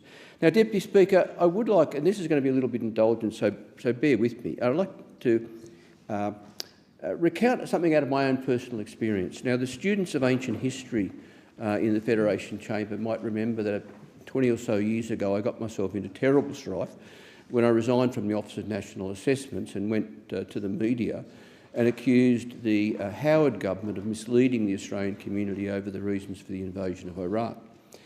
Now, one of the reasons I resigned and went public was my concern as a public servant, an intelligence official, my concern that if I just ventilated my concerns internally, they wouldn't be recorded, they'd be buried, and they would never see the light of day. And heavens, if for any reason one day there should be one or in fact two inquiries into Australia's misplaced for the invasion of Iraq, there'd be no record of it. So my experience was that if I as a public servant had been able to give frank and fearless advice, and if it had been recorded carefully, I might have been more comfortable with sticking with the team and not resigning from O&A. The point I'm getting to, Deputy Speaker, is this claim that the current FOI framework is a barrier to frank and fearless advice is actually back to front. Yeah. I think public servants would be much more comfortable with giving frank and fearless advice if they knew that it was written down, noted carefully, and one day, if the government's refusal to take that frank and fearless advice, if one day that government refusal to heed the advice was made public, then it would be the government's problem and I would be vindicated. I wouldn't stand accused as an incompetent or worse public servant, an unprofessional public servant that wasn't giving frank and fearless advice. So, I make this point as firmly as I can. The claim that frank and fearless advice is not being provided because public servants are scared of their advice one day being publicised, it's quite misleading. In fact, it's terribly misleading. We have a world-class public service, really world-class, and it's populated by officials and senior officials who want to give frank and fearless advice, and they want it to be recorded. And they are quite comfortable with their advice being one day publicised, in particular if the government makes a misstep or a serious misstep by accidentally invading a country for fraudulent reasons, then that advice would clear those officials of any sort of incompetence or unprofessional behaviour. So good on the member for Indi. It's another good amendment and I'll be supporting it. I thank the member for Clark, previously Dennison, of course, and I call a member for Curtin. Thank you, Deputy Speaker. I would like to just reiterate the issue that has come out of the Robo-Debt Royal Commission that is being ignored here. And the excuse being used is that public servants will be more likely to give frank and fearless advice. In the Robo-Debt Royal Commission, one of the findings was, one of the quotes there from Commissioner Holmes was that nothing I've seen in ministerial briefs or materials put to Cabinet suggests any tendency to give full and frank advice that might be impaired by the possibility of disclosure. The Commissioner goes on to say that had there not been the exemption from freedom of information, the activity would have been just uncovered earlier and dealt with much more effectively. And the Commissioner says, that raises the real question of whether the protection of Cabinet documents as a class from disclosure ought to be maintained, or whether, when access is sought, disclosure should be given unless there is a specific public interest in maintaining its confidentiality. And one of the things I'd like to add to that is that I'm unclear as to how this will actually increase frank and fearless advice anyway. If you move from a dominant purpose test to a substantial purpose test, I'm not convinced that that actually will make a significant difference in a public servant's decision about what to say to Cabinet. And many experts would say frank and fearless advice is far more likely to be protected by protecting the tenure of those public servants and ensuring that they are able to speak up without fear of their jobs, than just to avoid the fear that someone might find out what they've said. In fact, they might actually feel more comfortable if they know that they can give advice and ultimately it may be one or two inquiries down the track, that advice will become known and the public will know that they did their best. So I will be supporting this amendment. I think the expansion of Cabinet exemptions is absolutely heading in the wrong direction. We need greater transparency. The way to rebuild trust in government is for people to understand what decisions government's making and why they're making them. And I'm very disappointed that the government is putting this forward. It is not in the interests of open government. Thank the member for Curtin and call the member for Wentworth. Deputy Speaker, I'm also rise to support this amendment, and I think probably out of all of the bill, I think this is probably the most important part to change, and I thank the member for Indi for making these changes. I really want to reiterate what was said and actually read out by the member for Clark in terms of robo-debt, because I think the government has made a huge deal, and I think rightly so, about the impact of robo-debt on individuals and the enormous stain that it is on Australian sort of political public service history. But then to ignore something which was so clearly put in the Robo-Debt Royal Commission, and in some cases it seems to mischaracterise some of what the Robo-Debt Royal Commission said, and saying somehow that this fits within the Robo-Debt Royal Commission's observations and recommendations, I think is very disappointing. And I'm disappointed, I'll be honest, with the Prime Minister, who, in a question I asked specifically on this issue, denied that Robo-Debt had anything to do with FOI, when in fact the Robo-Debt Royal Commission is explicit in that in relation to Cabinet confidentiality and how that inhibited a negative for robo-debt. I'd also like to make the observation more broadly about what we're trying to do in this country to improve the quality of debate. And Mike Burgess, the head of ASIO, spoke yesterday very powerfully at the Lowy Institute, talking about the need to disagree well, to have fact-based and broad-based conversations, and to do this in an effective way. And let's be honest, the Parliament doesn't do that very often. But I think that to do that well, we actually need the information to back it up. We do need the frank and fearless advice of the public service to be more available to the country rather than less available to country, so that we can have the debates that we need to have in this country about difficult political and public issues. And these are, there are many, difficult challenges that we are facing as a country, economically, socially, and really as a member of the public rather than a member of the Parliament, I would love more of that information to be out there in the public domain, so that as a member of the public I can be better informed about whether the government is serving the people or whether it's not, and what policies we should or shouldn't be considering, or what policies perhaps have been considered and why justifiably they have been left alone. I think in the dearth and the sort of vacuum of information, you will have other players who play, and I respect many of the think tanks and others who play in this space, but there are also many bad actors who, to play in this space and who try and fill that void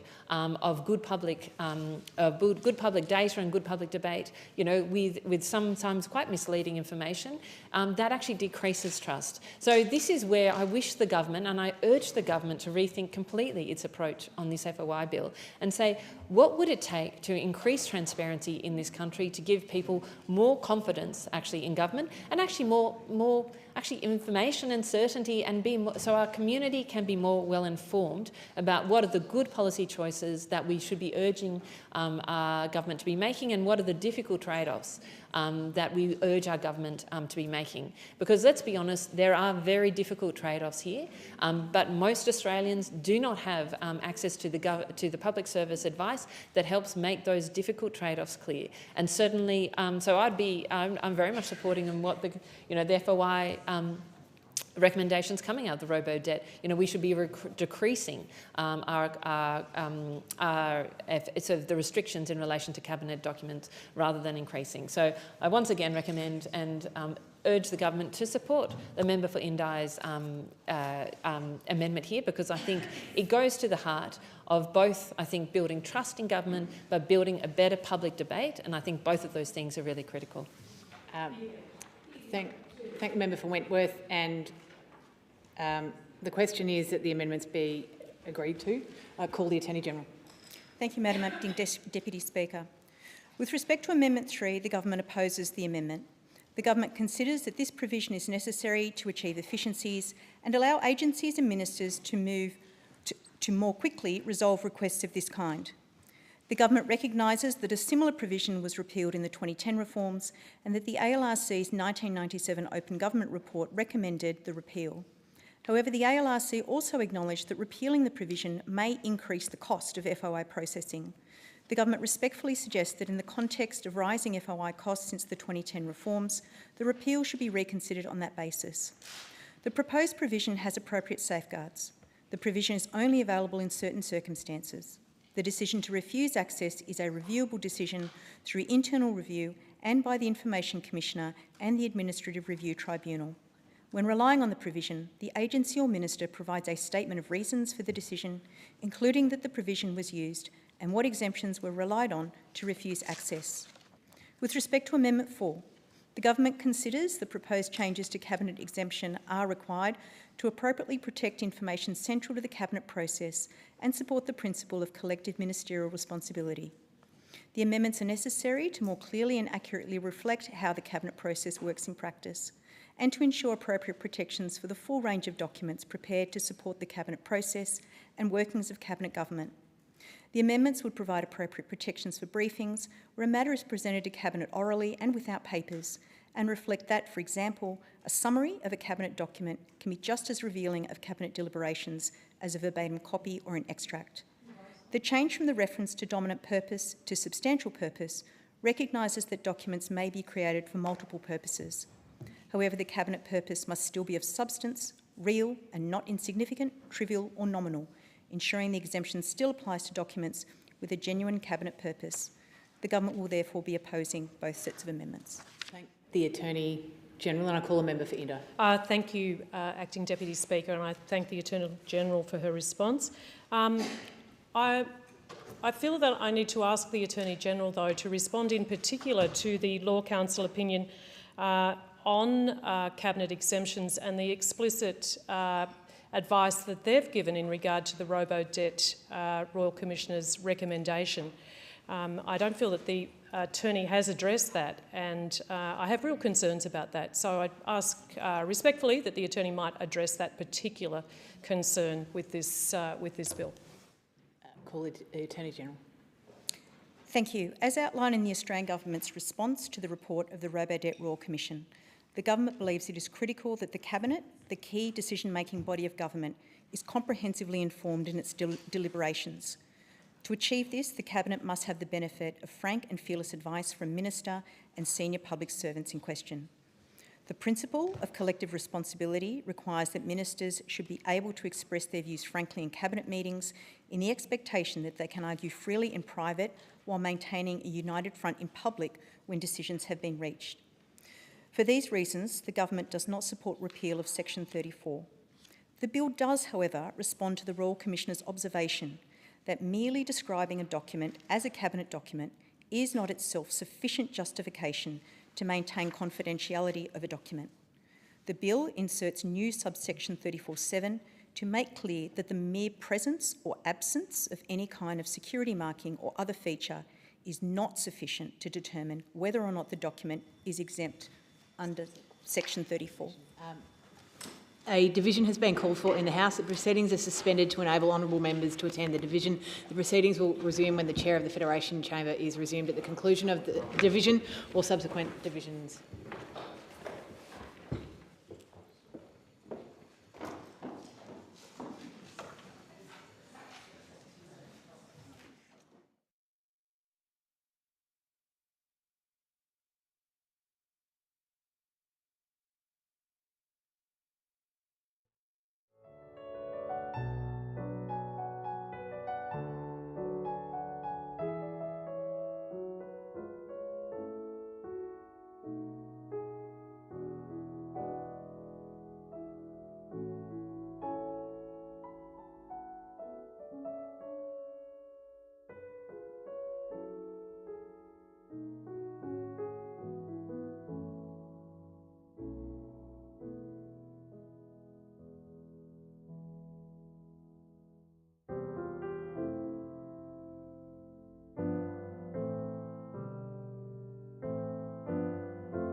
So we'll resume with consideration of the bill in detail. Are there any further speakers? Sorry, no.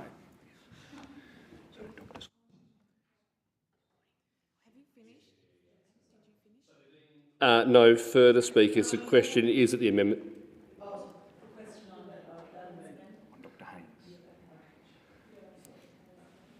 So the question is that the amendments be agreed to. We'll put that question. Those of that opinion say aye. Aye. Those against say no. No. I think the ayes have it.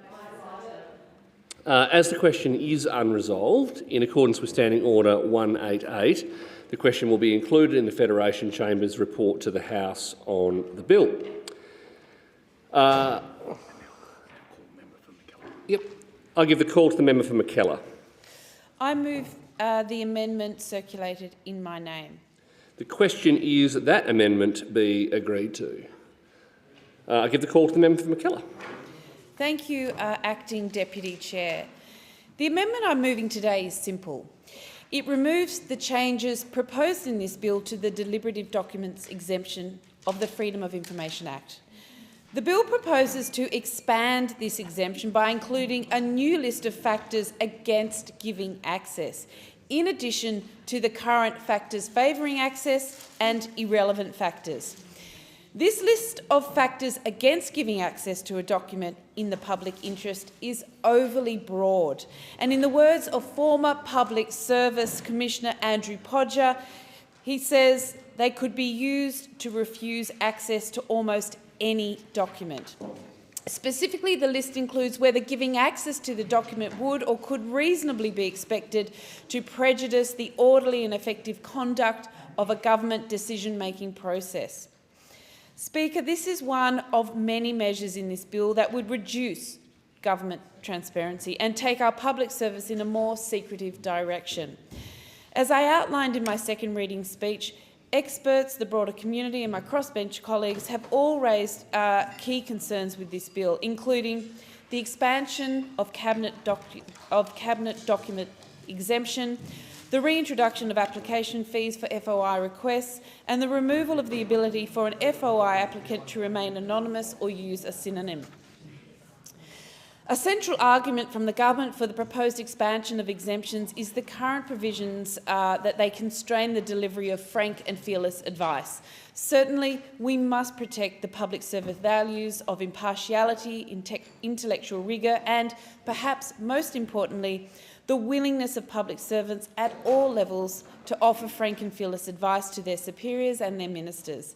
Yet the evidence, including from the Robo-Debt Royal Commission, shows that factors other than FOI are contributing to failures to provide the frank and fearless advice. These include the central role of government in appointing and dismissing departmental secretaries, which has the potential to impact the relationship between the Secretary and Minister.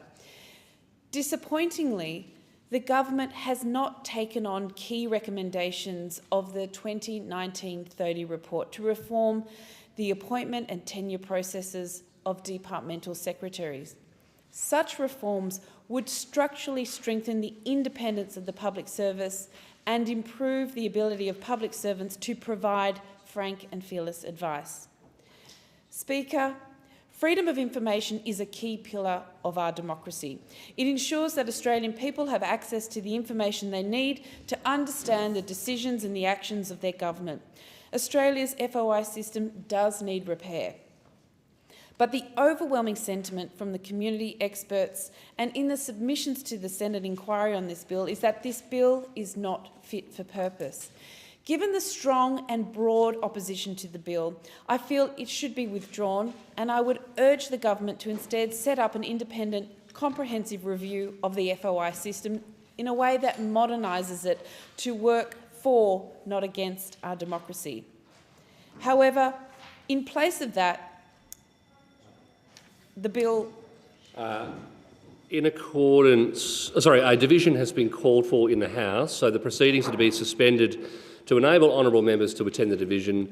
The proceedings will resume when the Chair of the Federation Chamber is resumed at the conclusion of the division or subsequent divisions.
So the question is that the amendment be agreed to, and in continuation I call the member for McKellar. Thank you, Speaker. However, in place of that, the bill should, at the very least, be amended to remove the most egregious elements. This includes the member for Indi's amendments to remove the expansion of the cabinet document exemption and application fees, and the member for Kooyong's amendment to remove the restriction on anonymous requests. I thank them both for their tenacity in striving to strengthen the integrity and transparency of our political system.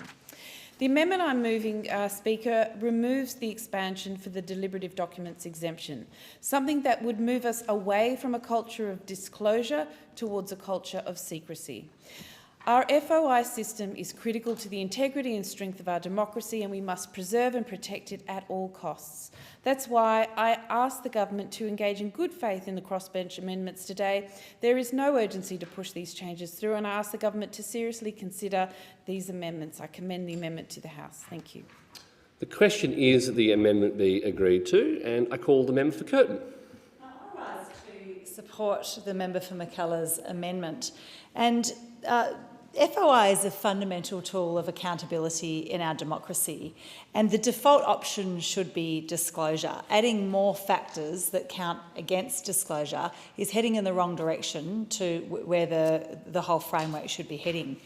FOI was developed in 1982 with a clear purpose to open up government and to shift that default from secrecy to transparency and ensure that decisions made in the name of the public are actually visible to the public. And it has generally worked.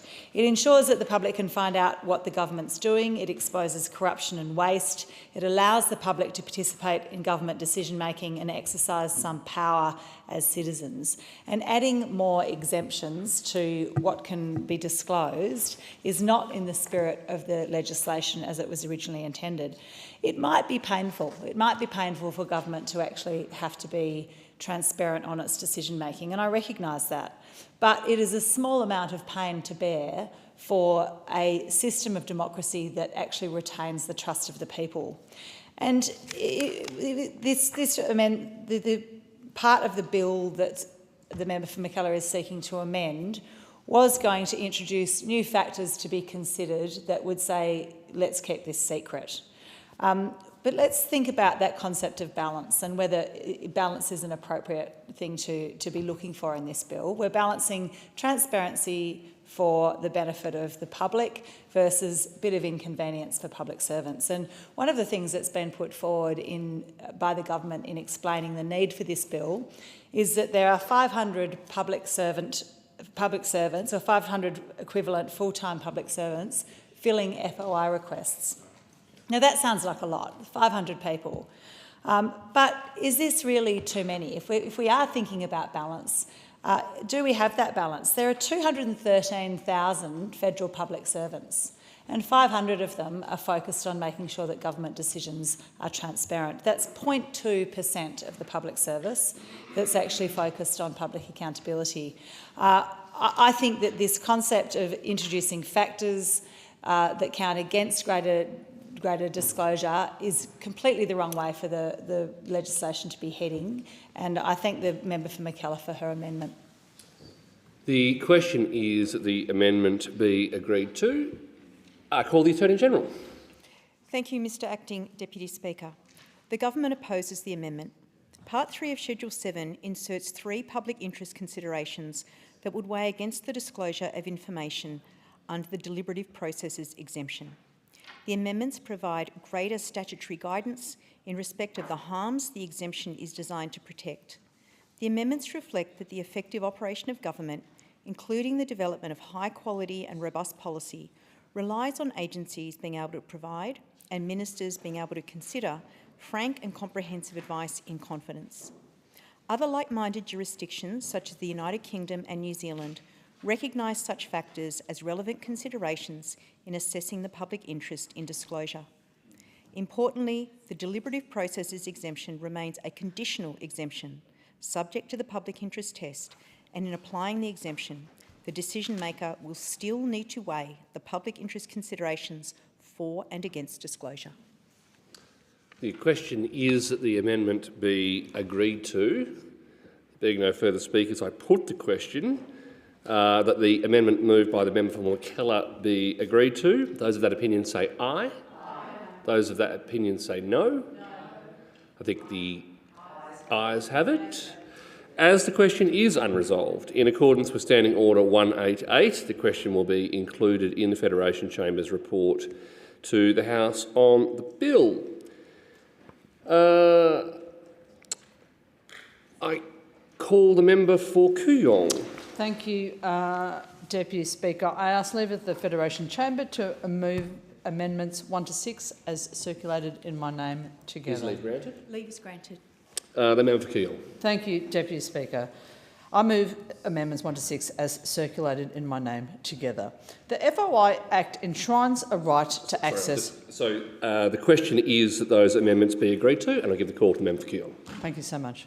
The FOI Act enshrines a right to access information, and it protects individuals' rights by providing them access to the information held by government about themselves. The objects of this Act are clear.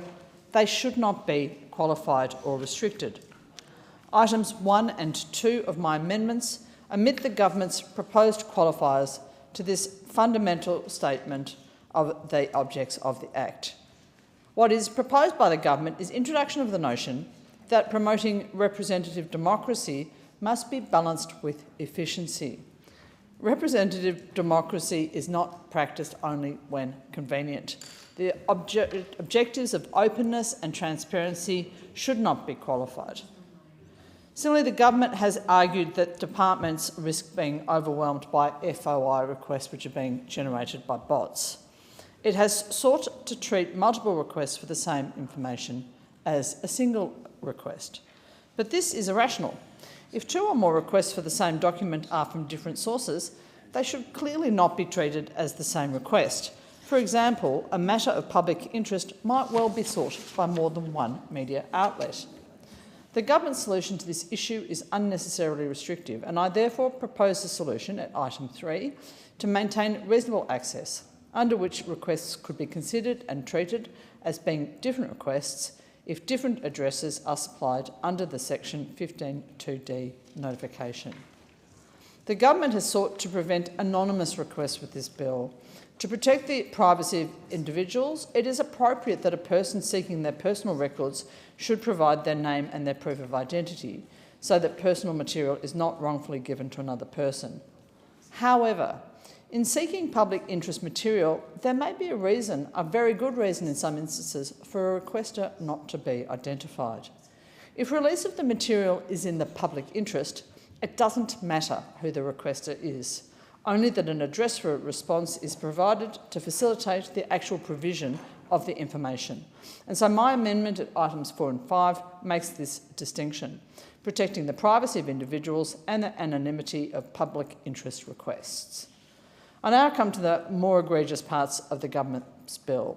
Its deliberate move to keep Australians in the dark on this flimsy pretext of national interest.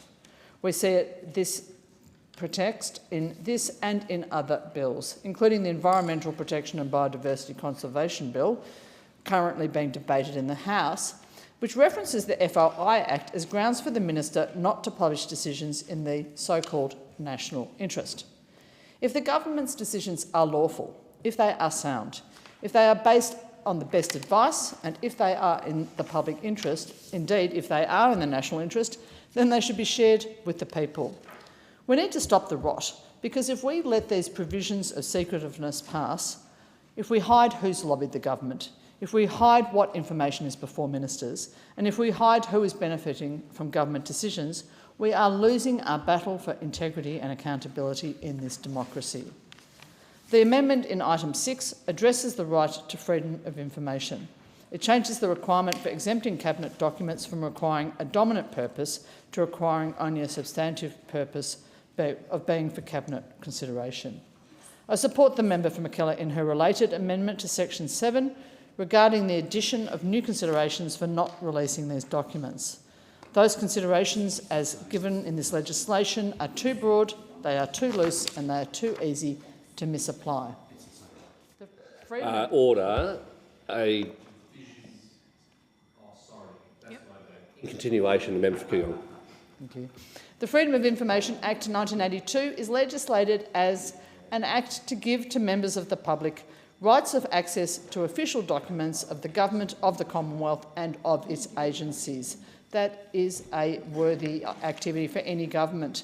Any restrictions on those rights of access have to be limited and they have to be proportionate to prevent transgressions of those rights. So I commend these amendments to the House. The question is that those amendments be agreed to, and in that case, I call the Attorney-General. Thank you, Mr Acting Deputy Speaker. The Government opposes the amendments. The amendments to the objects of the Act balance promoting transparent government with the countervailing public interest in protecting essential private interests and the proper functioning of government. The amendments in relation to vexatious requests allow multiple requests to be treated as a single request and will help agencies deal with abusive and repeat requests by applicants for the same information. I note that the Government has also moved amendments in relation to the anonymous measures in the bill, and I will speak into those later in the debate. The amendments in relation to anonymous applications will ensure vexatious applicant declarations are unable to be circumvented, discourage applicants from engaging in inappropriate or threatening behaviour, and enable agencies to know who they are dealing with. The amendments in relation to the deliberative processes exemption provide greater statutory guidance on the harm the exemption is designed to protect and reflect that the effective operation of government relies on agencies being able to provide and ministers being able to consider frank and comprehensive advice in confidence. The amendments to the Cabinet exemption are necessary to more clearly and accurately reflect how the Cabinet process works in practice and to ensure appropriate protections for the full range of documents prepared to support the Cabinet process and workings of Cabinet government. The question is that those amendments moved by the member for Kooyong be agreed to. I will put that question. So the question is that those amendments moved in the name of the member for Kooyong be agreed to. Those of that opinion say aye. Those against say no. I hadn't even got there, but all right. As the question is unresolved, in accordance with Standing Order 188, the question will be included in the Federation Chamber's report to the House on the bill, and I call the Attorney-General. Mr Acting Deputy Speaker, I present a supplementary explanatory memorandum to the bill. I call the Attorney-General. I ask leave of the Federation Chamber to move Government Amendments 1 and 2 as circulated together. Is leave granted? Yes. Leave being granted, I call the Attorney-General. I move Government Amendments 1 and 2 as circulated together. Therefore, the question is that those amendments be agreed to, and I call the Attorney-General. Thank you, Acting Deputy Speaker. The amendments to Part 5 of Schedule 2 moderate the circumstances under which identifying information must be provided by an applicant when making a request. Applicants would only be required to declare when they are making a request on behalf of another person and provide that other person's full name where the request is for that person's personal, business, commercial or financial information. This is a sensible adjustment based on feedback by stakeholders through the committee process.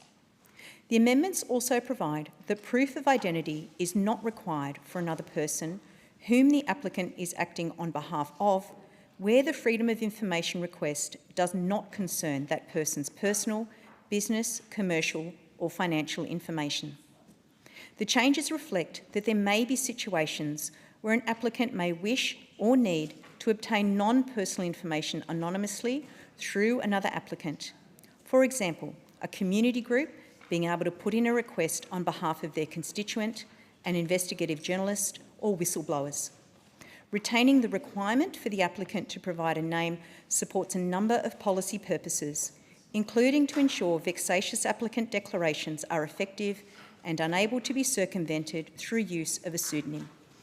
The question is that those amendments moved by the Attorney-General be agreed to, and I call the member for Indi. Thank you, Acting Deputy Speaker, the magnificent Indi. North East Victoria. I just want to rise in support of the Attorney-General's amendments. I think these are sensible amendments. I recognise that we had a conversation in your office some time ago, which included a conversation about such measures to improve the bill, and I thank the Attorney-General for bringing these changes to the chamber. The question is that those amendments be agreed to. Therefore, I will put the question that the amendments moved by the Attorney-General be agreed to. Those of that opinion say aye. Aye. Those against say no. I think the ayes have it. The ayes have it. Give the call to the member for Curtin. I ask leave of the House to move amendments 1 to 3 as circulated in my name together. Is leave granted? Leave is granted. Leave being granted, to call the member for Curtin. I move amendments 1 to 3 as circulated in my name together. Therefore, the question is that the amendments moved by the member for Curtin be agreed to. I call the member for Curtin. Thank you. These amendments would ensure that there is a broad review of the Freedom of Information Act before this bill comes into force. And a broad review is the only thing that all previous reviews have agreed on. The 2013 Hawke Review, the 2015 Shergold Review, the 2019 Thodey Review and the Senate and Legal Constitutional Affairs Committee inquiry in 2023 all call for a comprehensive independent review of the entire FOI Act. Now, it's important to note that none of these listed reviews performed a comprehensive review of the FOI system, so this would not be duplicative. Instead, every previous review that's at least partially looked at the FOI system has pointed out its and the importance of it actually getting a comprehensive assessment. Now, the reason we need a broader independent review of the Act, as opposed to just a committee inquiry into this bill, is that this bill only addresses the problems that are solved by less transparency. This is, at best, half of the problem. The other half of the problem is that in many circumstances, we need more transparency. There are many reasons to increase the information that's disclosed. Requests can take far too long to be answered.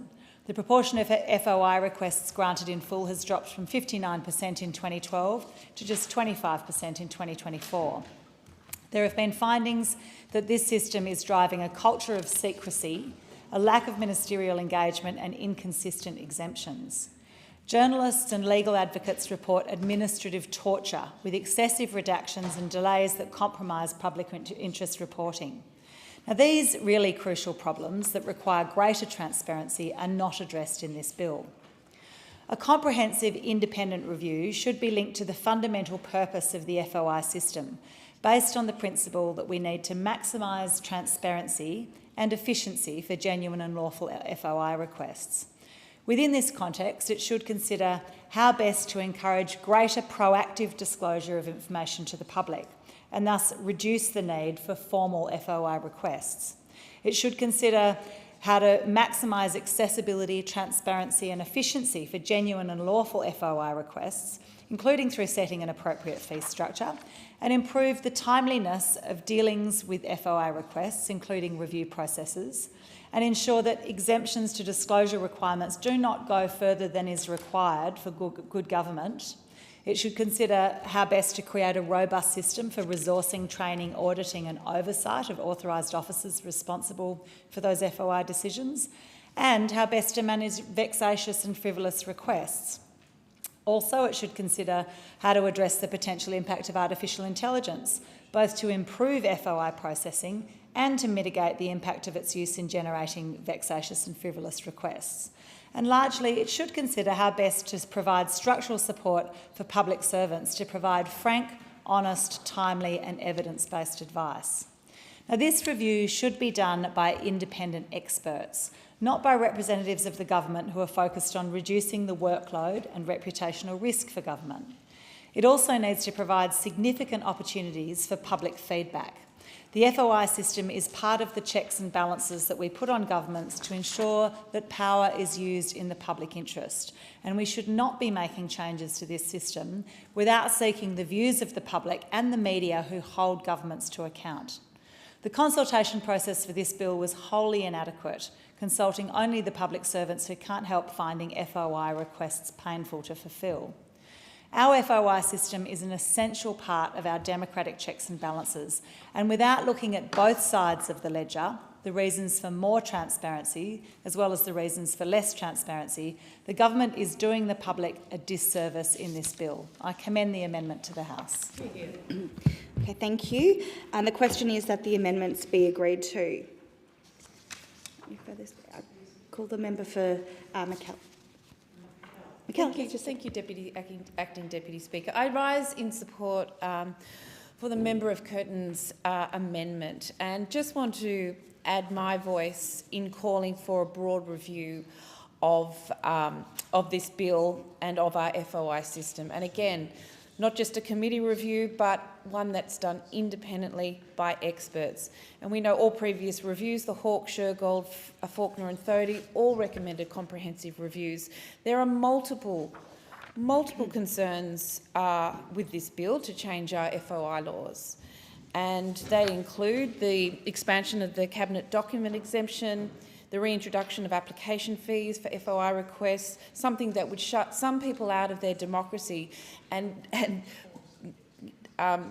promote secrecy over transparency, and the removal of the ability for an FOI applicant to remain anonymous or use a pseudonym. And we know that sometimes it is people like whistleblowers, investigative journalists who require to make these applications anonymously. And we know that there have been many royal commissions coming from investigative journalism. So to cut that out, to shut that out, would be a retrograde step in terms of our transparency. One other thing I just want to mention is a number of us have said that freedom of information is a cornerstone, is a key pillar of our democracy. We need to be moving towards greater transparency, greater accountability, rather than greater secrecy. And so that's why having an independent, broad-based review of our FOI is incredibly important, and I support the member for Curtin's call for there to be a broad-based review of this of our FOI system. And just before I do that, one other thing is that a lack of trust in our political system, a lack of trust in our democracy, is something that undermines social cohesion and a sense of well-being. So anything that we can do that inspires greater trust in our government and our political system is always a great way to grow that social cohesion. Thank you.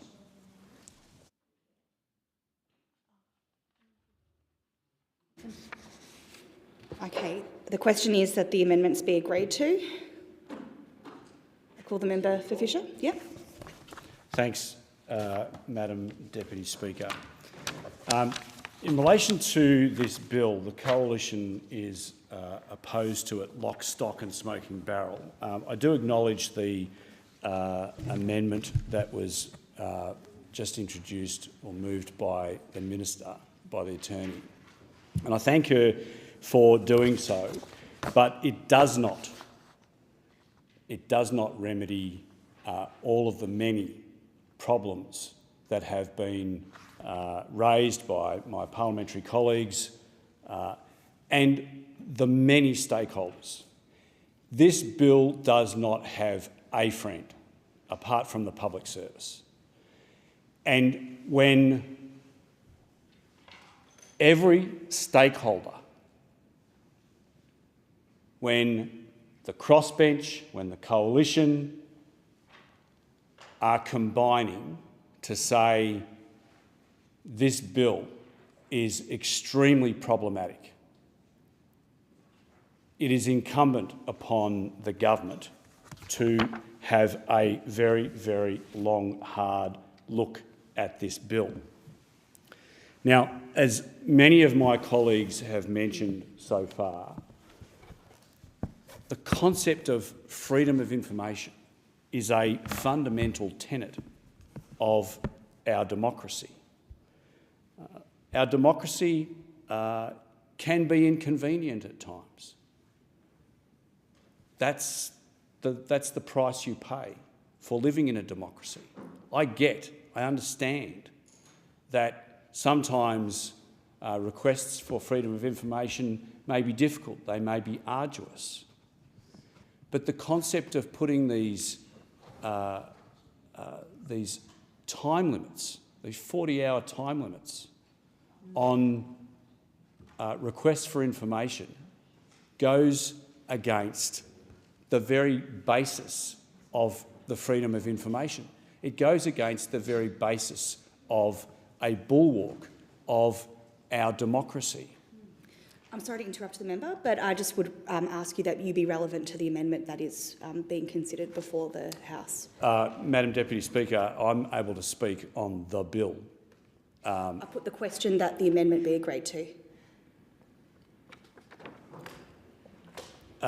The amendment that, well, I have been actually relevant insofar as the amendment that's being put forward by the attorney goes to just...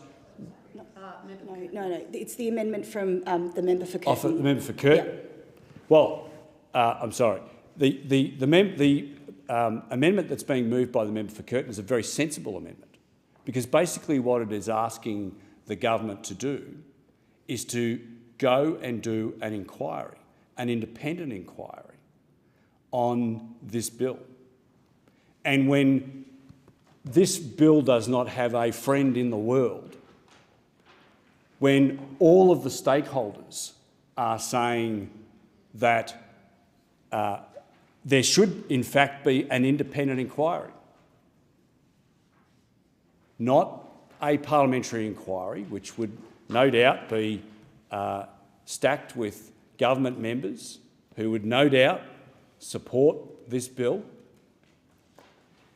A proper independent inquiry has been called for in relation to this bill, or in relation to the concept of changing the FOI Act for many years. And it beggars belief that this government would not seek to get all of the barnacles out on the table. It's this concept. This is a government that campaigned in the lead up to the 2022 election on honesty, on transparency, on accountability, and now they're in government. This government doesn't want to be held to account. This government wants to make life difficult for Australians who want answers from their government. And I implore the attorney to reconsider. Just hit pause. Why won't the attorney hit pause and do an independent or commission an independent inquiry in relation to this bill? Okay. Well, I put the question that the amendments be agreed to, and I call the Attorney-General. Thank you, Madam Acting Deputy Speaker. The government opposes the amendments.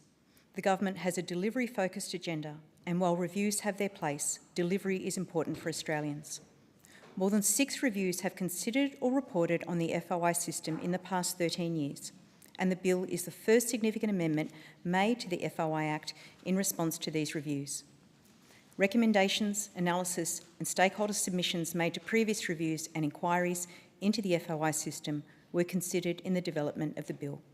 These included the 2013 Hawke Review and the Senate Committee on Legal and Constitutional Affairs inquiry into the operations of the FOI Act. Thank you. The question is that the amendments be agreed to. All those in favour? All those against? I think the noes have it. Okay, as the question is unresolved, in accordance with Standing Order 188, the question will be included in the Federation Chamber's report to the House on the bill, as it is necessary to... Yep, I call the member for Fisher. Thank you, Madam Deputy Speaker.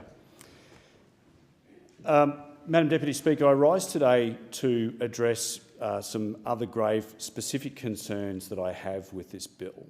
The provisions under Schedule 7, Part 2, which expand Cabinet document exemptions, raise serious questions about the government's commitment to transparency and accountability. The Law Council of Australia has voiced strong opposition to this measure, citing its potential to undermine public trust and democratic principles. The Law Council warns that the amendments could reduce transparency around government decision-making and hinder scrutiny of matters in the public interest. which runs counter to the objectives of the Freedom of Information Act. They argue that the bill extends beyond efficiency gains and instead undermines the core principles of FOI, particularly the public's right to access information promptly and at minimal cost. Before proceeding with reforms that may reduce access to information, the Law Council recommends that the government commission an independent review of the FOI Act and the broader federal FOI framework. On balance, the Law Council does not support the bill in its current form, especially provisions that enlarge the scope of exemptions and implement barriers to public access. My question to the Minister is this: how does the government justify restricting access to information in a democracy where transparency is a cornerstone of public trust? This bill, in its current form, risks eroding the very foundations of open government. I urge the Minister to reconsider these provisions and listen to the voices of civil society, legal experts and the Australian public. Thank you. I call the member for Fisher. Thank you. Madam Deputy Speaker, in relation to the expansion of Cabinet document exemptions under Schedule 7, Part 2, this has drawn considerable criticism from Transparency International Australia. My question to the Minister is this: why is the government expanding the Cabinet exemption, effectively shielding more documents from public scrutiny?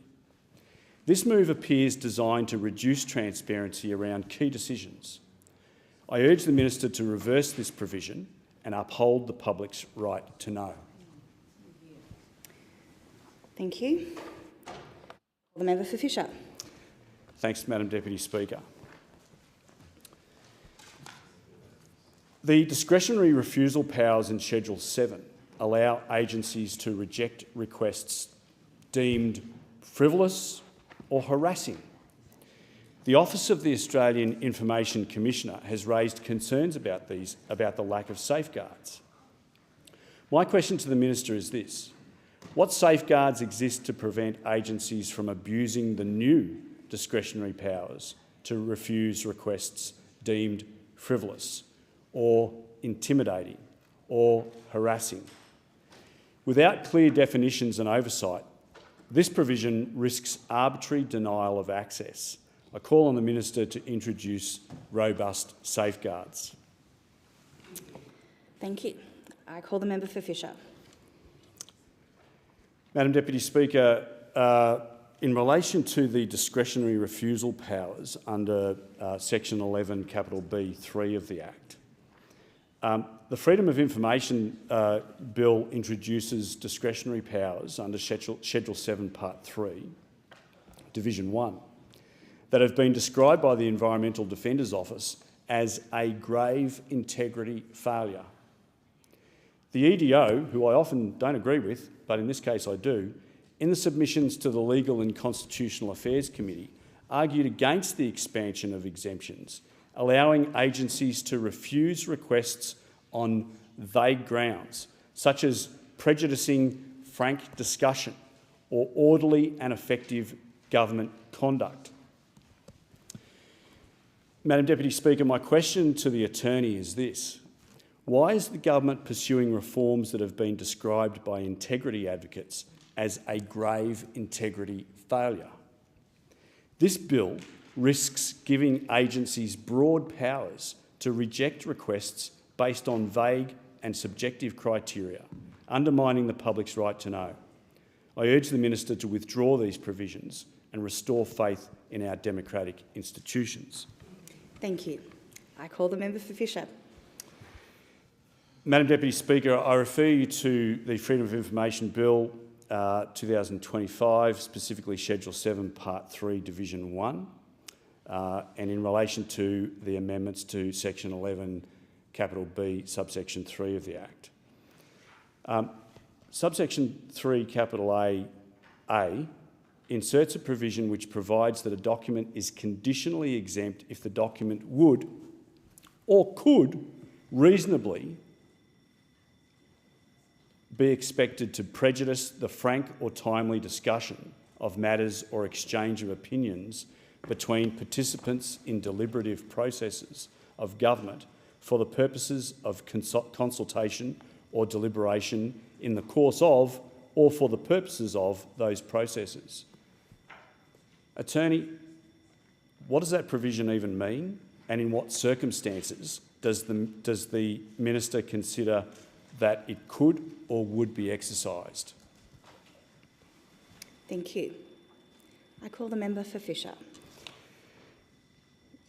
Madam Deputy Speaker, in relation to Schedule 2, Part 4, Division 1, which amends Section 15AD, capital AD 1 of the Act, and introduces subjective criteria like intimidation or harm for rejecting FOI requests. The Australian Lawyers Alliance warns this undermines procedural fairness. My question to the Minister is this: how does the government plan to ensure procedural fairness when agencies can now reject requests based on subjective criteria like intimidation or harm, or even worse, those that are likely to have that effect? In what circumstances and how would it be determined that an application was an abusive process? Attorney, this opens the door to abuse and arbitrary decision-making, and I urge the Attorney to clarify and constrain these powers. Thank you. I call the member for Fisher. Madam Deputy Speaker, until only a couple of hours ago,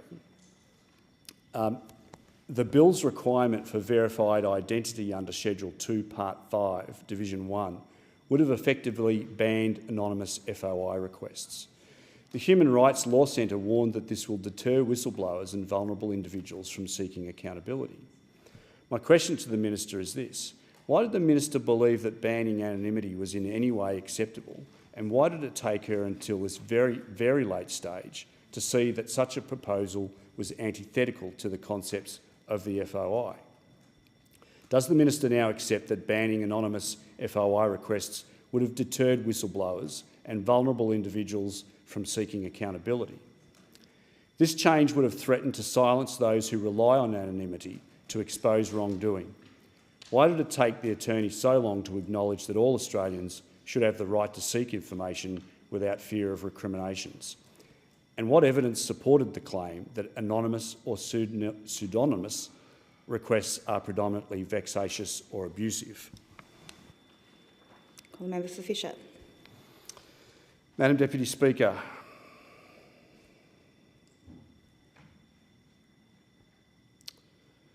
the Law Council of Australia has criticised the government for failing to conduct an independent review before introducing sweeping changes to the FOI framework. My question to the Minister is this: why were these sweeping changes introduced without first conducting an independent review of the FOI framework as recommended by the Law Council and just about every other academic and interested stakeholder? This lack of consultation undermines the legitimacy of the bill, and I call on the Minister to pause and engage meaningfully with stakeholders. Thank you. I call the member for Fisher.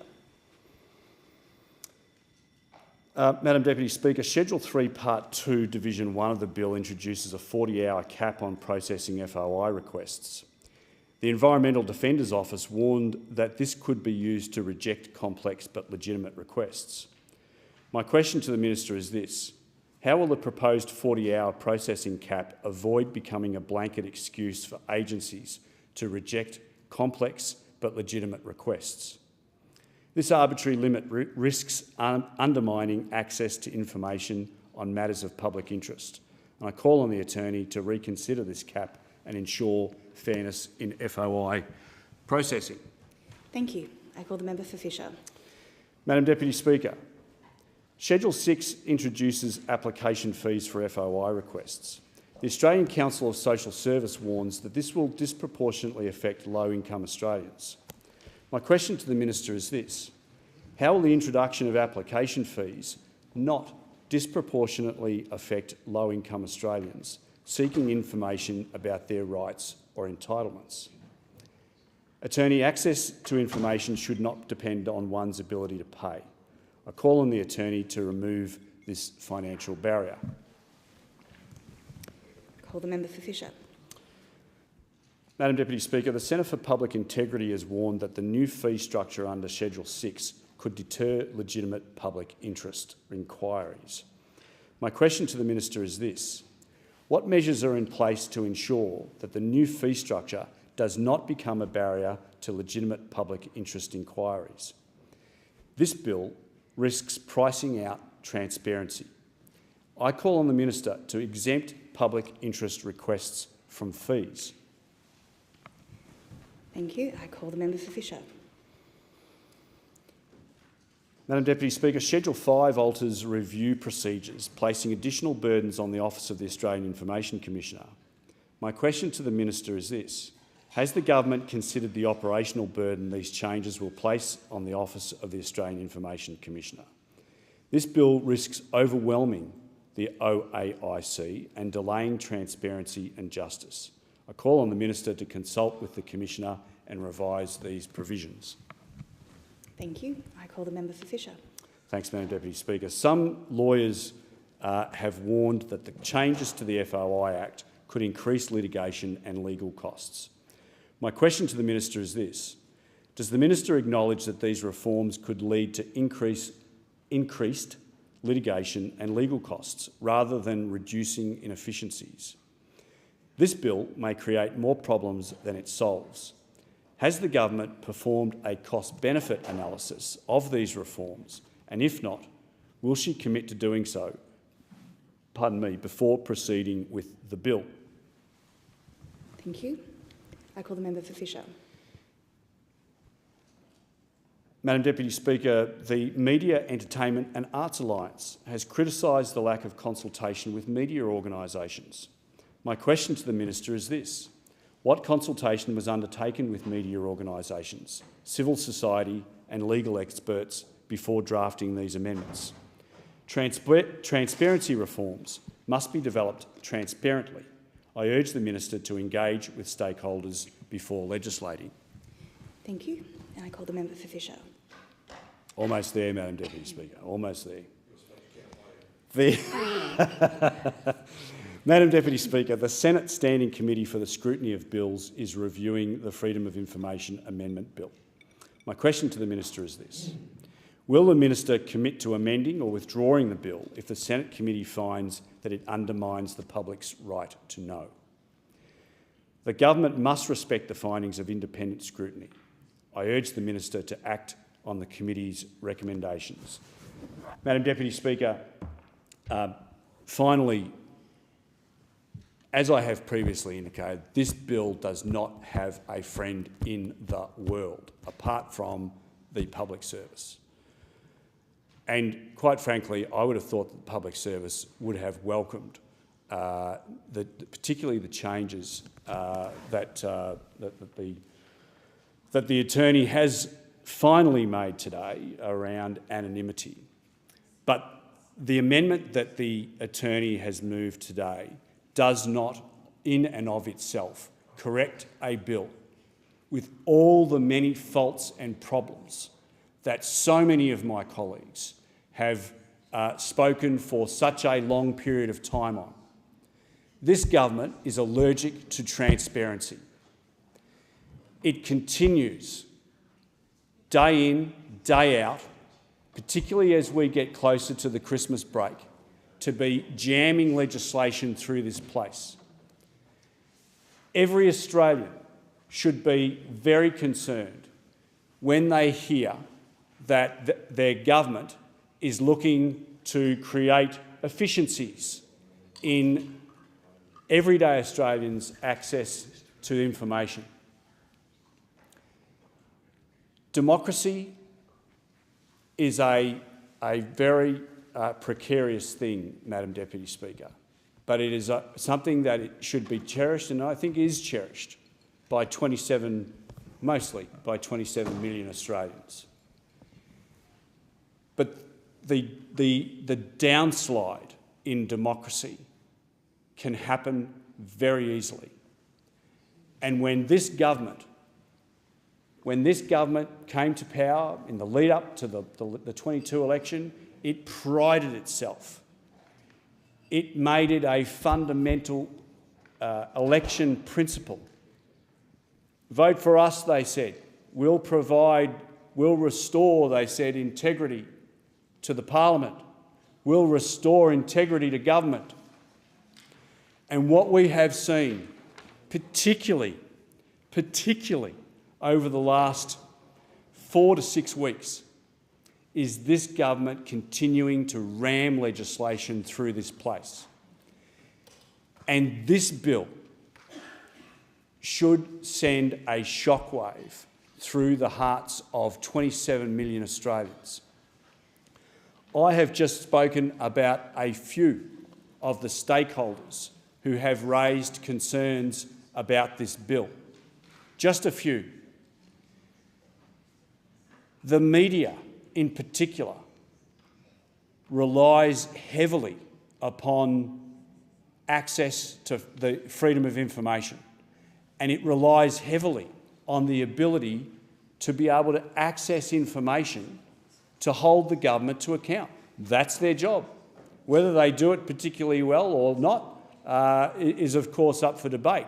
But what this government shouldn't be doing is nobbling the ability of the media to do its job. But that's exactly what this bill will do.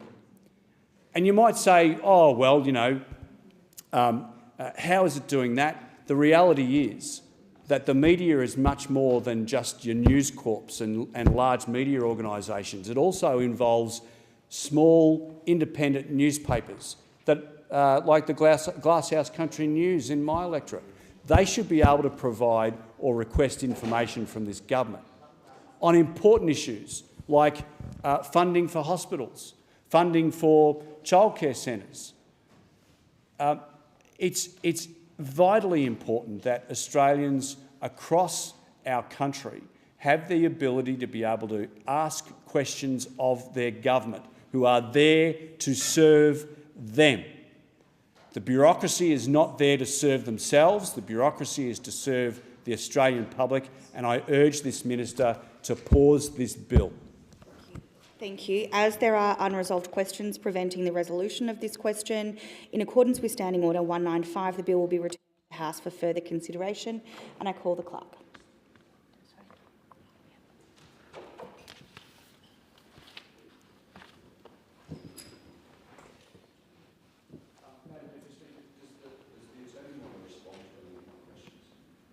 It's not a loaded question. You look as confused as I am on that. If you want the call.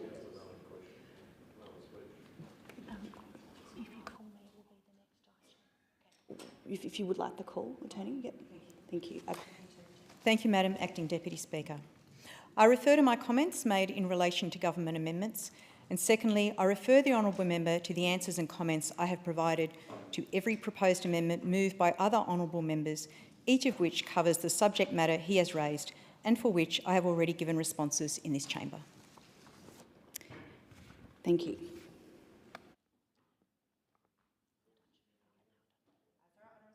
Preventing the resolution of this question in accordance with Standing Order 195, the bill will be returned to the House for further consideration. I call the clerk. Government business. Next order of the day. Vet Student Loans Miscellaneous Measures Bill 2025. Resumption of debate on the second reading. I call the member for Morton. Thank you very much, Deputy Speaker. Deputy Speaker, I'll start where I finished. Network embedded storage at large and small scales and electric vehicles. Deputy Speaker, I am so proud to be part of a Labor government that is backing Australians to get trained, to be part of a Labor government that is backing Australians to get jobs, to be part of a Labor government that is backing Australians to build their skills, the skills that our economy and our nation needs. And Deputy Speaker, I am very proud to be part of a Labor government that is backing not just employment, but good, secure employment. It's setting people up for jobs in those priority areas so that people can make the things that we need to make, so that people can care for the people that we care about, so that people can build the houses that we need to make housing more affordable in this country. This bill supports the administration of the VSL program, which is making vocational education and training more accessible to all Australians. As the Minister for Skills and Training said, and I quote, "Our investment in free TAFE and getting more apprentices into the workforce is a testament to our commitment to ensure every single Australian has an opportunity to attain higher education, which leads to those good, secure jobs." And Deputy Speaker, when we look at what the Albanese government has been doing in the vocational education space, and we compare it to what we've seen from those across the chamber, the contrast couldn't be starker. We are investing in VET. We are investing in the future skills our country needs, and they, the opposition, they have only been focused on taking down cost of living. Thank you. I call the member for Barton. Thank you, Deputy Speaker. I rise today to speak in strong support of the VET Student Loans Miscellaneous Measures Bill 2025. And that might sound technical in nature, but is in fact deeply grounded in fairness, integrity and opportunity. This bill goes to the heart of something deeply important to the people of Barton and to the communities right across our wonderful country, ensuring that vocational education remains accessible, accountable and very much trusted. In my electorate, families know the value of vocational education and training. Our nurses, aged care workers, tradespeople, early childhood educators, hospitality staff and emerging innovators, they are the backbone of our local economy and they are the backbone of our nation. When we invest in VET, we invest in our future workforce, in economic growth and in giving Australians, particularly young Australians, career changes, parents re-entering the workforce and a genuine pathway to skills and dignity through secure work. And Deputy Speaker, that is exactly what this Albanese Labor government is doing. But with investment comes responsibility to ensure our VET system is fair, transparent, modern and worthy of public trust. And that's why this bill matters. Now, let me be very clear about what this legislation does and why it's absolutely necessary. During a review of the administration of VET student loans, the Department of Employment and Workplace Relations identified that VET student loans providers had historically handled students' tax file numbers, even though that authority was not clearly set out in the VET Student Loans Act 2016. Now, I want to be absolutely clear for the public, for the students, for parents and for institutions. This was not misused. This was not misconduct. There were no student complaints, no privacy breaches and no adverse impacts on students or repayments. Providers acted in good faith, in line with practice and administrative expectations. Their handling of tax file numbers was necessary to verify students and ensure loans and repayments could occur through the tax system. However, the legislative authorisation for that handling was not explicit. Our government believes in doing things properly and we don't sweep things, particularly administrative gaps, under the rug. We work towards fixing them. So this bill does three simple but very important things, Deputy Speaker. One, it retrospectively authorises the handling of tax file numbers by VET student loans providers from 1 January 2017 to 30th September 2025. That gives providers and government officers legal certainty that their actions were valid and lawful. Two, it ensures that from 1 October 2025, VET providers will no longer need to handle tax file numbers because the government has now modernised the system, investing in secure digital automation to protect personal information. Three, it strengthens alignment between IT systems and legislation to safeguard privacy, improve modernisation and enhance trust in the VET student loans program. This is responsible, transparent and very considered policy making. It fixes a gap, it protects students, and it respects providers, and it strengthens public confidence.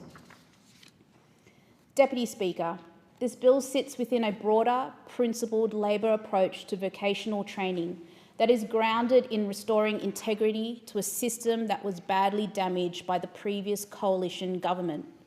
It was the former coalition government that oversaw the explosion of crooked private operators, the exploitation of vulnerable students, billions of dollars wasted, dodgy schemes targeting people hoping to build a better life. Students who were just looking to learn and prepare themselves for their careers were taken for an absolute ride. According to the Senate Standing Committee's report on vet student loans, a number of registered training organisations and their agents aggressively marketed courses to vulnerable people using high-pressure tactics, including free laptops, claims of free training and guaranteed jobs.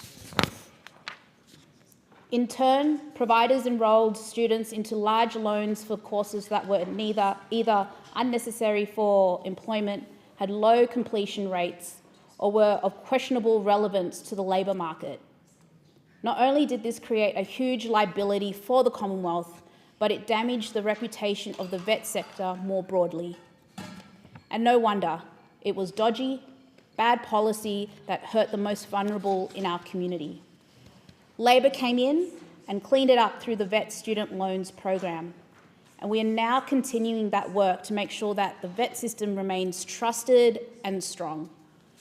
This bill reflects our approach of steady, responsible, student-focused and forward-looking. Deputy Speaker, for a loan system to function, trust matters. When taxpayers help fund a student's education, they deserve confidence that the system is fair, that repayments are handled accurately, that data is protected, and that regulation keeps up with technology. And this bill ensures that. It authorises retrospectively and transparently past handling of tax file numbers by approved providers, including TAFE and reputable registered training organisations.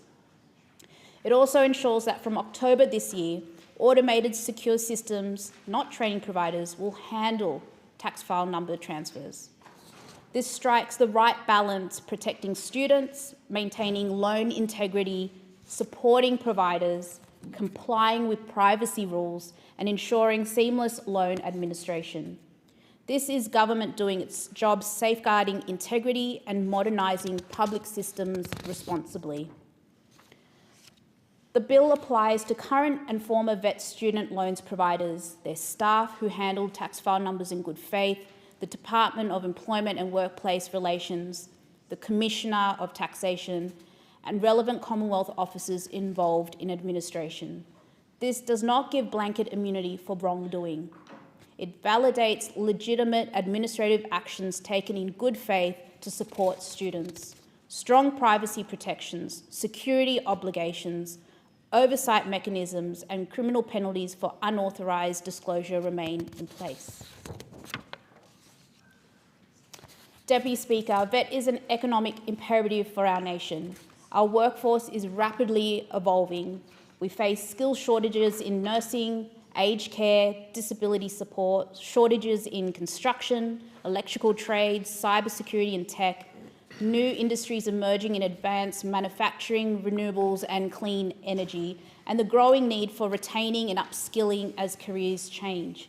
VET is the bridge between economic need and opportunity, and VET student loans are a lifeline for thousands of Australians chasing skills and a better future.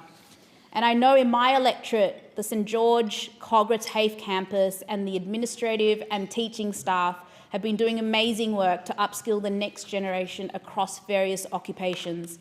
And I must also highlight, I had the privilege of having the Treasurer and Member for Rankin, Jim Chalmers, and Minister for Skills and Training and the Member for Scullin, Minister Andrew Giles, visiting the St George Cogra TAFE campus, which has specialised facilities such as simulated hospital setting. And we had the opportunity to meet a number of students and teaching staff and learn more about their collaboration with local public hospitals like the St George Hospital to ensure we have the best trained students to participate in our health sector.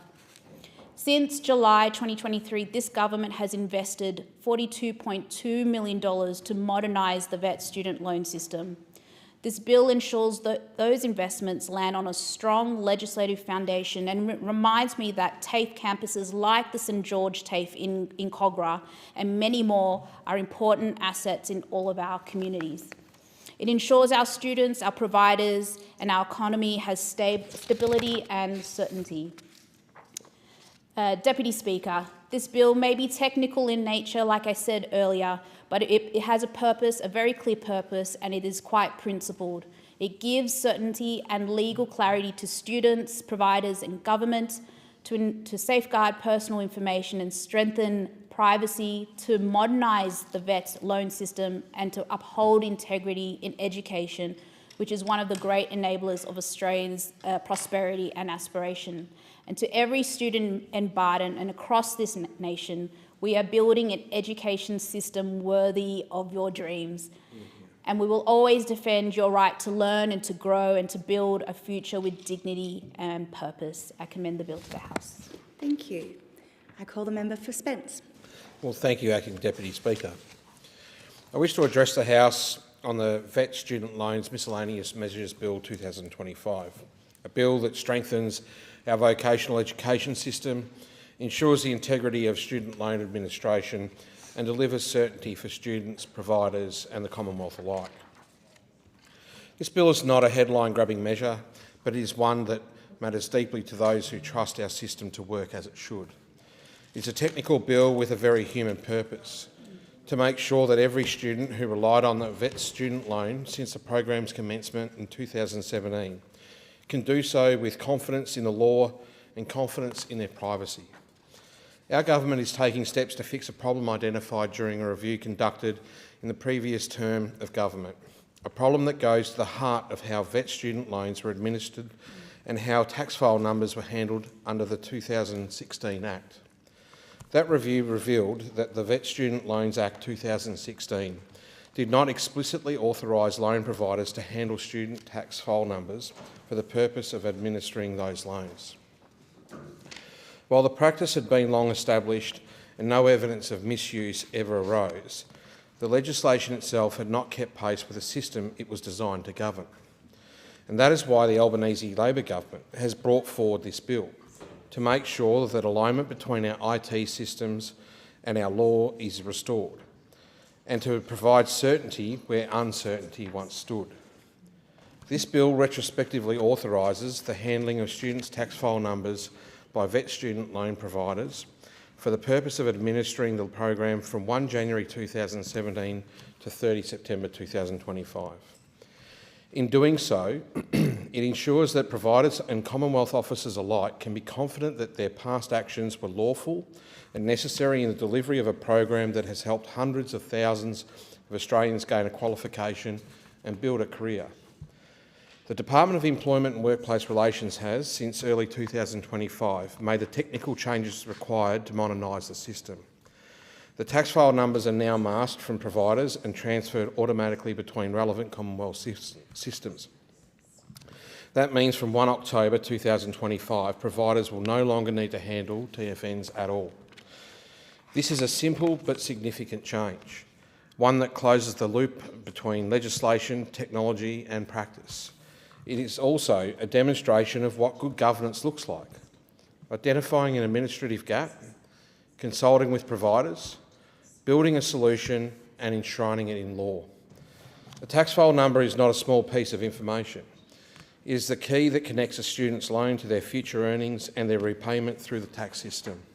Without it, the integrity of the entire loan repayment framework could be compromised. So this bill recognises that reality, that a TFN is essential for accurate tracking, for fairness to taxpayers and for confidence in the system. At the same time, it ensures that personal data is handled with the utmost care and respect for privacy law and community expectation. Speaker, it is important to note There's never been a student complaint about the handling of TFNs in the VET student loans program since its commencement in 2017. That is not by accident. It is because providers have been operating under strict security controls and integrity safeguards from the outset. Those safeguards include compliance with use and disclosure provisions under the VET Student Loans Act, rigorous approval processes to become an approved provider, and mandatory notification of any data breach involving student information. The bill before us does not remove or weaken these safeguards. It cements them and confirms that they were lawfully applied from the beginning. It will apply to all current and former VET student loan providers and their officers who handle students' TFNs in good faith to administer loan applications and repayments prior to 1 October 2025. It will also cover the Secretary of the Department of Employment and Workplace Relations, the Commissioner of Taxation and other Commonwealth officers involved in the process. In other words, this bill draws a clear line under the past and sets a clear standard for the future.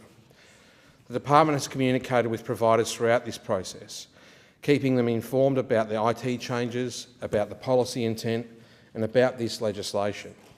This has been an example of good faith collaboration between government and industry, the kind of practical problem solving that is too often overlooked but which keeps our systems running smoothly. Because behind every technical fix like this are real students, real trainers, real providers trying to get on with the job of building skills and careers.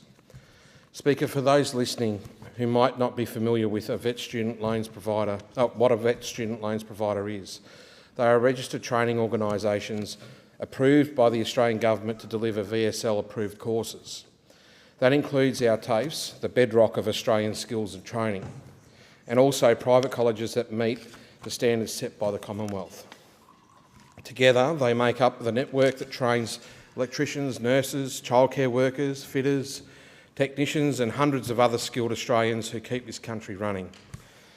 These are the people training the next generation of workers for the renewable energy sector, for aged care, for construction and manufacturing, industries that define the economy of tomorrow. The bill before us commences the day after it receives royal assent, but its provisions will apply retrospectively from 1 January 2017 to 30 September 2025. A clear, comprehensive window covering the life of the program to date. The department first learned of this problem through its routine review of how VET student loans were administered. Officials identified that the legislation did not clearly authorise the handling of tax file numbers by providers, despite the fact that the practice was nearly necessary and well controlled. The review recommended stronger alignment between relevant IT systems and the law, and that is precisely what we are now delivering. It is a measure of good administration that when issues are identified, they are addressed promptly and openly, and that is exactly what this government is doing. The bill also formally authorises the department's past disclosure of TFNs to providers for the same lawful purpose. After 1 October 2025, no VET student loans provider will be authorised to handle student tax file numbers because the system will have fully transitioned to automated data transfer between Commonwealth agencies. That is a positive evolution. It protects privacy, simplifies administration and reduces risks for all involved.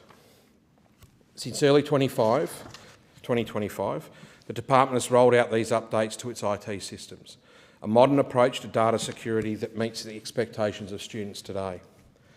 This has been backed by a $42.2 million investment over 4 years to build a modernised VET student loans IT system, one that will be fully operational from 2026 and will strengthen every aspect of the program's administration.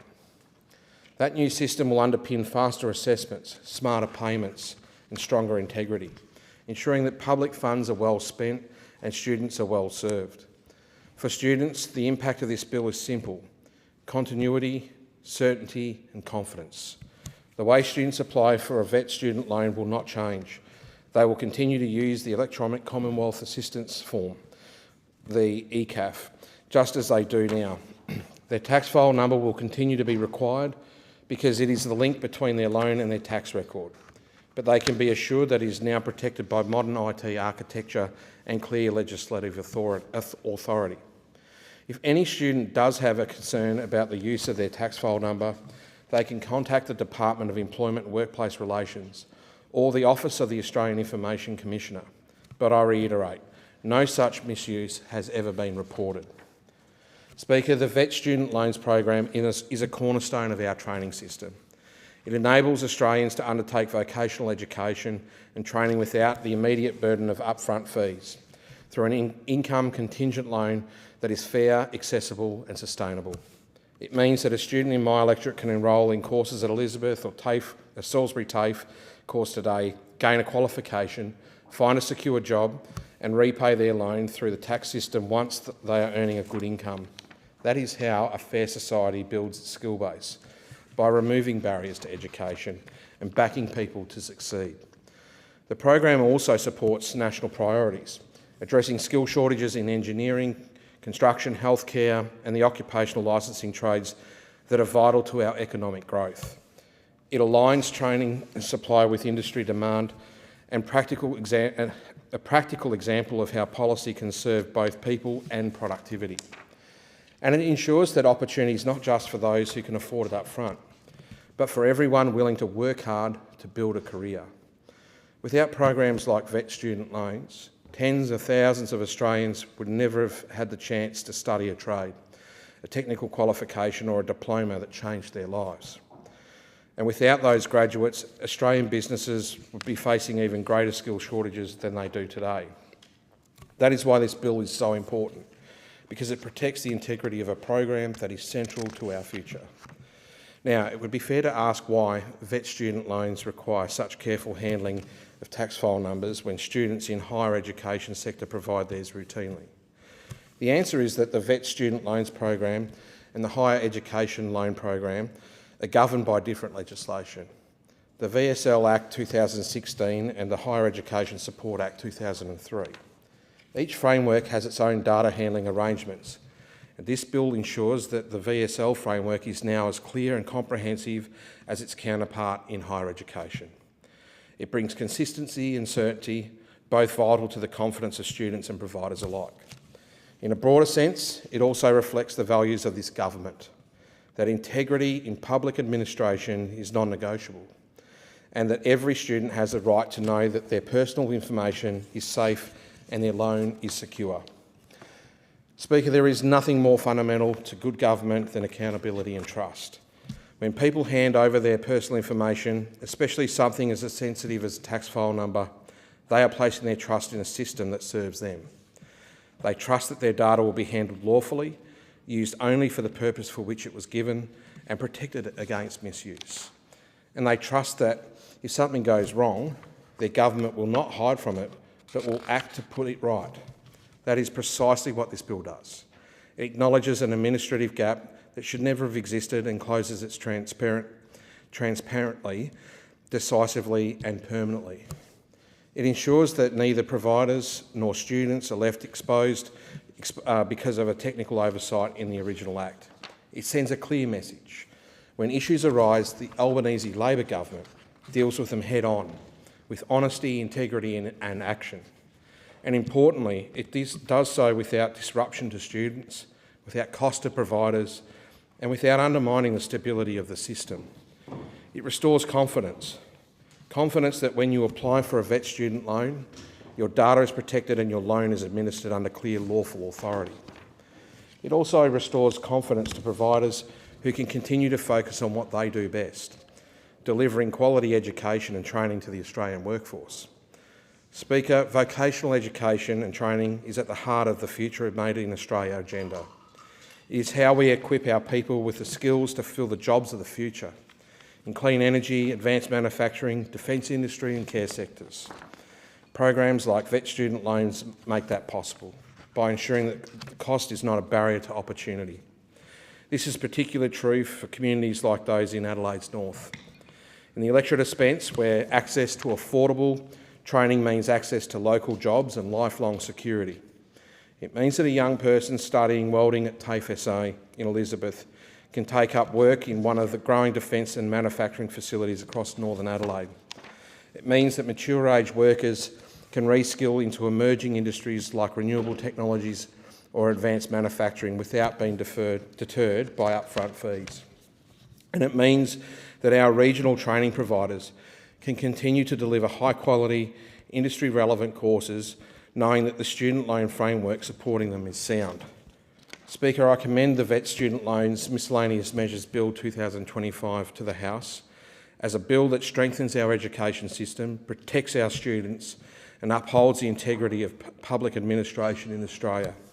Because when we build trust in our systems, we build confidence in our institutions. And when we build confidence in our institutions, we build a stronger, fairer and more skilled nation. Just in closing, I have been the very good benefactor of a VET's provided course. It gave me a 10-year career at sea that I loved, and I know, Speaker, that you are a man of the sea as well. But to all those young people out there that are considering what they do next after their Year 12 exams over the coming weeks, there is nothing wrong with taking the pathway towards a trade. It is an honest job. It gives you a great sense of purpose, and you'll be able to provide a roof over your head and provide for your families. And there's nothing shameful about that. There's only honour to be found in pursuing a trade. So get to it, everybody out there. Thank you. Full ahead indeed. The question is that this bill be read a second time. I call the member for Gorton. Thank you, Acting Deputy Speaker. I rise today to speak in support of the Vet Student Loans Miscellaneous Measures Bill 2025 put forward by the Minister for Skills and Training, and I commend him for doing so. Deputy Speaker, to build Australia's future, we need vocational education and training. We need VET to solve big national challenges in the labour market. There's no doubt we have a need for greater housing supply, for more workers in early education and aged care, and for skilled technical workers to support the transition to net zero. That's right, Deputy Speaker, net zero, because we on this side of the House actually believe in climate change and we want to prepare our country for a changing climate. If we as a country are going to rise to these challenges, we need to ensure that VET programs that support it are as strong as possible, that VET is accessible to people regardless of their means, and that the programs supporting it do have the social licence to operate. Our work in this space started by putting TAFE back in the heart of Australia's vocational education and training sector. We did this because TAFE is vital for the next generation of skilled workers. For too long, students studied courses or undertook training that did not lead to secure jobs or to skills that employers needed. Jobs and Skills Australia is the body established by this government to provide independent advice on workforce skills and training needs. This group quickly identified that we must address the disconnect between what students are studying now and where jobs and skills of the future will be. Since then, we've undertaken a massive piece of work to strengthen vocational education and training in Australia and to ensure that students are studying and training in the skills that will be vital for our future. And this bill is another step in our broader efforts to ensure that Australia is equipped with the skilled workforce we'll need for the future. The bill before us is about ensuring that the Vet Student Loans Act and the administration of the Vet Student Loan Program are aligned. Last year, the Vet Students Loan Program assisted more than 24,000 vet students to pay their student loans, and VSL providers currently need to handle student tax file numbers, with TFNs being essential for ensuring students' loan application details match with their ATO accounts. During a review of this program's administration, the Department of Employment and Workplace Relations identified that there wasn't a clear role in the legislation for VSL providers to handle students' TFNs. The bill before us today clarifies the basis for this necessary practice, and in this way ensures that the program remains compliant while being accessible to students. So in essence, this bill is about two things. It's about safeguarding student loans for vet students, and it's about strengthening confidence in government by paying attention to detail and making sure every process is up to standard. The Vet Student Loan Program is an important part of the education policy landscape in Australia. It commenced in 2017 and it was passed with bipartisan support. It was an overhaul of the previous system, strengthening integrity and oversight and restoring confidence and trust in loans for vet students. Since this program was implemented, More than 324,000 vet students have accessed loans. 324,000 vet students trained in trades, technical skills, engineering, nursing, early childhood education and more. And 324,000 more opportunities to help build Australia's future in critical skills. This bill, which addresses a misalignment between the program's legislation and its administration, is important for a number of reasons. It strengthens the administration of the VET Student Loan Program, a program that has been and will continue to be instrumental in building the skilled workforce Australia needs. VET student loans make vocational education and training more accessible to Australians and ensures that Australia has enough skilled workers to meet industry demand and address skills shortages across critical industries. A study conducted by Jobs and Skills Australia last year confirmed that many of Australia's current job shortages in trades, care and education roles rely on the VET system and its workforce to teach and train future workers. Australia has persistent shortages of tradies and technicians, as well as community and personal service workers, including aged care and disability support workers, child care workers and nurses. As we strive to increase housing supply, care for our ageing population and ensuring that our children receive the best start in life, these workers will be even more critical. And for the future of our country, it's imperative that we ensure that the supply meets the demand for these workers. And safeguarding our VET student loans program, which gets people into VET courses regardless of their means, is a core piece of this puzzle. But the importance of the VET student loan program doesn't end there. Trades are a really important part of my electorate of Gorton. More than 13% of my constituents are technicians and tradies. More than 10% of my constituents are machine operators and drivers. Another 10% are labourers. And at the last count, more than 3,500 were studying in a vocational education institution. Apprenticeships change lives, connecting students with employers while building confidence and ambition. I recently visited CMV Truck and Bus in Derrimut with the Minister for Skills and Training and met a number of these amazing apprentices.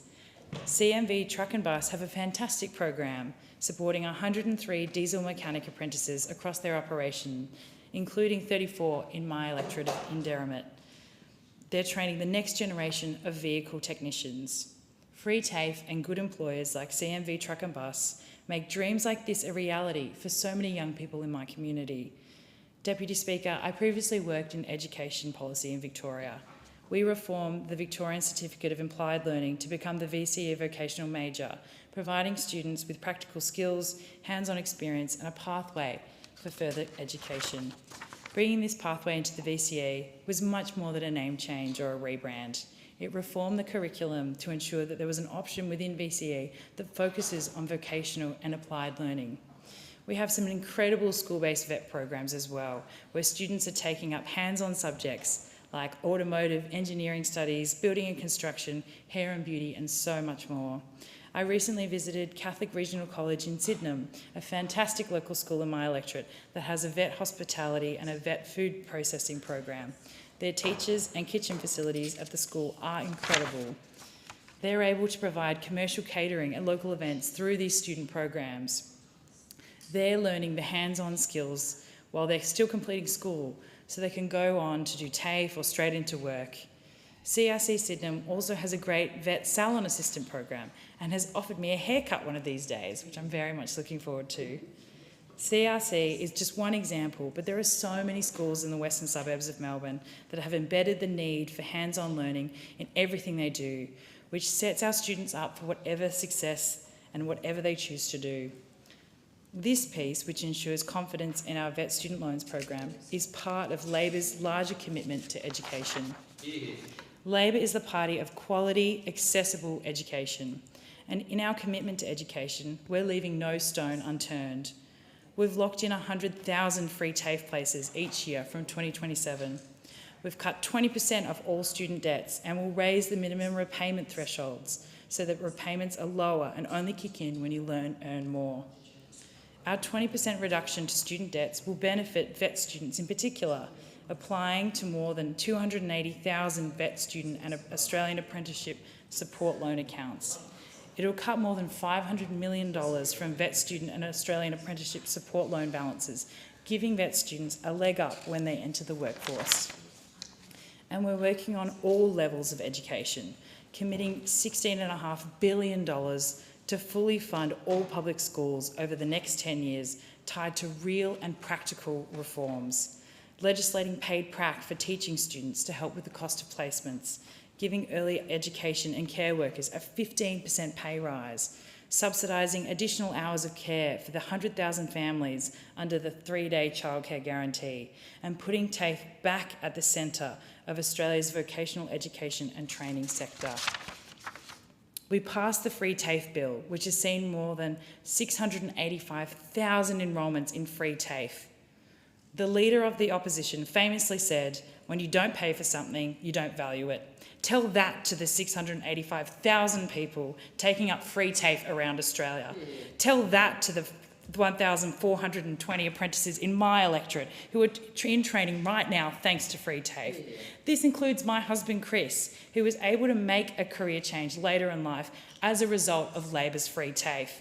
He's a mature age electrical apprentice who studies at Victoria University in Sunshine a day a week while completing his apprenticeship with a third-generation small business called Rizzo Electrical in Airport West. Speaker, free TAFE is life-changing for so many families, including mine.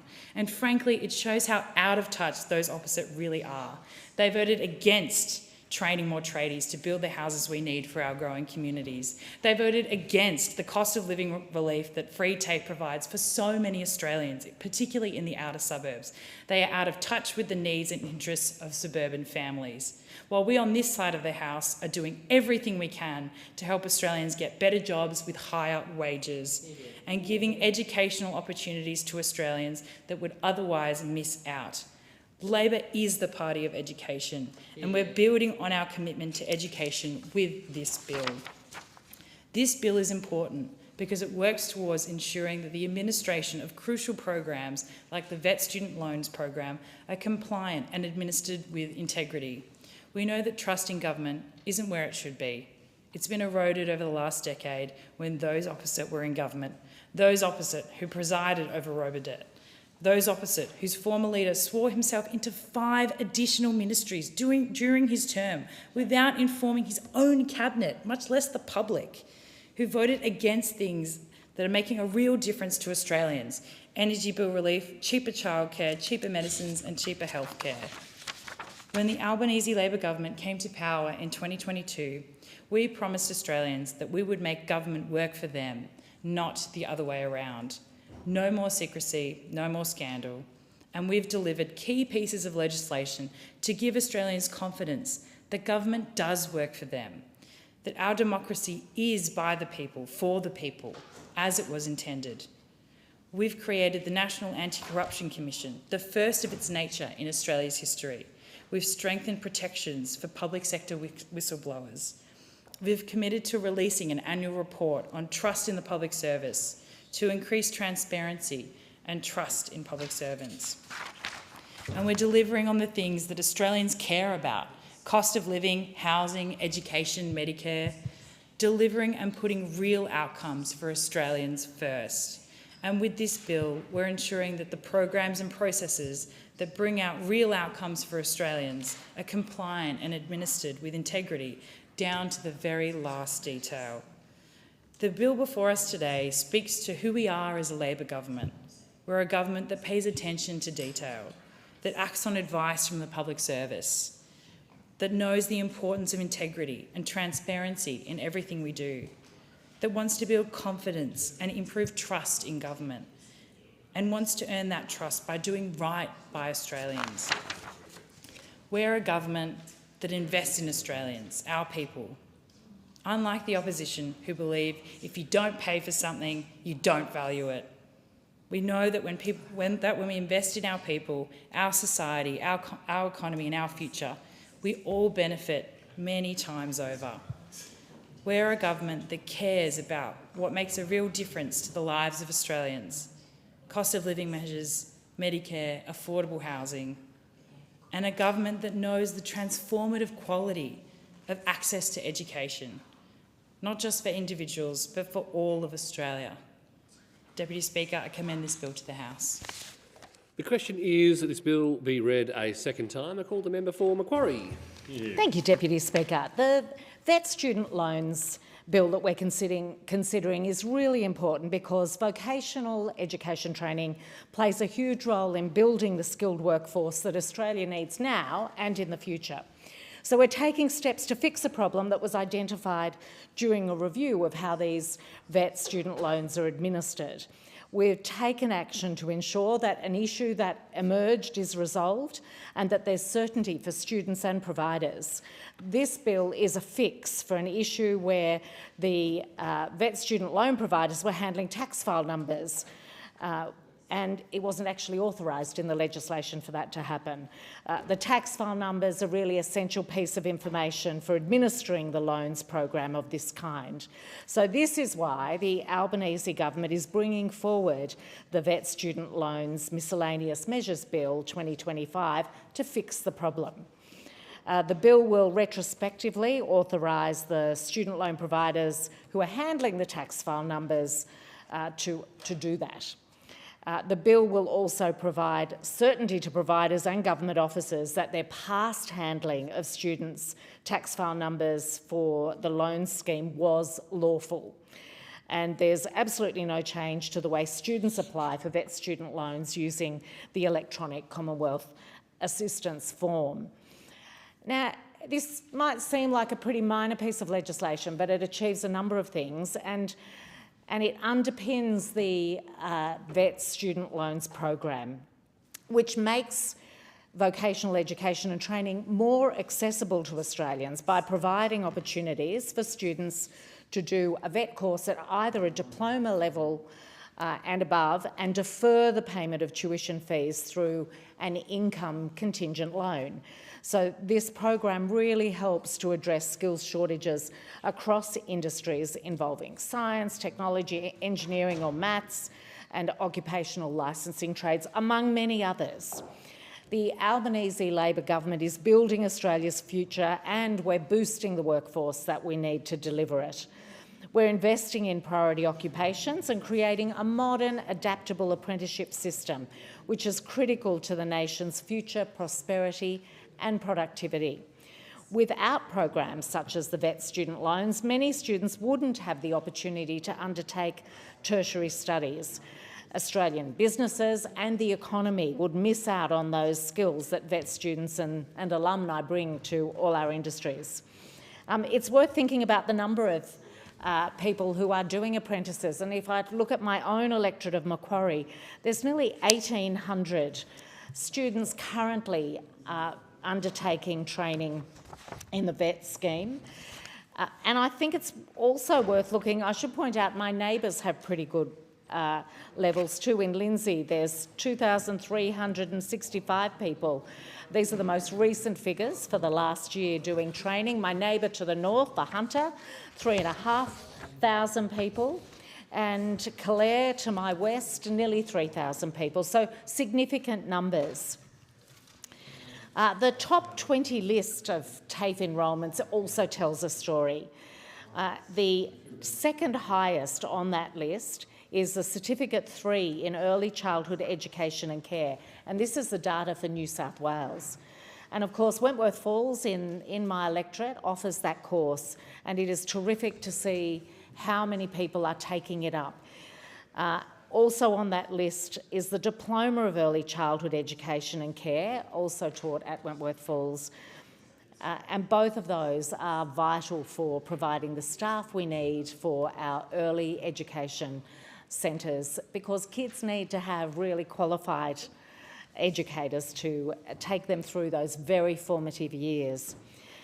I also note that Certificate 4 in Mental Health and Certificate 4 in Entrepreneurship and New Business both make it into the top 20 courses in New South Wales, and that is a really good sign for the state of for future employers and shows what young people and maybe older people are interested in pursuing.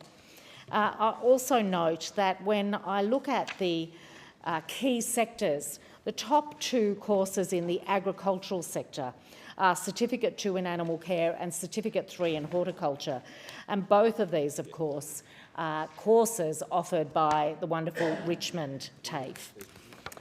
Deputy Speaker, the key to the revival of TAFE has been free TAFE.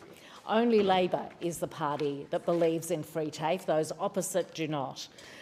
Delivering cost of living relief and valuable skills to Australians is a priority for the Albanese government, which is why we passed the free TAFE bill, as well as announced a $10,000 incentive payment for Australians who want to become a housing apprentice. So let's talk about free TAFE. There have been more than 685,000 enrolments under free TAFE.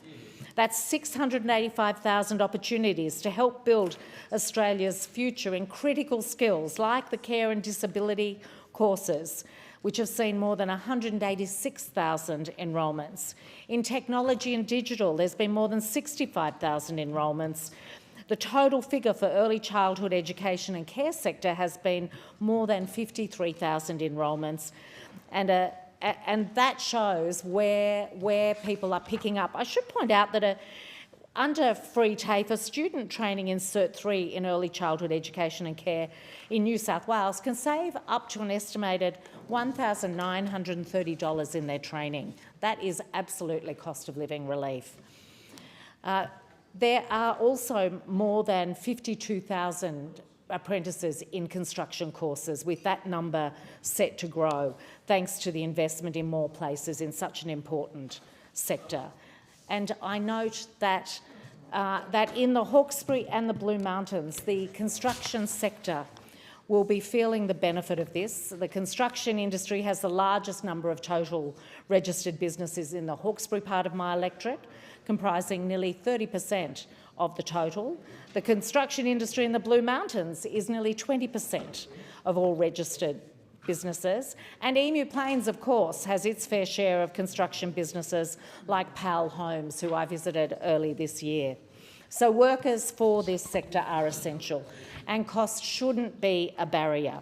We've given special focus to the housing sector because of the catching up that we have to do to have enough workers to meet the additional housing supply and make up for what hasn't been done in the past decade or so.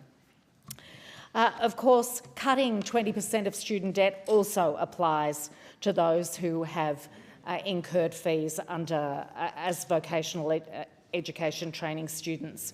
And the one-off reduction to student debts will apply to more than 280,000 VET students and Australian apprenticeship support loan accounts, which represents about 7% of all income contingent loan accounts that are administered by the government. So this measure to cut 20% of debt is going to get rid of more than $500 million from VET student and apprentice loan balances. That's a big figure, and it's great to be able to provide that sort of relief to people.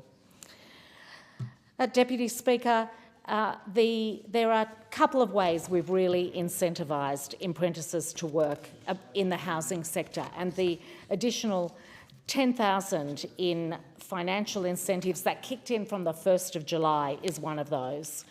That's our key apprenticeship program, which includes a housing construction apprenticeship stream. We've also extended by 6 months to the end of this year the Australian Apprentice Training Support Payment and Priority Hiring Incentive, which is providing up to $5,000 to apprentices and employers in priority occupations. Plus, there's an increase to the living away from home allowance from July this year, which helps apprentices who need to relocate for their apprenticeship. Deputy Speaker, I know apprentices value the opportunity to learn and earn at the same time, and that they appreciate the training that they receive both off and on the job. But we know that they do experience cost of living measures, and I'm very pleased to see the steps that we're taking. Deputy Speaker, the final thing I'd like to point to is the overall investment that we've made and the overall impact it's having. Data from the National VET Data Custodian, the National Centre for Vocational Education Research, shows that apprentice numbers are up under the Albanese Labor government in comparison to 2019 figures, so pre-COVID figures. But, we need to be fair about this. The government's investing $1.4 billion in supporting apprenticeships over 25-26. In the last financial year, more than 62,000 employers and 119,000 apprentices have received incentive payments. The data is showing that our strategy to rebalance the apprenticeship system towards priority occupations that are critical to our current and future workforce needs is working.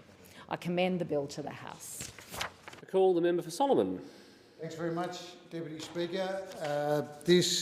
Last month We've got to. Yep. I move that the debate is adjourned and the resumption of debate be made an order of the day for the next sitting. So the question is that debate be adjourned and the resumption of debate be made an order of the day for the next sitting. All of that opinion say aye. Aye. Those against say no. I think the ayes have it. The ayes have it. I call the clerk. Government business. Further statements in relation to Mental Health Month. Are there any statements? And I call the member for Solomon. Thanks, Deputy Speaker.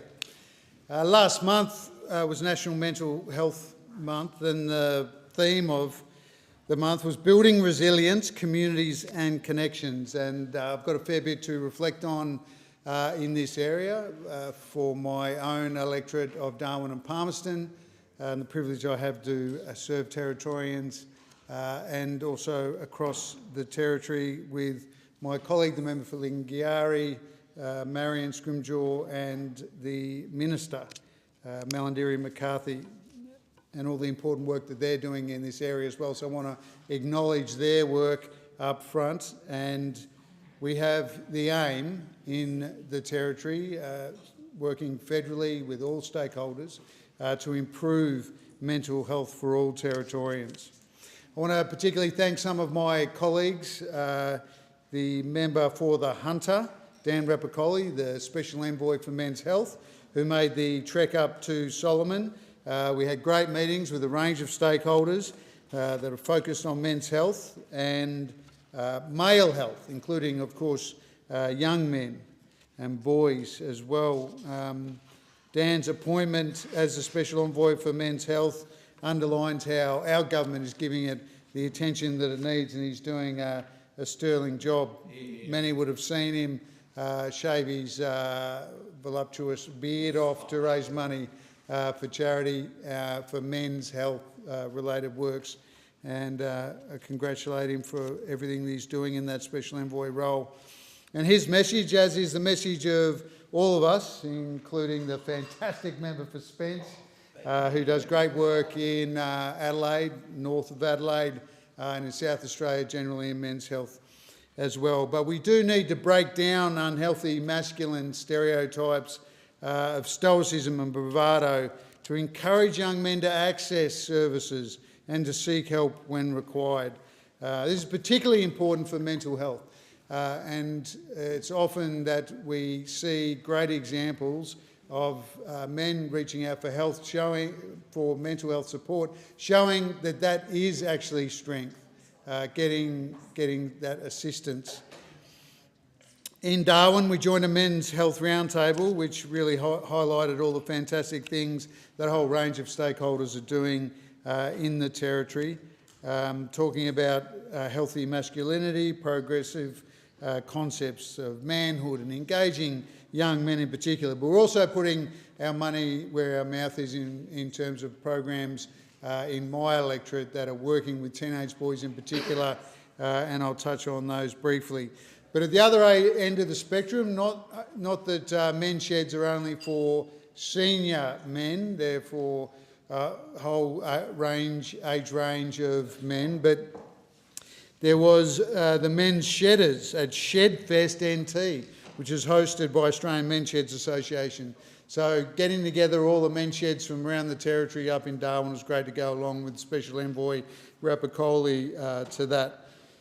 It's a great way of getting men in a place where they can connect and chat. It's a safe space. They get to work on projects, share skills, and connect. Now, I mentioned our programs with young men and boys, 12 to 18. So Grassroots Action Palmerston has a program called Turtleback, and we have funded them to come up with a learning and leadership centre that they are putting into action, and I've visited them with the physical infrastructure going in. And they're going to be working with young boys, in particular those that have been exposed to family violence when growing up, and giving them the skills and support and encouragement to break those cycles. And it's a very important program, and it's to work with boys from all backgrounds, but it is done in particularly with the First Nations young men and boys in a culturally safe and appropriate way. Next, in September, when we talk about mental health, we know that a lot of damage is caused through eating disorders, and I hosted with my friend and colleague, the Assistant Minister for Mental Health and Suicide, Emma McBride. We hosted Northern Territory Eating Disorders and Carer Roundtable with Eating Disorders Families Australia, led by Jane Rowan. I want to thank all the frontline practitioners, the NT Health people, the system leaders who come together to identify solutions that are going to strengthen our support in the Northern Territory for Territorians with eating disorders or difficulties managing their relationship with food. And it was really positive. It was highlighted by everyone. Whilst the Assistant Minister was there, we also visited Headspace, and we've given them increased funding so that the Darwin Headspace becomes a Headspace Plus. We also visited the Medicare Mental Health Centre that has also got extended hours now. Thank you to all those mental health professionals that are doing such fantastic work. And just finally, I want to touch on a couple of important things, and that is the leadership role that our government is playing to protect young children, teenagers that are under the age of 16, from the harms that social media incurs, giving them time to develop the tools to be able to manage that space more effectively and more safely. So from the 10th of December, media platforms will need to take steps to make sure that under 16-year-olds aren't able to have a social media account in on certain platforms. And finally, and one of the things that I'm very proud to be working with the member for Spence and others on is veterans and ADF mental health. We pushed very hard when we were not in government for a Royal Commission. The Royal Commission's done, the recommendations have been laid down. We're getting after implementing those recommendations. We're engaging with stakeholders to make sure that everyone who puts their hand up to wear our flag proudly is provided with the best possible support and care, and that is important for our mental health responsibilities as the responsible mental health and men's health and all sorts of health government that we are. Thanks, Deputy Speaker. Are there statements by members? I call the member for Casey. Thank you, Deputy Speaker. Well, the sad reality is that 1 in 5 Australians have delayed or avoided seeing a mental health professional due to cost. The National Mental Health Report Card released in July paints a bleak picture of mental health in this country. The latest national study of mental health and wellbeing has shown that in 2020 to 2022, an estimated 4.3 million people aged 16 to 85 years old experienced a mental disorder in the previous 12 months. Prevalence of mental health conditions has increased in young people aged 16 to 24 from 25.8% in 2006 to 38.8% in 2022. Signs of financial distress are elevated from 17.1% in 2020 to 34.6% in 2024. And while more people are seeking treatment than they used to, treatment rates are still well below current targets. Clinical outcomes from public mental health services are not improving, nor are outcomes for those discharged from psychiatric care. Now, mental ill health has a real impact on individuals, families and communities, but also on our nation. The Productivity Commission showed that direct economic cost of mental ill health and suicide in Australia is estimated at $43 to $70 billion per year in expenditure and lower economic productivity. Mental health reform is critically important to our nation's social and economic success, but unfortunately, it seems to have been forgotten by this government. In my community, the government has completely abandoned mental health supports, particularly for our youth.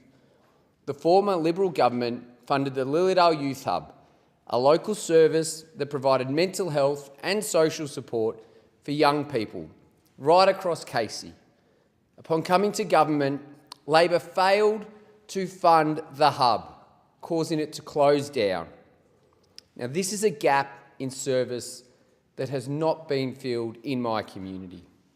And while local Headspace officers in Lilydale and Knox provide amazing support to young people, they are at capacity.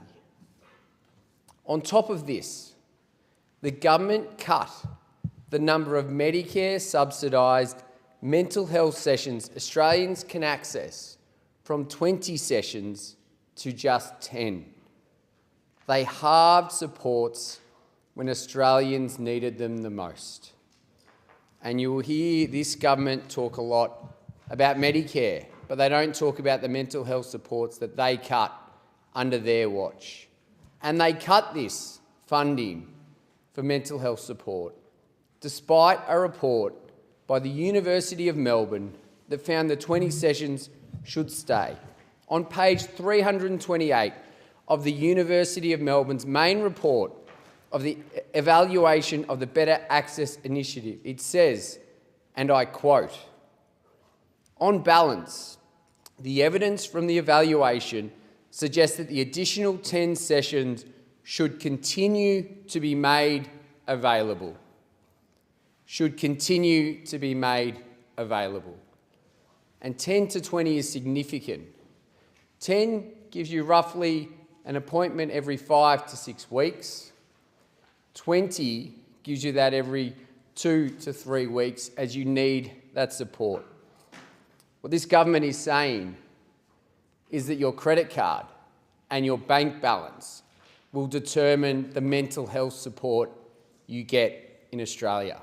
And every time the Prime Minister stands up with his little stunt of holding a Medicare card, it is a slap in the face to every Australian that needs mental health support.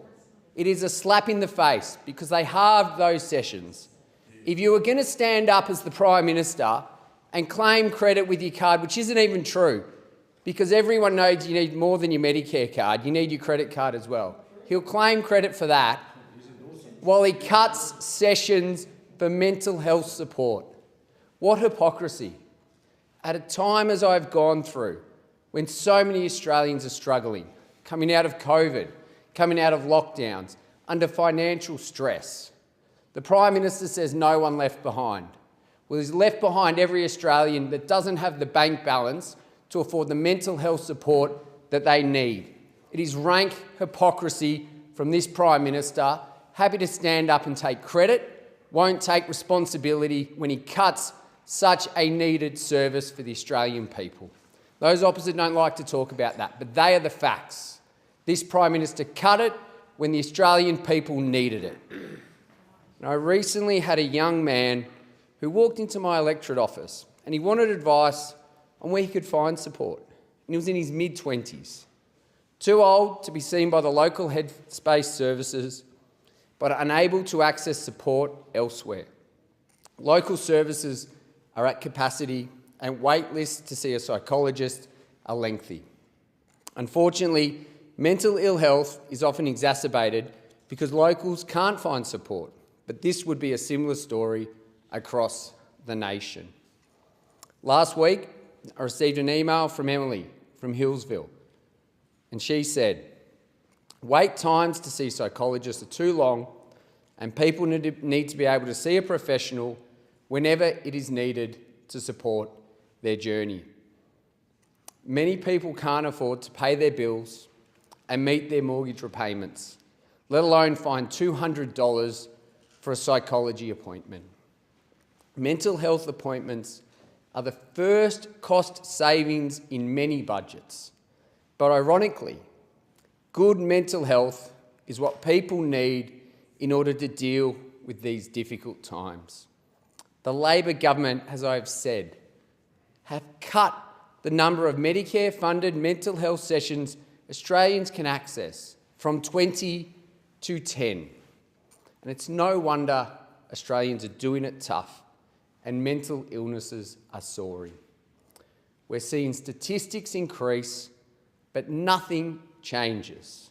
And enough is enough. It's time for the government to take mental health reform seriously and ensure Australians have the ability to improve their well-being, their work, study and contribution to society to the full extent of their passion and potential. When the individual is strong, the family is strong, the community is strong, and when we have strong communities all across the nation, we have a strong country.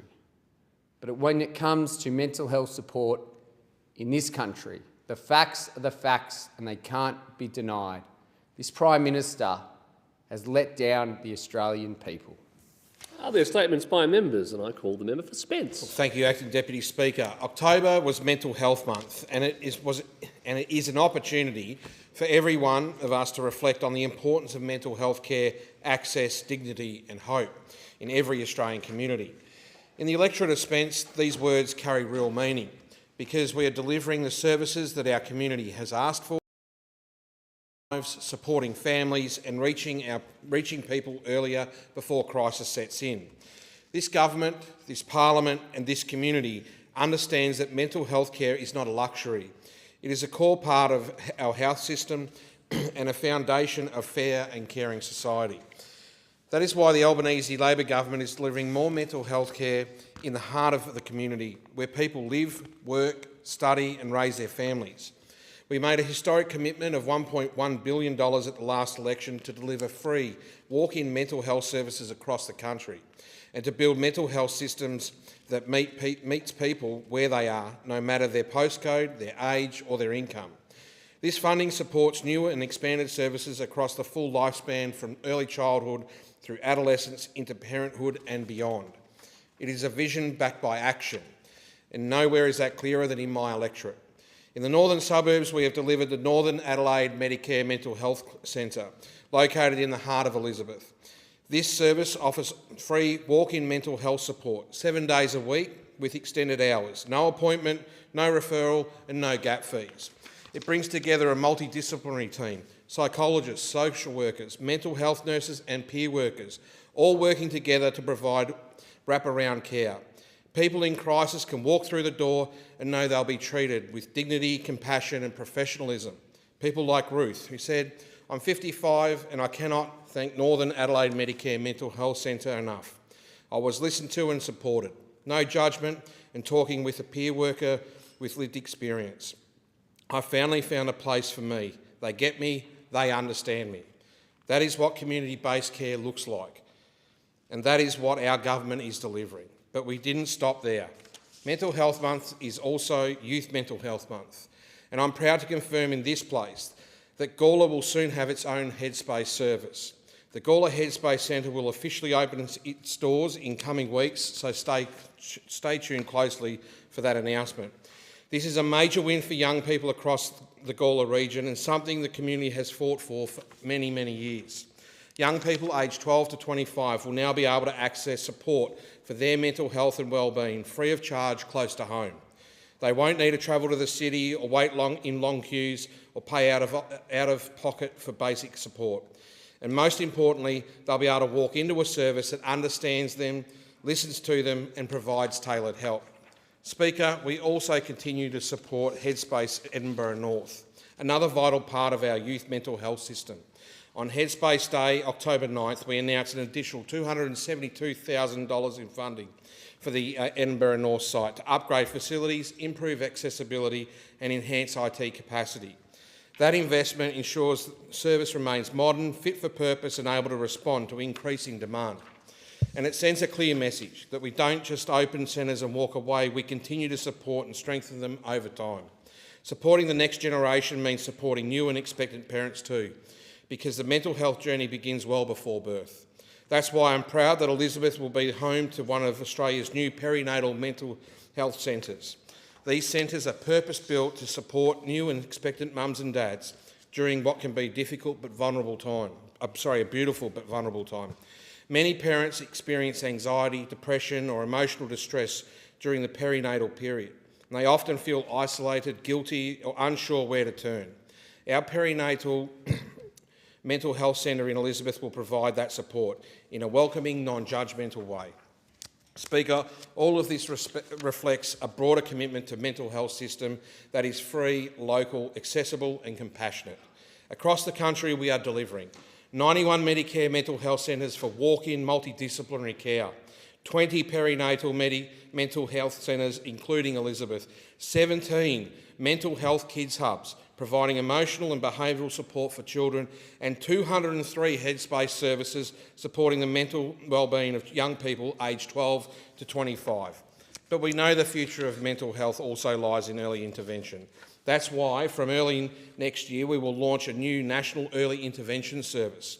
This will provide free phone and online mental health support, staffed by trained professionals for people experiencing distress, anxiety or early signs of illness. It is expected to support more than 150,000 Australians a year, and it will fill a gap between prevention and crisis, offering care at the first sign of struggle. This model reflects modern life, where people need flexible access to care, after hours, online and without barriers.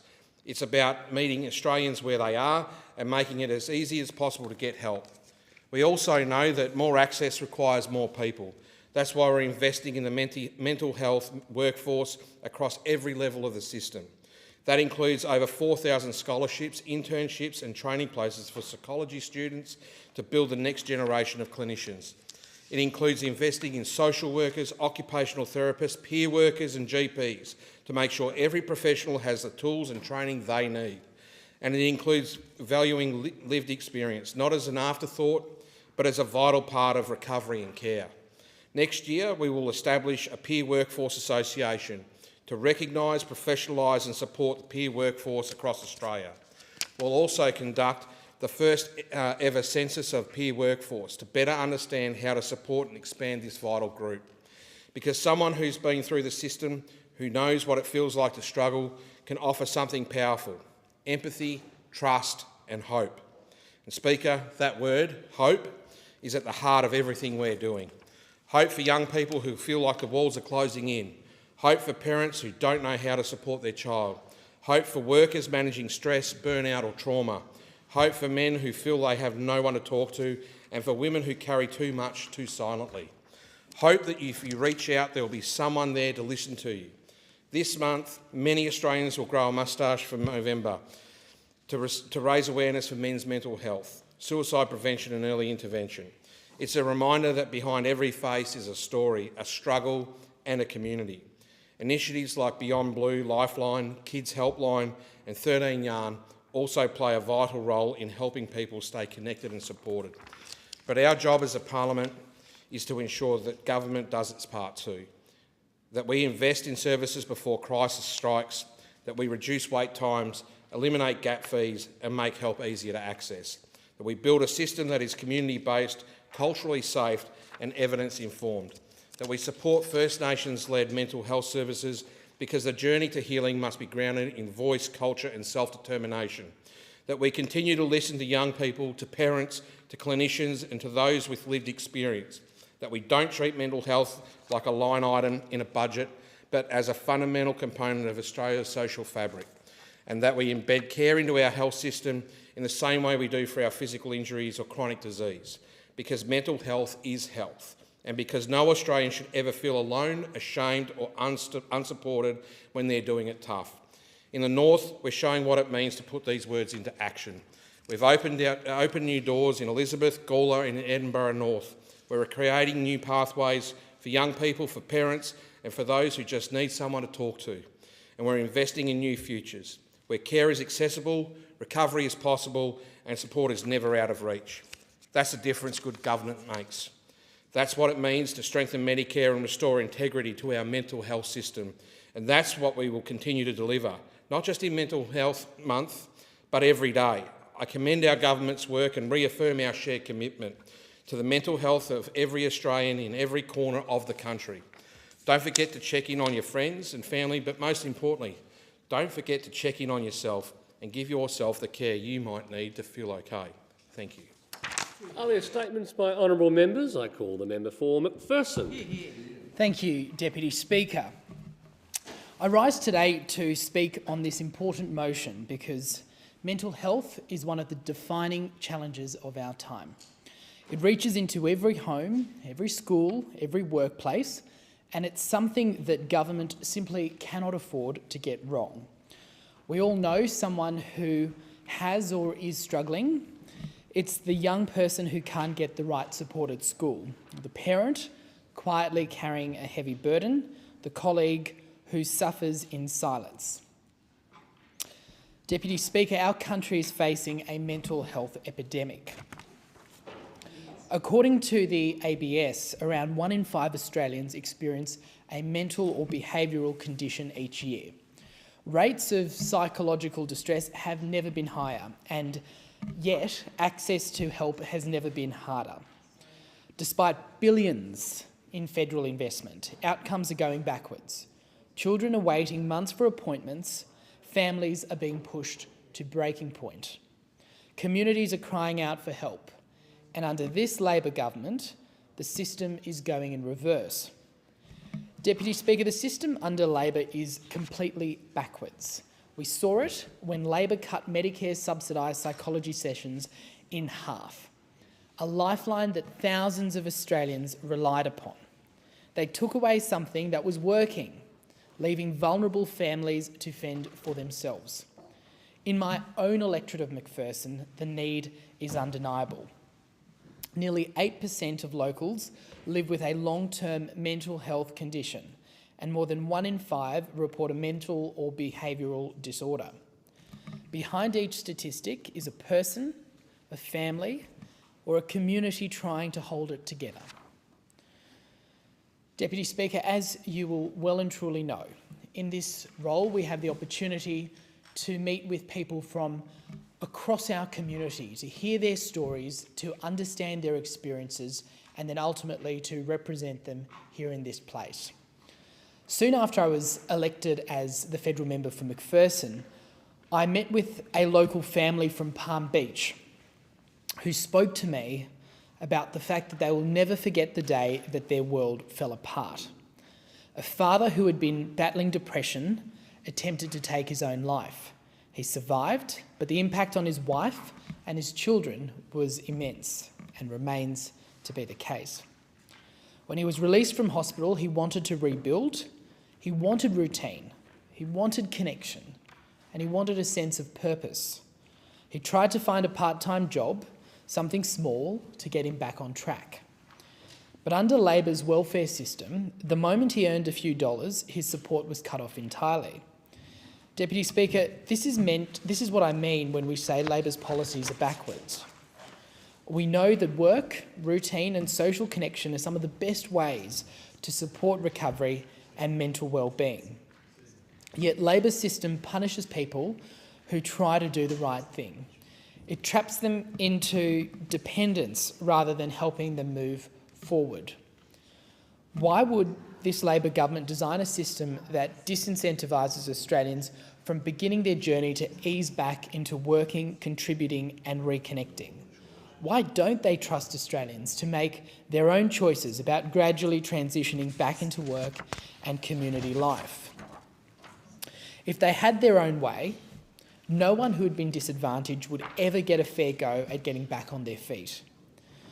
I'm reminded of another one of my constituents, Mr Deputy Speaker, a single mother whose daughter had been dealing with mental health challenges for some time. When Labor halved the Medicare subsidised psychology sessions, it left her in an impossible position. She simply cannot afford the extra cost, and so her daughter goes without. Australians deserve better. They deserve a system that meets them where they are, with compassion, flexibility and trust.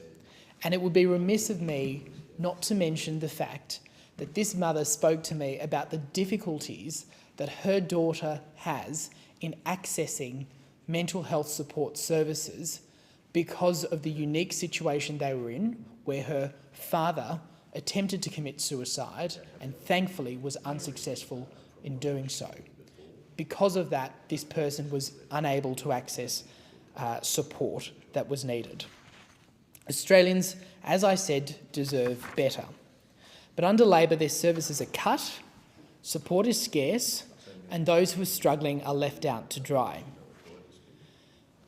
We're seeing psychologists, counsellors, nurses and GPs who are all burning out. Clinics are understaffed and families are falling through the cracks. I would, however, Mr Deputy Speaker, like to take this opportunity to thank the many people in my community of McPherson on the southern Gold Coast, those who are involved with the provision of mental health services for young people, for people of all ages and for people of all backgrounds. They do incredible work in keeping our community's mental health where it should be and encouraging it to go in the right direction. Mr Deputy Speaker, I also point out in particular the fact that the mental health record for men in this country is shocking. Men are 3 times more likely to die by suicide than females, and they unfortunately make up 3/4 of all suicides.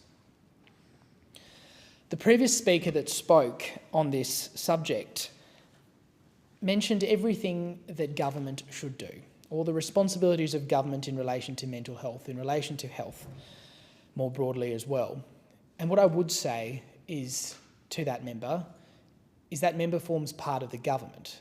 There is an opportunity here for the government to do something about this. We went to the last election committed to doubling and restoring, rather, the 20 subsidised places for mental health support sessions. And that is something that was very well received in our community in McPherson. And why was it well received? It was well received because people on the ground, the everyday men and women that I have the opportunity to speak to and I have the privilege of representing in this place, they understand that this is a serious issue at the moment, not just in McPherson but across the country. The schools that I go into, with the rise of social media, we're seeing it at a very young age, instances of young people being affected by what they're seeing online, by the way that they're being treated online, and that transitioning into broader mental health issues for them. Deputy Speaker, something needs to be done. And if there's one thing I know from my engagement in my community, it's that what is happening in this building by this government is unacceptable. We need to step up, and the government needs to step up and provide where there is a need. And right now, there is a need for better funding for mental health support services in Australia. Deputy Speaker, as I've mentioned, mental health needs to be a national priority. And the test of a government's commitment is not the number of their empty promises. It's whether, in a moment of crisis, an Australian can get the support they need. Mr. Deputy Speaker, when I was elected to this place, I committed in my maiden speech to giving a voice to the people of the southern Gold Coast when they need it. That moment is now. People in McPherson, people across the Gold Coast and people across Australia know well and truly that mental health is something that needs to be prioritised by this government. And us on the coalition side will continue to make noise, to continue to represent our communities where this need, for as long as this need remains. Right now, far too many people cannot access the services that they need. That is the measure that matters, and on that measure, this government, the federal Albanese Labor government, is failing. I call the member for Moore. I move that the Federation Chamber do now adjourn. And I call the member for Cowper. Dawson. Sorry. I knew I'd slip, but I didn't realise how far. I'd second the motion. My apologies. The question is that that motion be agreed to. All of that opinion say aye. Those against say no. I think the ayes have it. The ayes have it. The Federation Chamber now stands adjourned until 9:30 a.m. tomorrow.